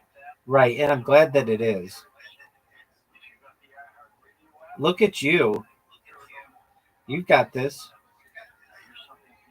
Now you got to get the red one, Queen. the I like queen. how all these games have been like super close. Yeah, Like same. it's always like bouncing back and forth. Go! Oh, what a shot! No What a way. shot. No Finish. way. Finish it. The greatest comeback. No way. 6 points down. No from way. Downtown. Oh, I almost sunk my own shit there. Fuck. Oh no. And now the queen is in the middle. That's like easy. Hey, should put the thing like not in the middle because the middle's too. Oh no. No. No. This is a tough shot, though. No. Oh. Dude, and it put it in a bad spot. Oh. No. Don't miss. Okay, that's I would easy. never miss. And this is super easy.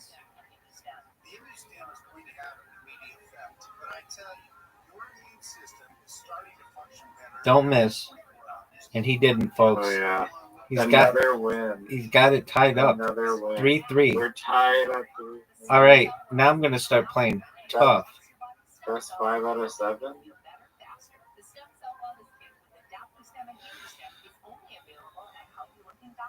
Well, I've only won one game. You've won 3. Oh, that's 4 out of 7. Sorry. Okay. Now there's got to be some strategy here. I think I know what it is. I'm not gonna hit it too hard. But I don't know what it is. Dude.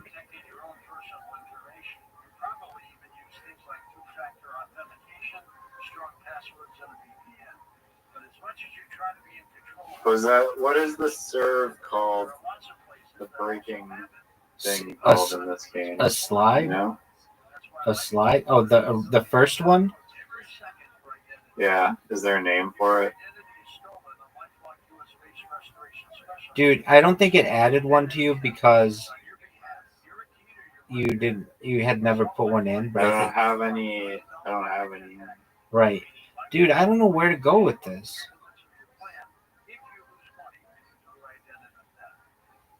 Because my serve was too good. I'm gonna try to move your fucking thing. Wait, I just put it in. Were you trying to do that? Yeah. Why? Why not?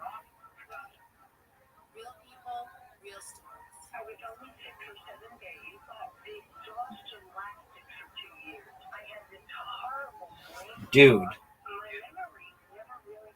That one was clean. Now it's just like.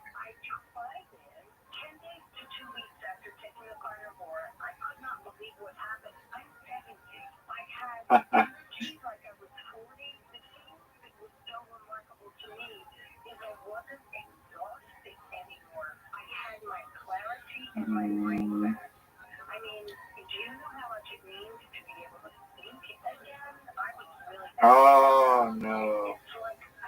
No. God.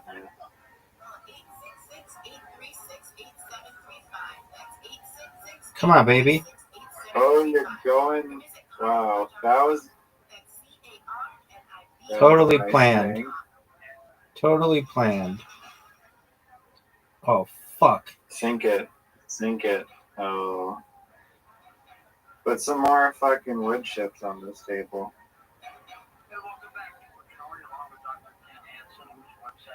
No.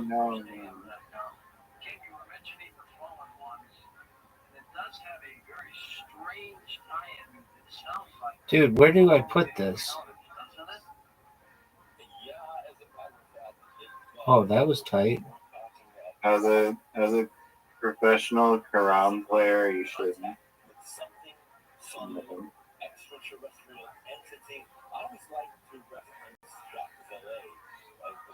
Come on, baby. Lucky. I planned on that.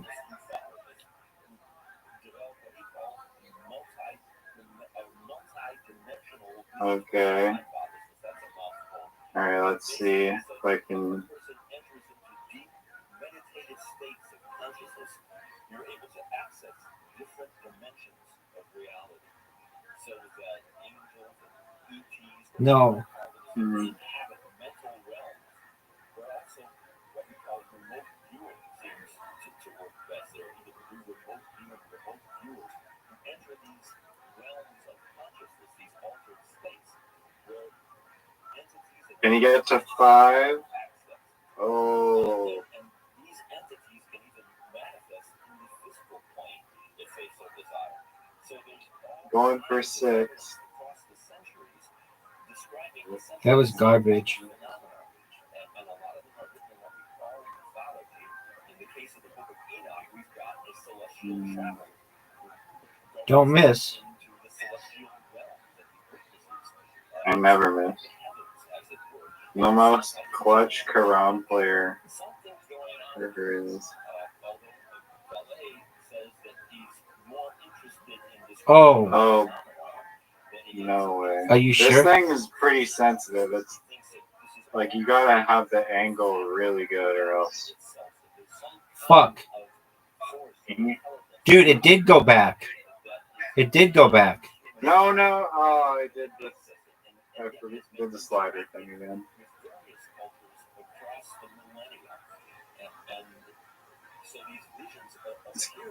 And many go again. Oh, damn. In antiquity, these entities would appear as angels, and in modern times, more like UFOs. But something's going on. Is it conceivable?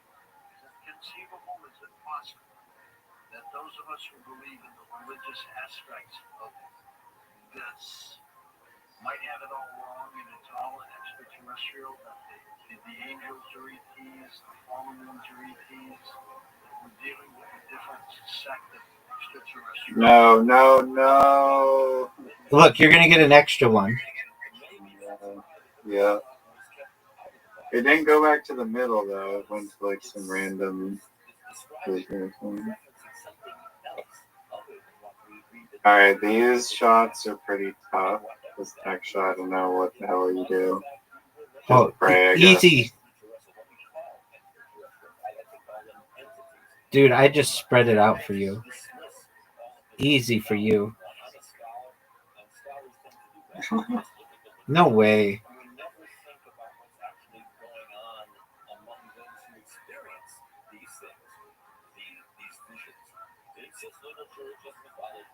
No way. Oh gosh. No way. No. What a shot.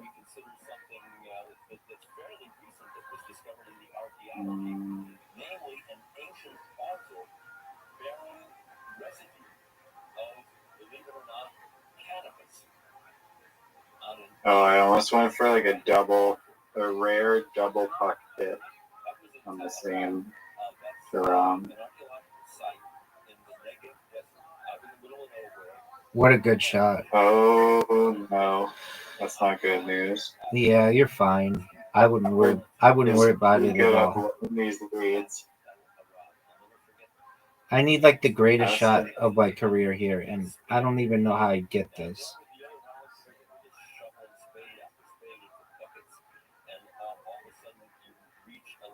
Get the puck in. Puck in. I gotta take the freebie. Thank you. When you said freebie, you mean the queen? No, like the one like those. Oh, your queen's now blocking mine. It's not my queen, it's the queen, dog. Right. We share her. Oh, what a shot. Stay. And she's been a whore to me. Actually, she's been cool. It's that last Karen that sucks. No way.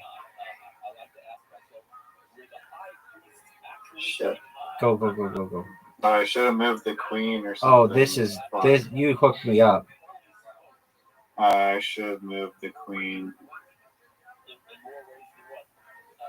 Fuck. Oh. Fuck. Alright, should be a good Quran player should be able to make this, which I am. Both of them?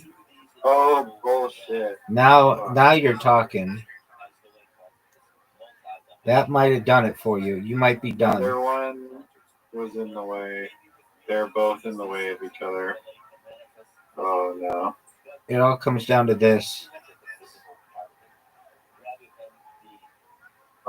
Choke, choke, choke.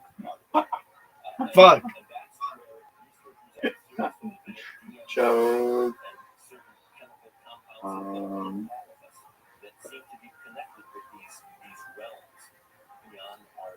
Get in, get in, get in, get in. No. Oh, mine's kind of blocking it at least. What are you talking about? If you're going for that pocket, it's not good. No. I can still come back. His biggest choker. Oh, he did it. Nice.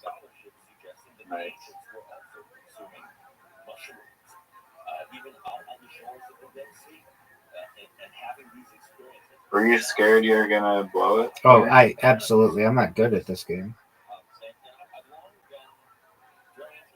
You're better at archery. Word, dog.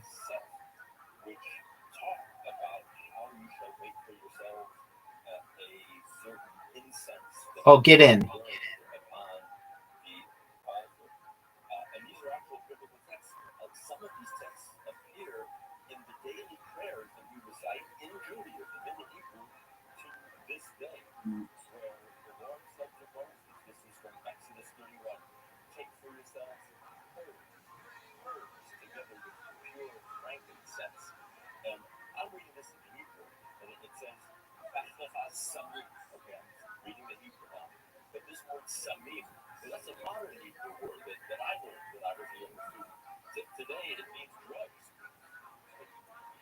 Get in.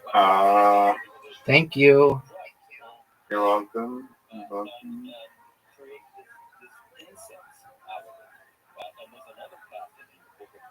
Oh, what a good. Interesting. No way. No way. That would have been amazing. I was not giving you that free one. Oh.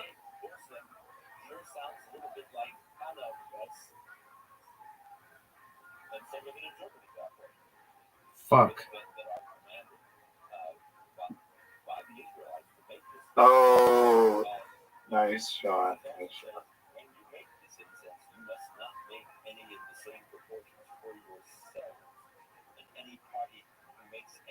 Dude, I don't know what I do here.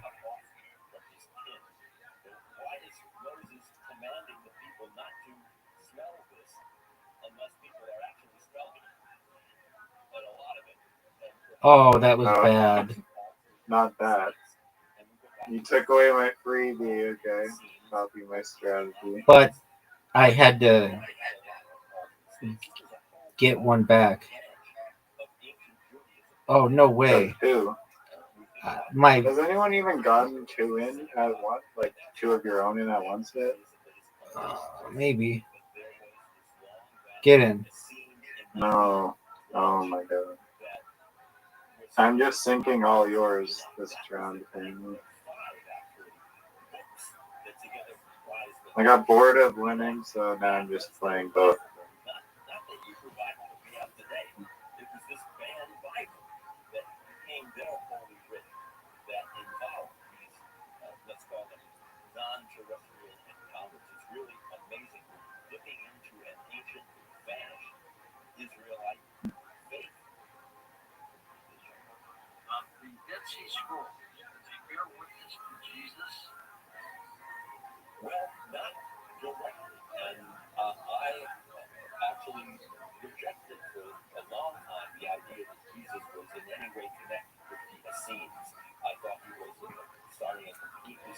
Boy, this would be an incredible bank shot.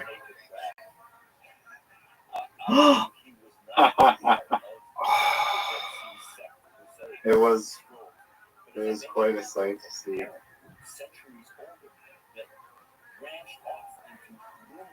subgroups.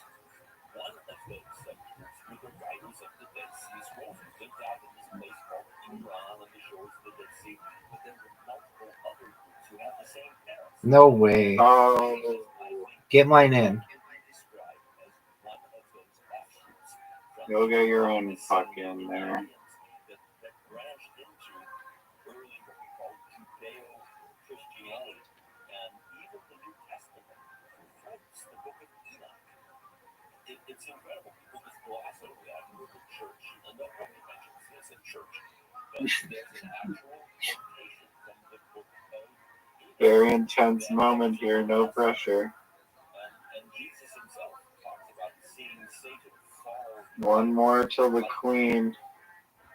Oh, if you got this, it would be quite a run. Little glimpses of this Enochic Judaism. Oh, Apostle Paul in the book of 1 Corinthians says that Easy shots for you. Easy. you always say that, and then. I mean, I know you're gonna make it. Oh my god. Easy shots for you, Rabbi. Easy. That should have got out.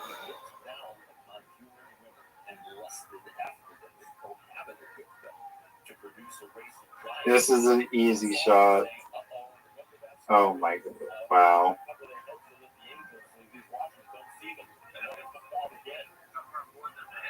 Bank shot.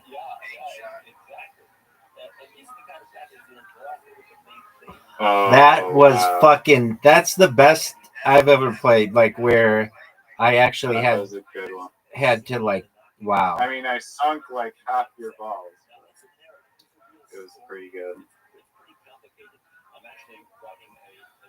I I can't. need to not sing all those. I can't believe I made that.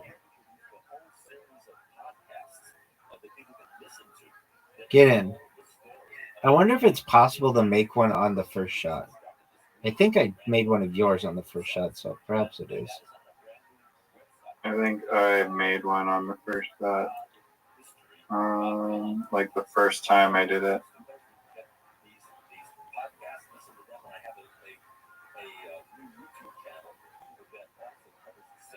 That was good.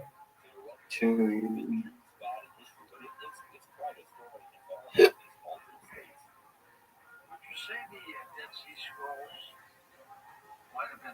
That was good.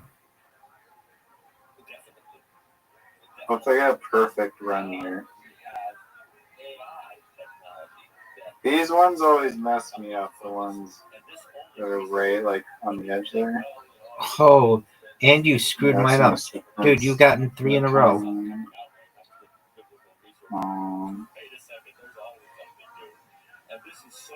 Hit mine in. Just hit mine in. Oh no. Gosh darn it. I was doing so well. Wow. Fuck. Wow.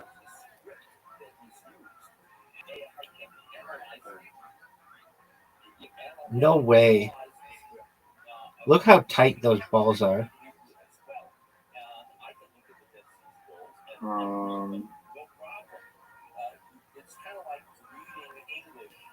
Oh, come on. Other than not fit in your mind. If you did a better, like, break shot, that wouldn't be a problem. But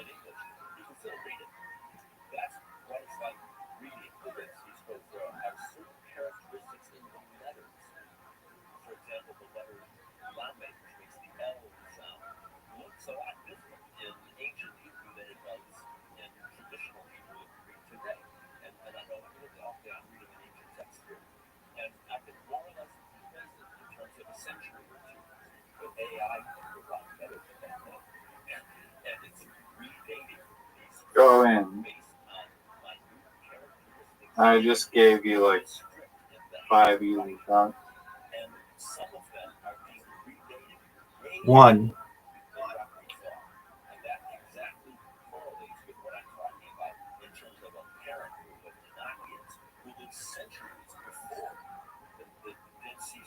2.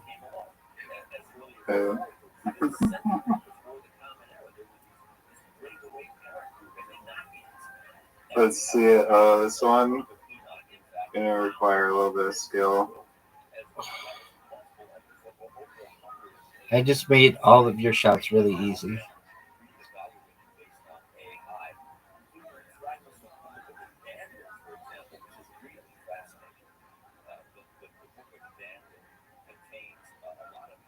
That was a great shot. 1.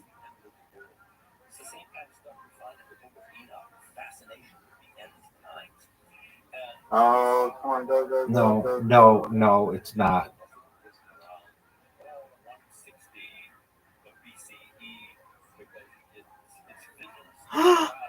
Oh, thank you. Sink the puck, too.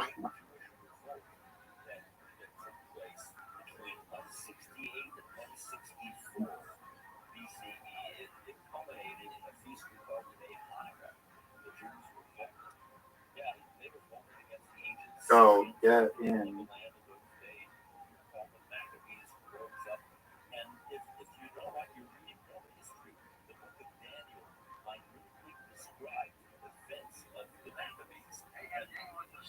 Okay, to tie it up.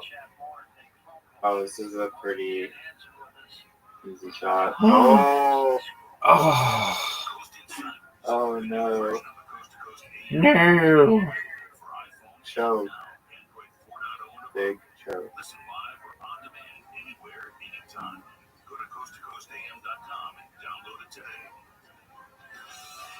Trying not to sink the shooter thing here.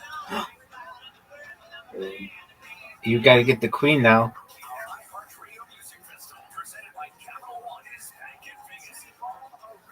This will be quite a rim. Oh, no way. No way you're going to get this. This is like such a hard shot. No way. No way. No. All right. Now I'm going to make the greatest comeback you've ever seen, I son. almost won there. Let's see. One. One. Me like 5 shots in a row. Oh, fuck. Oh, you kind of. Nice.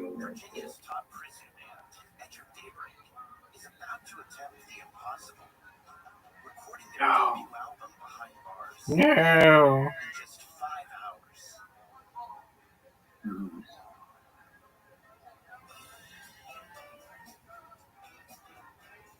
They were black artists serving extremely long felony sentences. Each had grown up under segregation, only to get caught up in America's prison boom during their 20s. I'm Jamie Petrus, music and culture writer. For the past 5 years, I've been talking to the band's 3 surviving members, Jamal Jahanubi, Neil Cade, and Harry Cupcake Cole. We were the band of the state penal system. They would come in. Go. No way. Go. That's him. No way. Game winner. They're out of prison now and in their 70s. Game winner. Their past behind them. Fuck, man. Easy. That was great. Alright, GG's. All right, take care, big dog. We'll play again soon. sometime.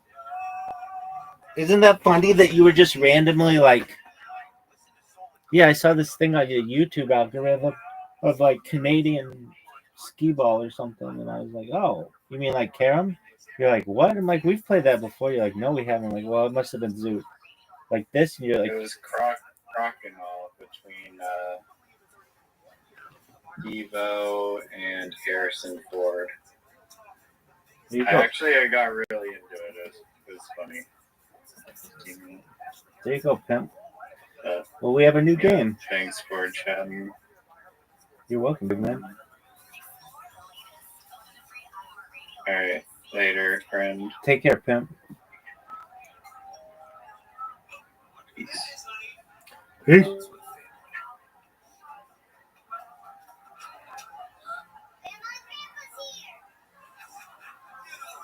Getting back to the moments we miss starts with getting informed. Get the latest info about vaccineanswers.org. It's up to you. Brought to you by iHeartRadio and the Ad Council. The free iHeartRadio app is #1 for music, radio, and podcasts all in one. Discover a new podcast from our library of hundreds of thousands of titles. Here's an iHeartRadio podcast preview. They were sweet little ladies. One thing, it really is sitting weird in my tummy. Mixed with the Zen. Yeah, mixed with the Zen, it kind of. Around the world, living at even smaller concentrations. Yeah, Whereas if you look at this comparison map, Rotten so good. Let's try a regular one here. Is that a worm? They're shaped like a worm. They're a little bit stiffer than regular gummies, and you can just chomp right through them. historical land of Israel The regulars is are just really, so really tiny good. within the Ryan has geographic something scope. really good on their hands here. I know. I'm sure I think this product might be something I would like to buy. Look at their little mascot. Israel is Yeah, Ryan, if you happen to be 437 watching this, we're actually really big fans of this. I mean, these regular ones, I think that's a wacky watermelon. No, that's not a wacky watermelon. That's really hard to tell. Maybe a flavor strawberry. Yeah, that's really good. We really need to get talking to these rotten people about this. They are good. We'd be happy to eat these probably. Yeah, without a doubt. What's that flavor? It looks like you're about to eat I'm trying to find a bar from Blue Raz. That has to. That's gotta be. Oh no. Studying literature. Okay, so that describes Casey the Grant. ancient civilization Mike. around the historical scene. If we were to look at empires that fell since then, we would see I didn't see it, bro. We shook each other's hands and gave each so other many good. empires, including Yeah, the Assyrians, Kiss. Babylonians, the Persians, Zoroastrianism. So what are you thinking now? You ate a couple of the sour ones. After eating the sour ones, you just Still like them around, better now or still very not sour? I think the original, that's a great word. The original. That's a really good one. I would almost say, Grant, come on, this is really good. Stop. We're talking about Rod. They're not going to go. They're not going to do what we need them to do. It's good food. We love it. This is the same thing that's true of empires outside of the land as well, like the Harappan civilization, Yeah, it looked like until he barfed the or bed. India, or the three civilizations, the Nazca peoples, the Mesoamerican You're peoples, clicking. the Aztecs, and so on. They're all That was, man, what a good treat. We love these dudes. Feed are free. Whoa, that rhymed. Jewish sovereignty in Yo. the first century. It falls just a few hundred years later. And the Jews see the rise of three Yeah, shit's been going good. If this is any indication by now, I mean, things are rotten sending us stuff. I mean, the pizza people. We're trying to hear back from the pizza people, the pizza pocket people. We've stopped talking to us via email. I don't know what happened. We thought we were very good spokespeople for the pizza pocket people. And we really don't know what's happening. We're giant fans of them. Come on, if you're a pizza pocket, please reach back out. Yeah, it's been radio silence. Yeah, I mean, we haven't had ads in a couple weeks. Pizza Pocket, we need you right now.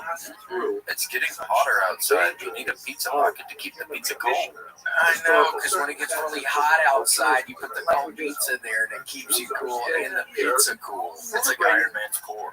I was never allowed to watch those movies.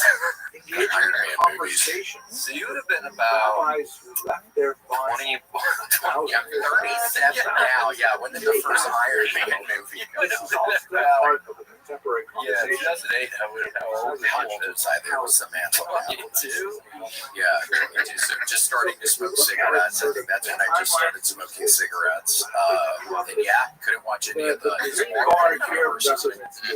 Yeah, Marvel. There's a thing with Marvel. The Riddler's DC. Oh, yes. Okay, that's what I always mix up. Yeah, I always think the Riddler, Marvel.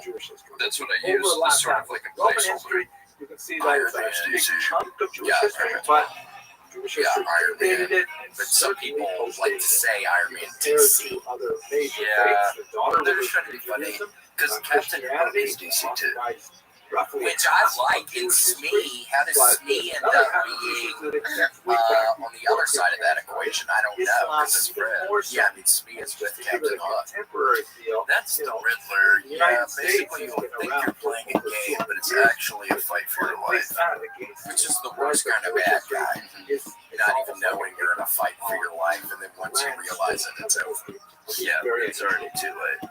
Oh, you're SME. That's me. Just how awesomely long it's underneath his he has a birth defect. It's underneath his shorts. He was a C-section baby. Yes, that's how that works. Really cool. When you're a C-section, you don't get one.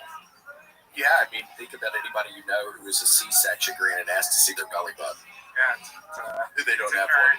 Yeah, trial by vaginal birth. It's like Kyle XY. Kyle XY. He was C-section. What is that? What is he at? He had this wonderful little show on CW. I think he was Superman's son or something. No belly button. No belly button. Weird. How did he eat when he was a baby? Hello and welcome to his mama's tummy. I don't know. Funnel. He just showed up on Earth. You just stick a funnel in her thing and just like a bunch of Sunny Delight in there. Yeah, meal replacements. Yeah. So cool. Yeah, protein powder would work. Maybe some peanut butter. I've been eating that some a little bit. Do you ever do that? Peanut butter and bananas. Capper does it. My strange fiance. She does it like every day. Yeah, William was starving and he didn't want to do anything bad. I was like, get a banana and some peanut butter. Now he's upset. We'd have to switch my addictions. I mean, it's been too much chocolate recently. I've really been on a tear. Yeah. Well, Kill Tony was gracious enough to give us little gift baskets. That's the chocolate I was munching. They're actually really good. I'm not really a chocolate guy, but there's Tony's chocolate. What did you get? It was rad. It was like just a milk chocolate. Huge ass bars. Oh my gosh, I was loving crunching off the pieces. They're like in jagged pieces, and I hate. I think 3/4 of that last shit. And I wasn't even sucking on them like I normally do. I was just chomping down and eating and eating and eating. Normally I like to savor. Normally I like to suck on it. But man, last night you would have been proud of me, Casey. You would have been proud of me last night, just chomping on this chocolate, just going through it. The William Montgomery Show is sponsored by BetterHelp. Well, it's important to check up on each other.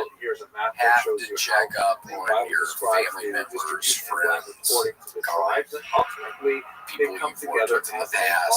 That's a real big one. People you've worked with in the past that you liked at a job. Yeah, because you move on and they might know. It's always important to keep your sugar tight, keep your enemies close, and really keep it going in your head. I mean, they might not be doing good anymore. They might be stuck in that place that you knew the person 10 years ago working at that job, and they're stuck in this weird spot in their head. And then it's like, well, how do you even talk to them anymore? You don't. If you fall out of favor, you shouldn't fall out of memory. And that's kind of what BetterHelp is all about. All creating memories, helping you really appreciate the good memories you've been able to make already in your life. Because you don't necessarily have BetterHelp, you're not going to even remember those good memories anymore. Living for the future, but don't forget the past. You have to remember the past, especially the good memories, but forget the bad memories. Put the bad memories out of your head with BetterHelp. When's the last time you really celebrated a win? I mean, life goes so fast, it's important to take the time to appreciate yourself. Yes, take a moment, take a beat. Breathe in the good memories. The good memories are here to stay, the bad ones can kick rocks. And therapy. Just let those moments pass by. BetterHelp's online therapy helps empower you, teaches you to set boundaries, and helps you with positive coping. Don't get back on the ball. Keep pushing forward and keep smiling.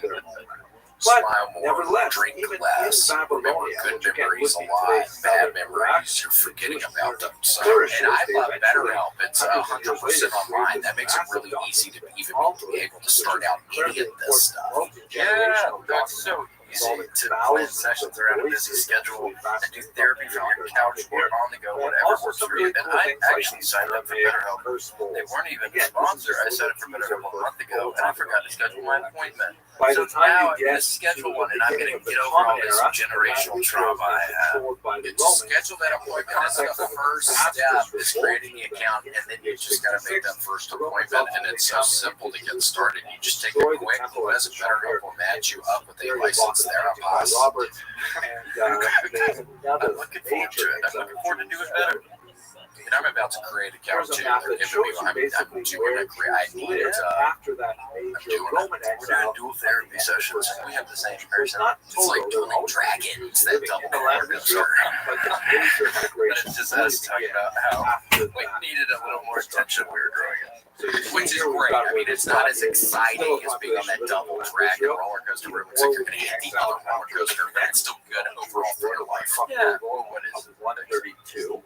I know nothing. Really large population. Take a moment, visit BetterHelp.com/WMS today to get 10% off your first month. That's BetterHelp.com/WMS. 10% off your first month. The Roman Empire at the time.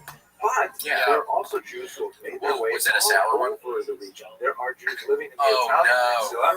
Grant, Josephus, the great historian we talked about in the last lecture, he's busy right now. references 97,000 Jews taken off into CSI right? No. Okay. Yeah.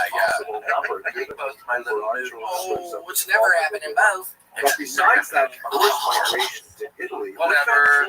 Yeah, Grant, come on. Our guest refuses to come today. Hey, we have someone I could bring in. Minor, in particular, Is it our guest?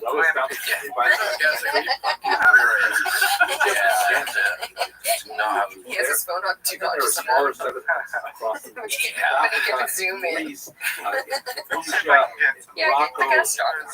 Yeah, you guys want to chat with someone? I mean, now you forced our hands. You kind of forced our hands on that one.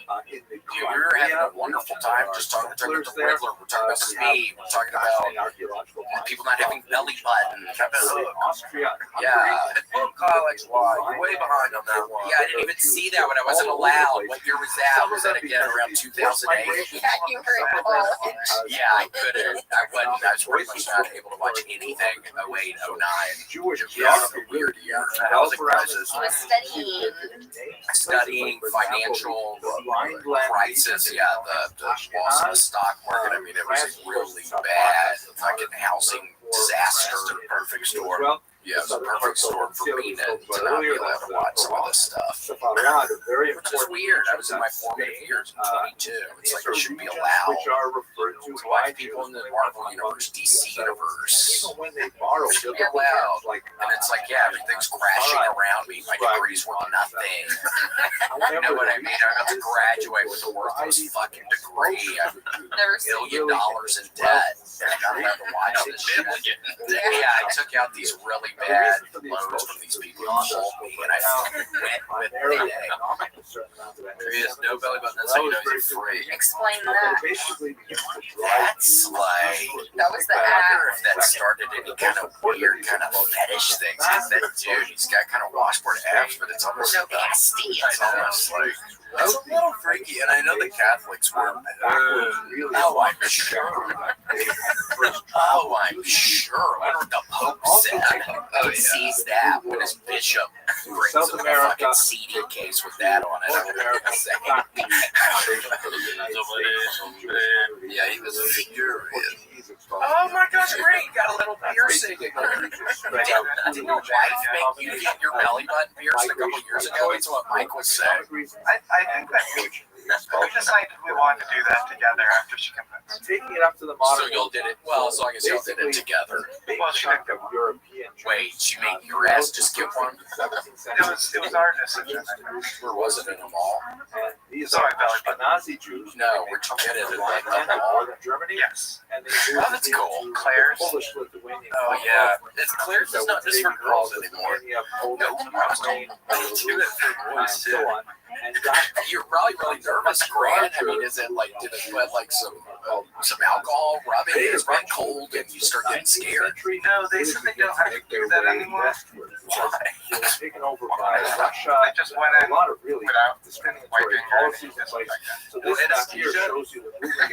What they use on you have to get it through. 1917, those dates are You had a significant. pocket We're not knife. going to talk about them here. You You pulled can see that that out. from that red section It got there, pretty infected. 250,000 moved to Oh Western my Europe.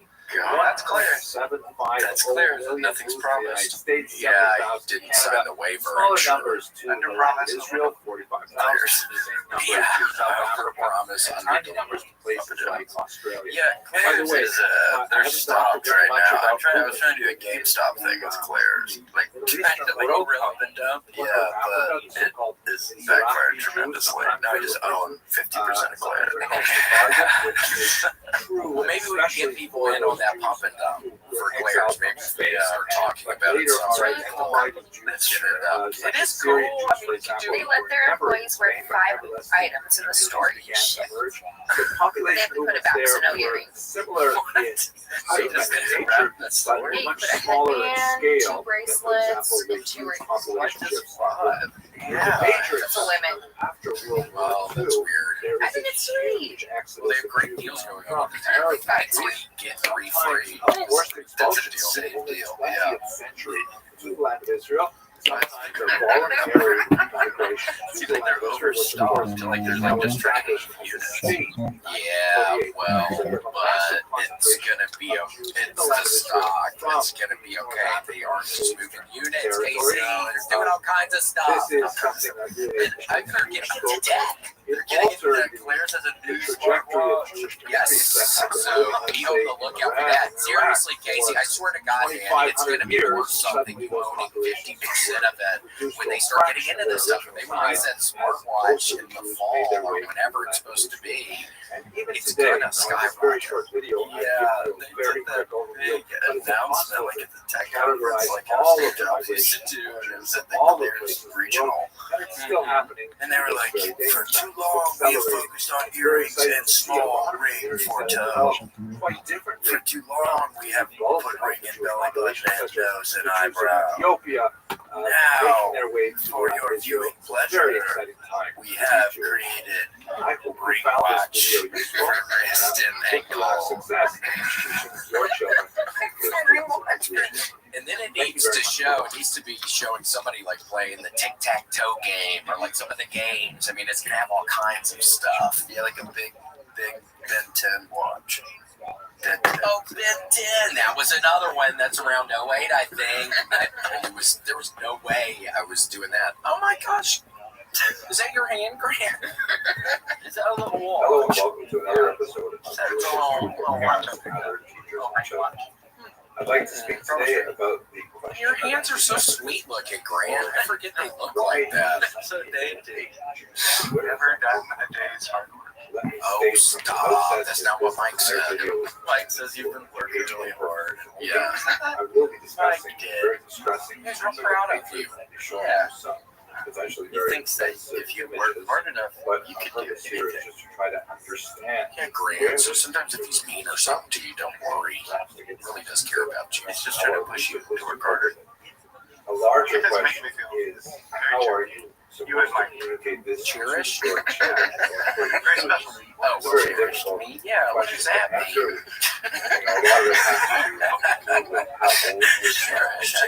How you say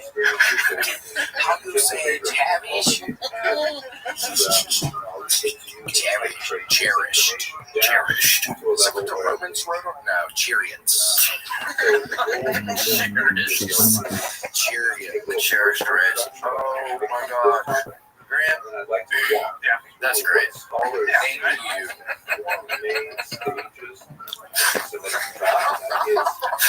Oh, how we laugh. Did someone call us? Yeah, we have a caller. On their terms, Grant, on their terms. Speak a little bit about the Yeah. that actually Just one call. Perfect. That's the guess. Now, since this series is Yeah. really parents and teachers of children, I was thinking of Yeah, the talking green about watch, more it's positive hard to aspects see, but it comes with a little monocle to make the screen bigger. of Jewish And experience. also, Casey, so it's the ring worm. The ring, it would be hard to say. I think I'm going to say ring ringworm. The ringworm, yeah, that's Claire's. That's the underground video. That's a secret video. You just the ringworm in Claire's. Damn right. Nothing says damn right like keeping it tight with Mammoth Headwear. Mammoth Headwear is pretty good if you were born like I was, like Casey was. I don't want to speak for Casey, but we're both really big heads. And there's not a lot of hats you can wear. And I love wearing a hat. I love hats. Me too. This hat I have right now, I mean, it's no Mammoth. I have to get it seamed every week. I got to get it hemmed by a seamstress because my hair is growing and my head is expanding. And Mammoth, you don't got to worry about any of that guff. It's made for big heads by big heads. And tell the people, though, how expensive that is having to go to the seamstress once a week. Just tell them how much that is. $250. So that's like, if you think about it over a month's time, you're spending $1,000 on a hat. Mammoth Headwear, I will tell you right now, is not even close to $1,000 a hat. Not even close. It's not even a sneeze away, my man. Yes. It's actually really, really affordable, especially with WMS, because if you've given up on buying hats because your head's too dang big, listen up. Mammoth Headwear is going to be your new best friend, like that one you would meet at the mall. And their hats start at 7 3/4 inches wide. That's pretty good size. So you'll finally be able to wear those trucker hats, beanies, and snapbacks you've been missing out on. So if you got that big hat, this is where it's at. This is your community of people. It's a thriving community. Yeah, it's tight knit, and there's always room for more. For sure, and they great vacations. If you can get really in the inner circle, it's like really great vacations. I think the Mammoth Headwear people go on every year. So if you can somehow get in that inner circle that starts with getting a hat, and who knows, you might get go on these vacations. Yeah, membership's as easy as getting a hat. Members are as easy as a sandals resort. Yes, wear sunscreen out there, though, people. Please wear a hat. A Mammoth hat. Wear sunscreen.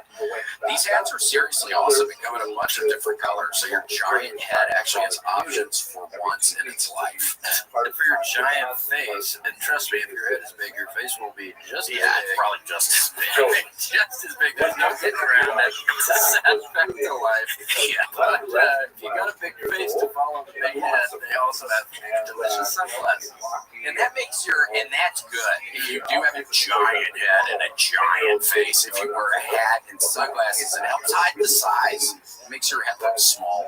Yes, it does. Yeah, it's like when you wear black when you're gaining a little bit of weight. It's basically a black shirt for your eyes. Yes, so don't forget that part of it. And head to mammothheadwear.com and use code WMS for 50% off and free shipping on US orders. The entire United States. Head to mammothheadwear.com. Code WMS for 50% off. Give that giant head of yours the gift of Mammoth Headwear. And for all of our big fans over in China, we do apologize that the free shipping is on US orders only. We can't get past that. So this is our way of helping the economy and then trickle down, and China will get some of it. But it's a US-based product. Yes. Hey, there we go. Oh, Sean King. Oh my gosh, Sean. Oh, I have Mr. Hood on the screen. Mr. Hood. We can't hear you. Try again, Sean. That was from a long time ago. Mr. Hood.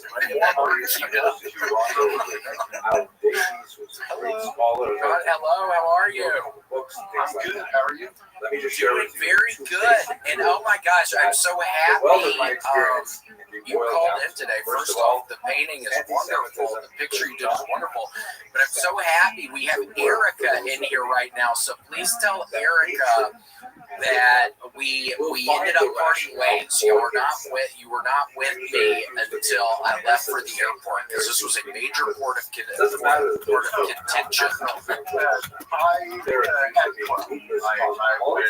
heard you spent the night. Yeah, I mean, we really have to do this over right now. I mean, we really have to be honest with her. I mean, a lot's on the line right now. I was a little scared when I saw. I mean, this is. In all honesty, we stuck out at we were small book club. I think we read it after I know, and it was a wonderful time. We left with the painting.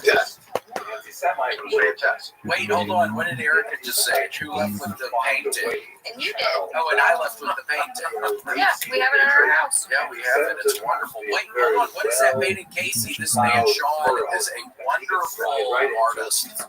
John, is that a portrait? Oh, this would be So good. Oh, yeah, it's wonderful. I'm working on your father's at the moment. Oh, really? Larry? Well, that's so nice of you. Larry's going to love that. He really wanted to work for TV. And I told him I kind of was a jam and I could Oh, well, thanks so much. Yeah, no, I think Larry would love such a thing. Wait, so what picture? Hopefully you got a good picture of him when he was young or something, because if you do a picture of him now, it might be a little scary if it's too realistic, because you're such a good painter and artist. Oh, That's sweet. yeah, I thought you were painting Larry. Yeah, I was thinking, when did Larry become this egomaniac? Oh my God. Oh, I see. Yeah, maybe I'll include one. Do you have a picture of the painting you did for Wood? periods of anti-Jewish hatred. Very briefly, I have a lot of videos on my channel that goes. And Sean, I have to say, your hair is looking wonderful today. Your hair with the big beard, you have the big beard. My hair looks insane. Your hair looks great today. Yeah, it's like, So how the visible earliest something like traces this would of be, anti-Semitism that we have in the historical records are oh, primarily it's from great. the It's amazing. And what did We you do have, that of with? course, Just a biblical accounts pencil of or what Egyptian was it? servitude and things like that. I used That let us focus ourselves a primarily couple on of pieces those of sources charcoal, that a pencil, come and then from. We don't have willow still charcoal, just like the a stamp. Hellenistic period, for example. Yeah, when you say charcoal, I picture like the charcoal briquettes you get in the thing, but they're probably not those, are they? Because I think, how do you do that with those things? But yeah, there's probably more sophisticated ways of using charcoal, isn't there? You know, pervasive, It's basically the same too stuff. strong a word, but there are definitely some very negative things said about Jews in Interesting. It's not more It's expensive, primarily but I guess if you because ever Greeks are needed to trying heat come something to up terms or with something, you could society use that is the very probably unlike better. them. I cooked out. It's really a kind of Sean, xenophobic, let me ask you fear this. of Have you ever drawn strangers. something so For example, realistic it Jews are begins to accused scare of you? clannish behavior because in order to become a Jew, you had Oh, to be really? circumcised if you were male. Damn. And that they would Yes. only eat kosher food, so Good. precluded their participation in other ways. They What were was accused it? of being atheistic, ironically, because they refused Bad idea. to participate Oh my in the God. basic acts of civil religion at the time, bowing down to idols, offering sacrifices, statues, things like that, which were anathema to the Jewish faith.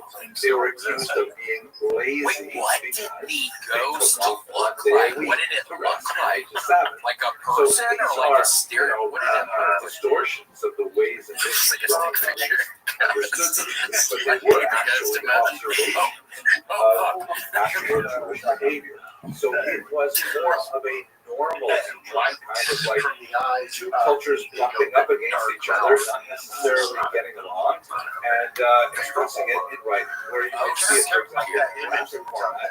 Here you see a picture of so the what, great when you arch of painted it, which did it was end up coming commemorative back or arch anything, or what? It was just too creepy. after the That was defeat the of last I saw Judea it. I in talked the to my Great Revolt grandmother. of 66 to She 74. was alive. When ultimately the Romans were able to reassert their authority over the Talked about rebellious hauntings and ghosts, and I had a nightmare. in this commemorative arch, which is really war And I monument, guess they have this one little section what which had came up sort of these see reminders. look towards the bottom right of the County? arch Where at? going through. It would Here's be, a larger image of it.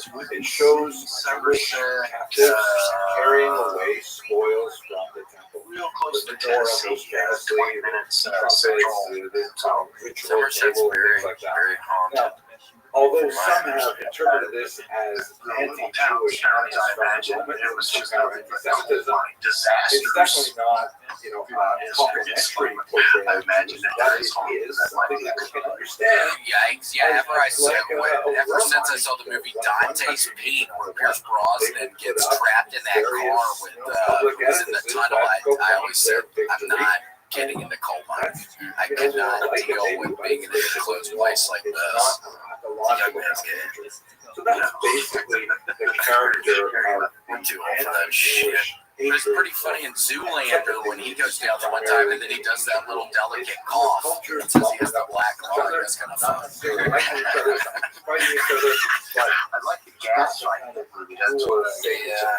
I know the gas fight. I watched it. There's Pierce. There's Mr. Brosnan. That was my senior in my high school quote. Was from that movie Dante's Peak. Yeah, Remington Steele. That's the volcano movie. Yeah, Dante's Peak was right around the time that Volcano came out. And are they in the cartoon boat? It's really hot when they touch it. No, but they are in a boat, and the old lady has to get out to push because the motor goes out because it's boiling and her legs are boiling. Oh my god, I remember that. So scared. That freaked me out too. Well, at least there aren't too many volcanoes around here. While still retaining the consciousness of Christianity. I couldn't imagine. I was making tea last night and I accidentally stuck my finger in it to see how hot it was, and it really burned the shit out of me. Just a tiny bit on my finger. Yeah, that's not true. Well, so, Sean, are you working on anything right now? Other than, I guess, preserve that connection. On the one hand, you pick up the Bible. The first massive chunk of it, about 5/6 of it, is the same as the Jewish Bible. And you took a bunch of large doses of Bible. So they want to preserve that connection, but at the same time, oh, really? Wait, you did today? They also want to say that. Oh my gosh, that's exciting! How long ago? Chosenness about an hour devolved on Christian people rather than on Jewish people. Things like that. It's kind of a mother-daughter. Oh my gosh, that's so funny. We got just these microdose things, and Erica and I were talking about taking a little later, maybe. I don't know, so it's funny. You aren't doing it right now. Yeah, last time, I remember one time in, I think, college, we all take them in the dorms. I've maybe said this before, and like somebody's in and out of the closet, two people are watching static TV, I'm just like staring at the floor, and there's a knock at the door, and some guy just walks in, he's like, oh, we got a youth group meeting down in the basement in 5 minutes, and he like stops talking and looks around the room, and it's like this eerie light in the room, and just walks out. It was just awkward. I felt so awkward. Alright, see you later. Yeah. See here, the churches, standing upright with a crown. For sure. Oh my gosh, so what are you going to do? Are you going to walk around outside? Are you going to hang out inside? What are you going to do? Best favorite religion God is a music of the forest. She's on the got no crown. On the mandolin. Her staff is broken. She's holding on to the Ten Commandments, but appropriately, like the fall is oh, that's exciting. Posture is bowed. What a wonderful time on a Tuesday, kind of early afternoon. That seems wonderful. First nice day of Christianity, Judaism, that's set up. Nice. Yeah, it's finally getting nicer there. Well, it's getting hot as hell here now already. I guess we made it through the end of April, so now I guess it'll be hot for me until November or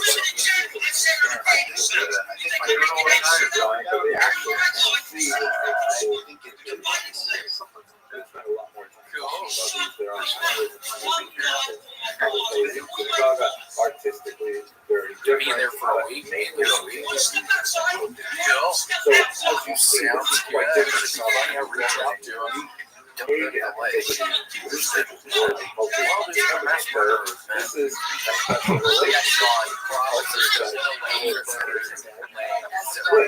Sorry, it's not gonna. He doesn't kill. He's not here now. He's not coming tonight. However, Oh it's yeah. still basically an argument between That'd be bad if the ghost person There'll was be a lot behind of you people right around then. about that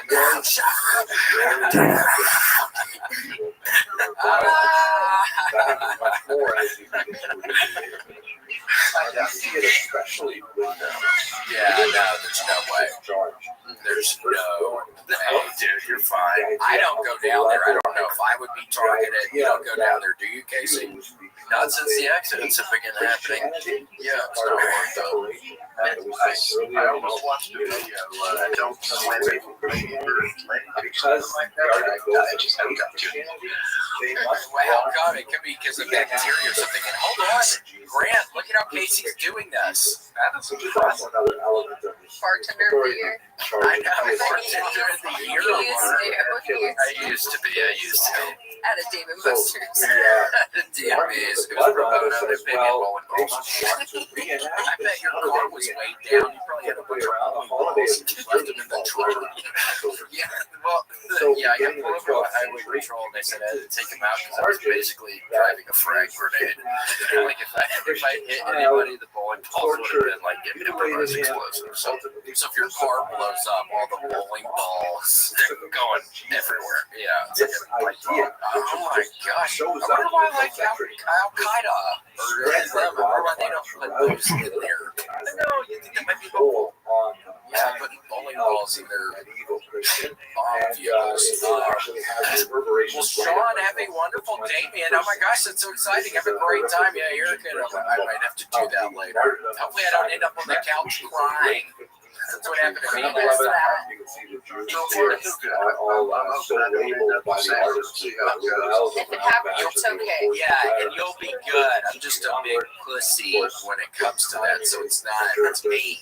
You'll have a great time. That's the plan. Well, thanks, guys. I appreciate it. Oh yeah, man. Well, nice talking to you, Sean. Some of vacations where no missing child reported. There's no body found. There's a whole flood Yeah, sure. Oh my gosh, and I'm so happy. Yes, now Erica, yeah. She was like, oh, you stayed, really goes off the radar. people took you to the airport. Who are these people? So I'm glad you were able to see through the horse's mouth. Because they left it in the crater. It was totally fine. She was girlfriend. Sean King.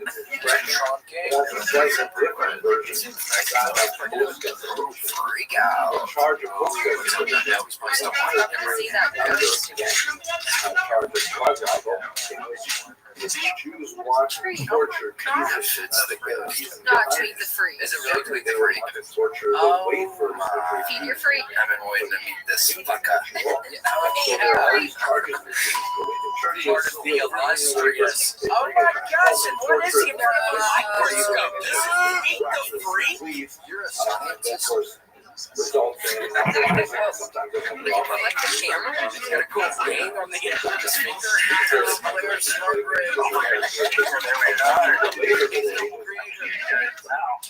Oh my gosh, Tweet the Freak. I would be honest, you are the last person. I didn't know what I was expecting. I was not expecting a band. What is this, a microscope? Yes, I'm looking for the Mucinex monster under here. Look at your shiny week. Does he always wear the scummy wife beater? No, he has a business suit for weekends. So maybe today on a Tuesday, maybe the wife beater. Yes, weekdays he does. He's casual. Here you can see. How's it looking for you right now? Does he have the wife beater on? Not too good. He left me this here ring. It's a hard ring. You can see a Jew with It's a Rose gold. Oh, rose gold. That's like a popular color these days, I think. Oh my gosh. What does that mean, Casey? I know you're kind of familiar with the music guy. Does that mean he loves Tweet the Freak, or what does it mean? It's an offer of enchantment, Tweak. Oh, that's the He makes you an offering, and if you accept, which it seems like you have, you'll be found to him spiritually for a dozen decades. Like Right on. A dozen decades. 120 years. 120. And if you pass away, your son will be bound to him until the vow is completed. Wait, so how can Tweet the Freak do basically the vow. dramatic break. One kiss Prior on New Year's Eve, notice or that the 100 pagan kisses on any other tradition holiday. of xenophobia was not religious at all, not Yeah. monotheistic sense. They could get some kind of religious ideology. Yeah, you didn't know you were signing up for the price of gold. It turned out to be golden shackles in the tweet. And certain elements of that Absolutely, yes it is. are That's what these guys behind me are working on right now, actually. modern period. They're working. He's making the left one, and Al's making the right one over there, And so. anti-Semites sort of abandoned the whole religious argument.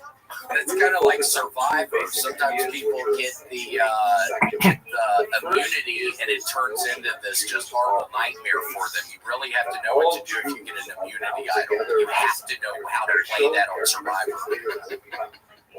Tweet the friend, do any of y'all want Survivor up in Laboratory? Absolutely, yeah, we've been watching Deal or No Deal Island actually here. Kind of the same thing, but it's pretty good. Oh my gosh, yeah, that's a guilty pleasure. We need to, I want to watch it. I want it to be a guilty pleasure. I haven't been able to watch it yet. But yeah, Survivor's definitely a classic. Oh, that's wonderful. And again, it's so great to put a face to the name. Jewish I government. know. Yeah, What Doing all kinds of They're things gone, like Tweet. building these secret What sites happened? What various capitals of the world. God's green earth are you doing? Are you making house? Here's a 19. Yeah, no, I'm looking at your door right now. I'm inspecting it. Protocols the others Real or fake? Yeah, what do you think? Yeah. The Invisible World This is Government, another Jewish air-shaped program to stone. subjugate the world. You can see certain racial My characteristics hands are all. in the stereotypic Wait, so what do you do with them? What do y'all do with them? Jew with a large nose. Oh, we just fix them up, give them back, or we don't fix them up and just say, say we did and give them back. It depends. Oh, nice. But most of the time we fix them up. So what is it? People finding like treasure chests or something and then bringing them to Yeah, home? it's mostly Okay, okay. 19th century. Mostly pirates, yeah. This, by the Oh my way, gosh, is like the term Bluebeard or like Blackbeard? An anti-Semite named Wilhelm Marr Bluebeard, realized that Blackbeard, he needed a more Greenbeard, polite basically all the beards alternative that are involved with this. to Yeah, much more it's vulgar kind of an underground term. process. Is one of them sweeter than the rest, or is one of them kind of nastier than the rest, or how's it looking on that front? I am an I think the anti-Semite. Bluebeard's probably the sweetest. If I had to put them names, you know, to one of them, but they're all pretty nice, you know, as long as you don't catch them or they don't get caught Semitism is this idea plundering and whatnot. That's not a bad deal. Have you seen Smee yet? Has Smee been around?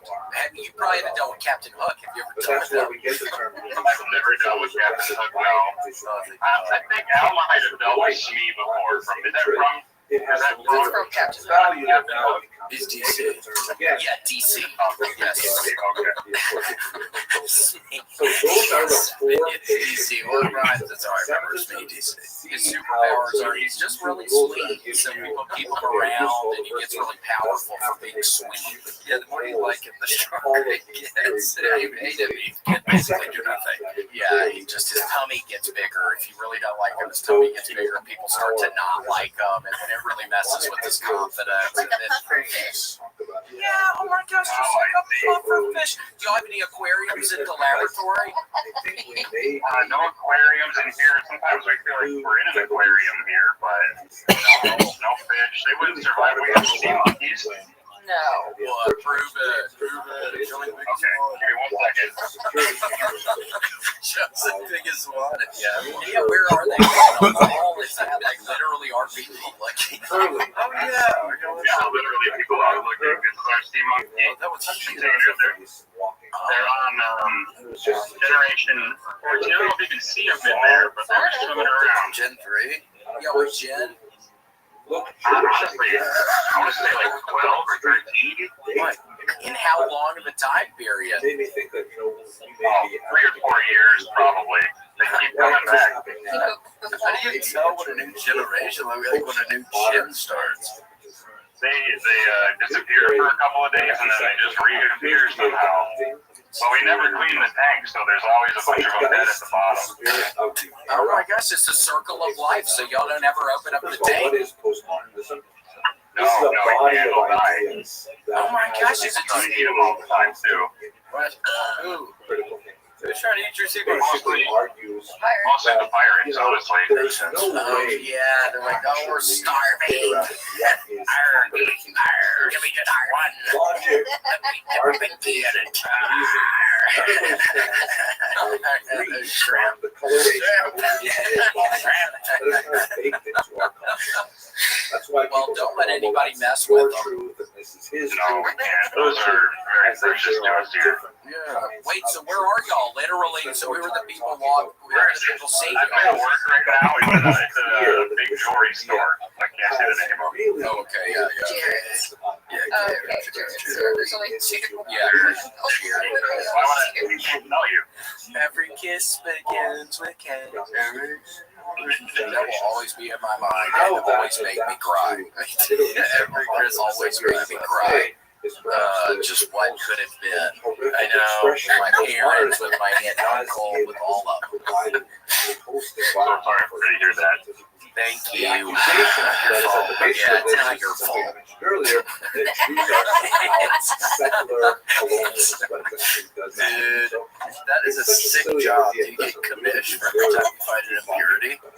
I wish, you know. conflict right now is over the territory of the land. It's fun to look at. My eyes go across by the end of the day most of the time. So what are they? Like your left eye, we're seeing that circular thing. Is that what your left eye is seeing As far through? back by Yeah, it goes right through here. as the 13th Cool. century before See the it down on whatever I'm looking by at there. Jewish sources like the Bible. It's just a microscope. You're looking at hairs. Yeah, there's a lot of things and rings that you wouldn't expect to see. Refugees from those What's the worst? well-documented exiles under the Babylonians and the Romans. It is Hand lotion or like when people cut hair. That's probably the worst. Yeah, you can always tell when he's a hairdresser when someone comes in and their ring has a bunch of hair underneath there and red skin and whatnot. It's not pleasant always. Yeah, honestly, my fingers are probably the grossest part. Well, you wash them probably, right? Do not have Yeah, I try. about their Oh, yeah, that's all we residency can, any of us can do. and about the way in which they have been treated. What, have you ever looked at the scene points? I know. Many injustices I've never over the pulled one last out of century. there, but that is a great idea. Maybe the next one that falls Series of victim. development which has found expression Yeah, in actually, if you take the king out, they actually would survive, probably. Yeah, they would become autonomous. They'd all be their own king. They'd probably be all a lot more happier, too. Yeah, I bet they would. They could figure it out better than they can. I want to see much democracy. The monarchy's pissing me off. So convinced they're evolving actually, so maybe they'll become smarter in the next couple of generations. How can you tell they're evolving? Just like extra eyes, or They're getting bigger. There's more of them. oh, damn. Yeah, I don't know. One of them was trying to talk to me the other day. Oh, yeah, don't do that. It's gonna be like an ex machina thing where the fucking thing gets you to kill your buddy back there with the backwards hat and the other buddy, and it's take over kids. Yeah, it's gonna lock you in that room. You're gonna be trapped in that room forever. It's the sea monkeys walking down the street. Busy street corner. That's scary. That's scary thought. This article kind of freaky, sorry about that. appeared in For a sure. recent issue of Newsweek that's based on Well, tweet the freak. It's so wonderful again to put a face to the name, and I can't. It's wonderful. And thank you so much for being part of the mercenary class. Oh my gosh, yeah. This is the first generation that was here at the ground floor, man. Yeah, you're at the first gen of mercenaries. We're actually, I think, losing mercenaries. So you're the only one. especially so for older Americans. Absolutely. They're dropping. Absolutely. Huge drop off, you guys. So thank you so much for letting me be on here. Yeah, my gosh, man. Well, thanks so much for calling in. It's wonderful. Now, tweet the freak. I'm going to stop thinking of like some prostitute or something. That's what I was picturing. I wasn't picturing. That I saw cardboard in front of Target. Who support Israel over Oh, Hamas. yeah. Once again, you see We that apologize. 65 years of age, Yeah, I had forgotten about that. 95%. Okay, we apologize. And hold on, Grant. What was that? What just happened back there? Was that a gunshot? What was that? I'm okay. Only You had a misfire. half No, it's all And we're fire. supporting Are you trying to pull out the Israel. lid? I know that doesn't make sense because you just said that Well, Tweet the Hamas Freak, is wonderful a to talk terrorist to you. Thanks so organization. much for coming over here. 64% of them. Thank you so much, guys. I appreciate it. The sea monkeys too. You gotta take a look. We'll be king out tonight. Another question. I will. I'll let you know how that goes. Wait, so if I were to buy a thing of sea monkeys, because I see them sometimes on the internet when I'm searching for little creatures like that, if I were to just not open up, they'll just live forever like yours, or y'all's are extra and really worked out You've for been y'all. feeding them once a week, and they've lived for 2 or 3 years now, or 3 or 4. I don't even know how long now. But yeah, they just keep going and going. Do they smell bad? No, I've never been brave enough to open the lid up to do that. But How do y'all feed them? there's like a little hole on the top. I've never smelled it, but you can put that food. It's a little bit of Smell it, brother. Smell it, dude. Come on, bro. Smell it on the camera. Smell it on the dare. We're daring. Yeah, we're daring you. Please. Grant wants it. Oh, please. Yeah, Grant's clamoring. Territory. Give it a shot. Worked out by yeah, no, that's not a good thing. negotiation or by protests or by it did not work out. Too freaky, my Well, man. thank you for making me do regrettable things, you guys. Oh, don't put it on us. Please. Yeah, don't put it on us. Cool. Well, great talking to you. Nice to meet you. Thank you. You too. Have a good one, guys. Nice to meet you. They're such a successful businessman. Oh my gosh. He was running that place. When I was shocked to know that one, he even had a job. Yeah. About that. Tweak the Freak. You guys have all kinds of fans. Yeah, I had no idea. And he's talking about the Mucinex, looking at Mucinex, so I think he's a scientist, and then his jewelry, which is wonderful. Total curveball. Yeah. He's really a slider. Yeah, I mean, there's a big slider on that marine pitch. Grant, can we get some of those for the studio? Yeah. We want a cage for sea monkeys. Yeah. And you can feed them every week? I think you have to wonder about. Or we could? We Yeah, could. you guys are in here.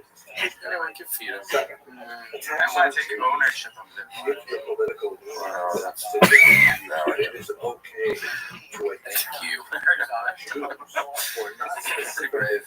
That was fun as hell. Oh yeah, that was fun. Well, thank y'all for watching. That was fun. Very fun. You got anything coming up, Casey? Let's see. I'm launching my website with all my tour dates, CaseyRocketComedy.com. Nice. Yeah, so that's cool. And there's a bunch of shows going to a bunch of places, so it'll be on there. CaseyRocketComedy.com. Love that. You can find me at WilliamMontgomery.com. No, I'm kidding. I need to get them. Yeah, just you can see on my Instagram. If you'd like. All right, well, that was a fun one. Okay, we have the Mercenaries, Justin Threckle, Dr. Sun, Kyle Heath, Larry, John Schneider, Matt, Tinkle Sauce. Yeah, there's a new Tinkle Sauce. Oh my gosh, what about Tweet the Freak? Al Elliott, Mr. Whiplash Markins, part of Sean King, our friend with Sean. Good luck with the trip, dude. You're going to have a lot of fun. Donjo Cox from Hawaii. Is that good, dude? Help by Hamas, suffering of their families. All right, or the well, still suffering of the welcome. people of Welcome, Gaza. Destiny. They're struggling. Welcome. No, you've been there, Destiny. Jokai, Josiah M. in Indiana. No, I don't know. Okay, well, so fun. Cool, very fun. All right. Bye. Goodbye, everybody. Thanks for joining us for this week's episode of The William Montgomery Show.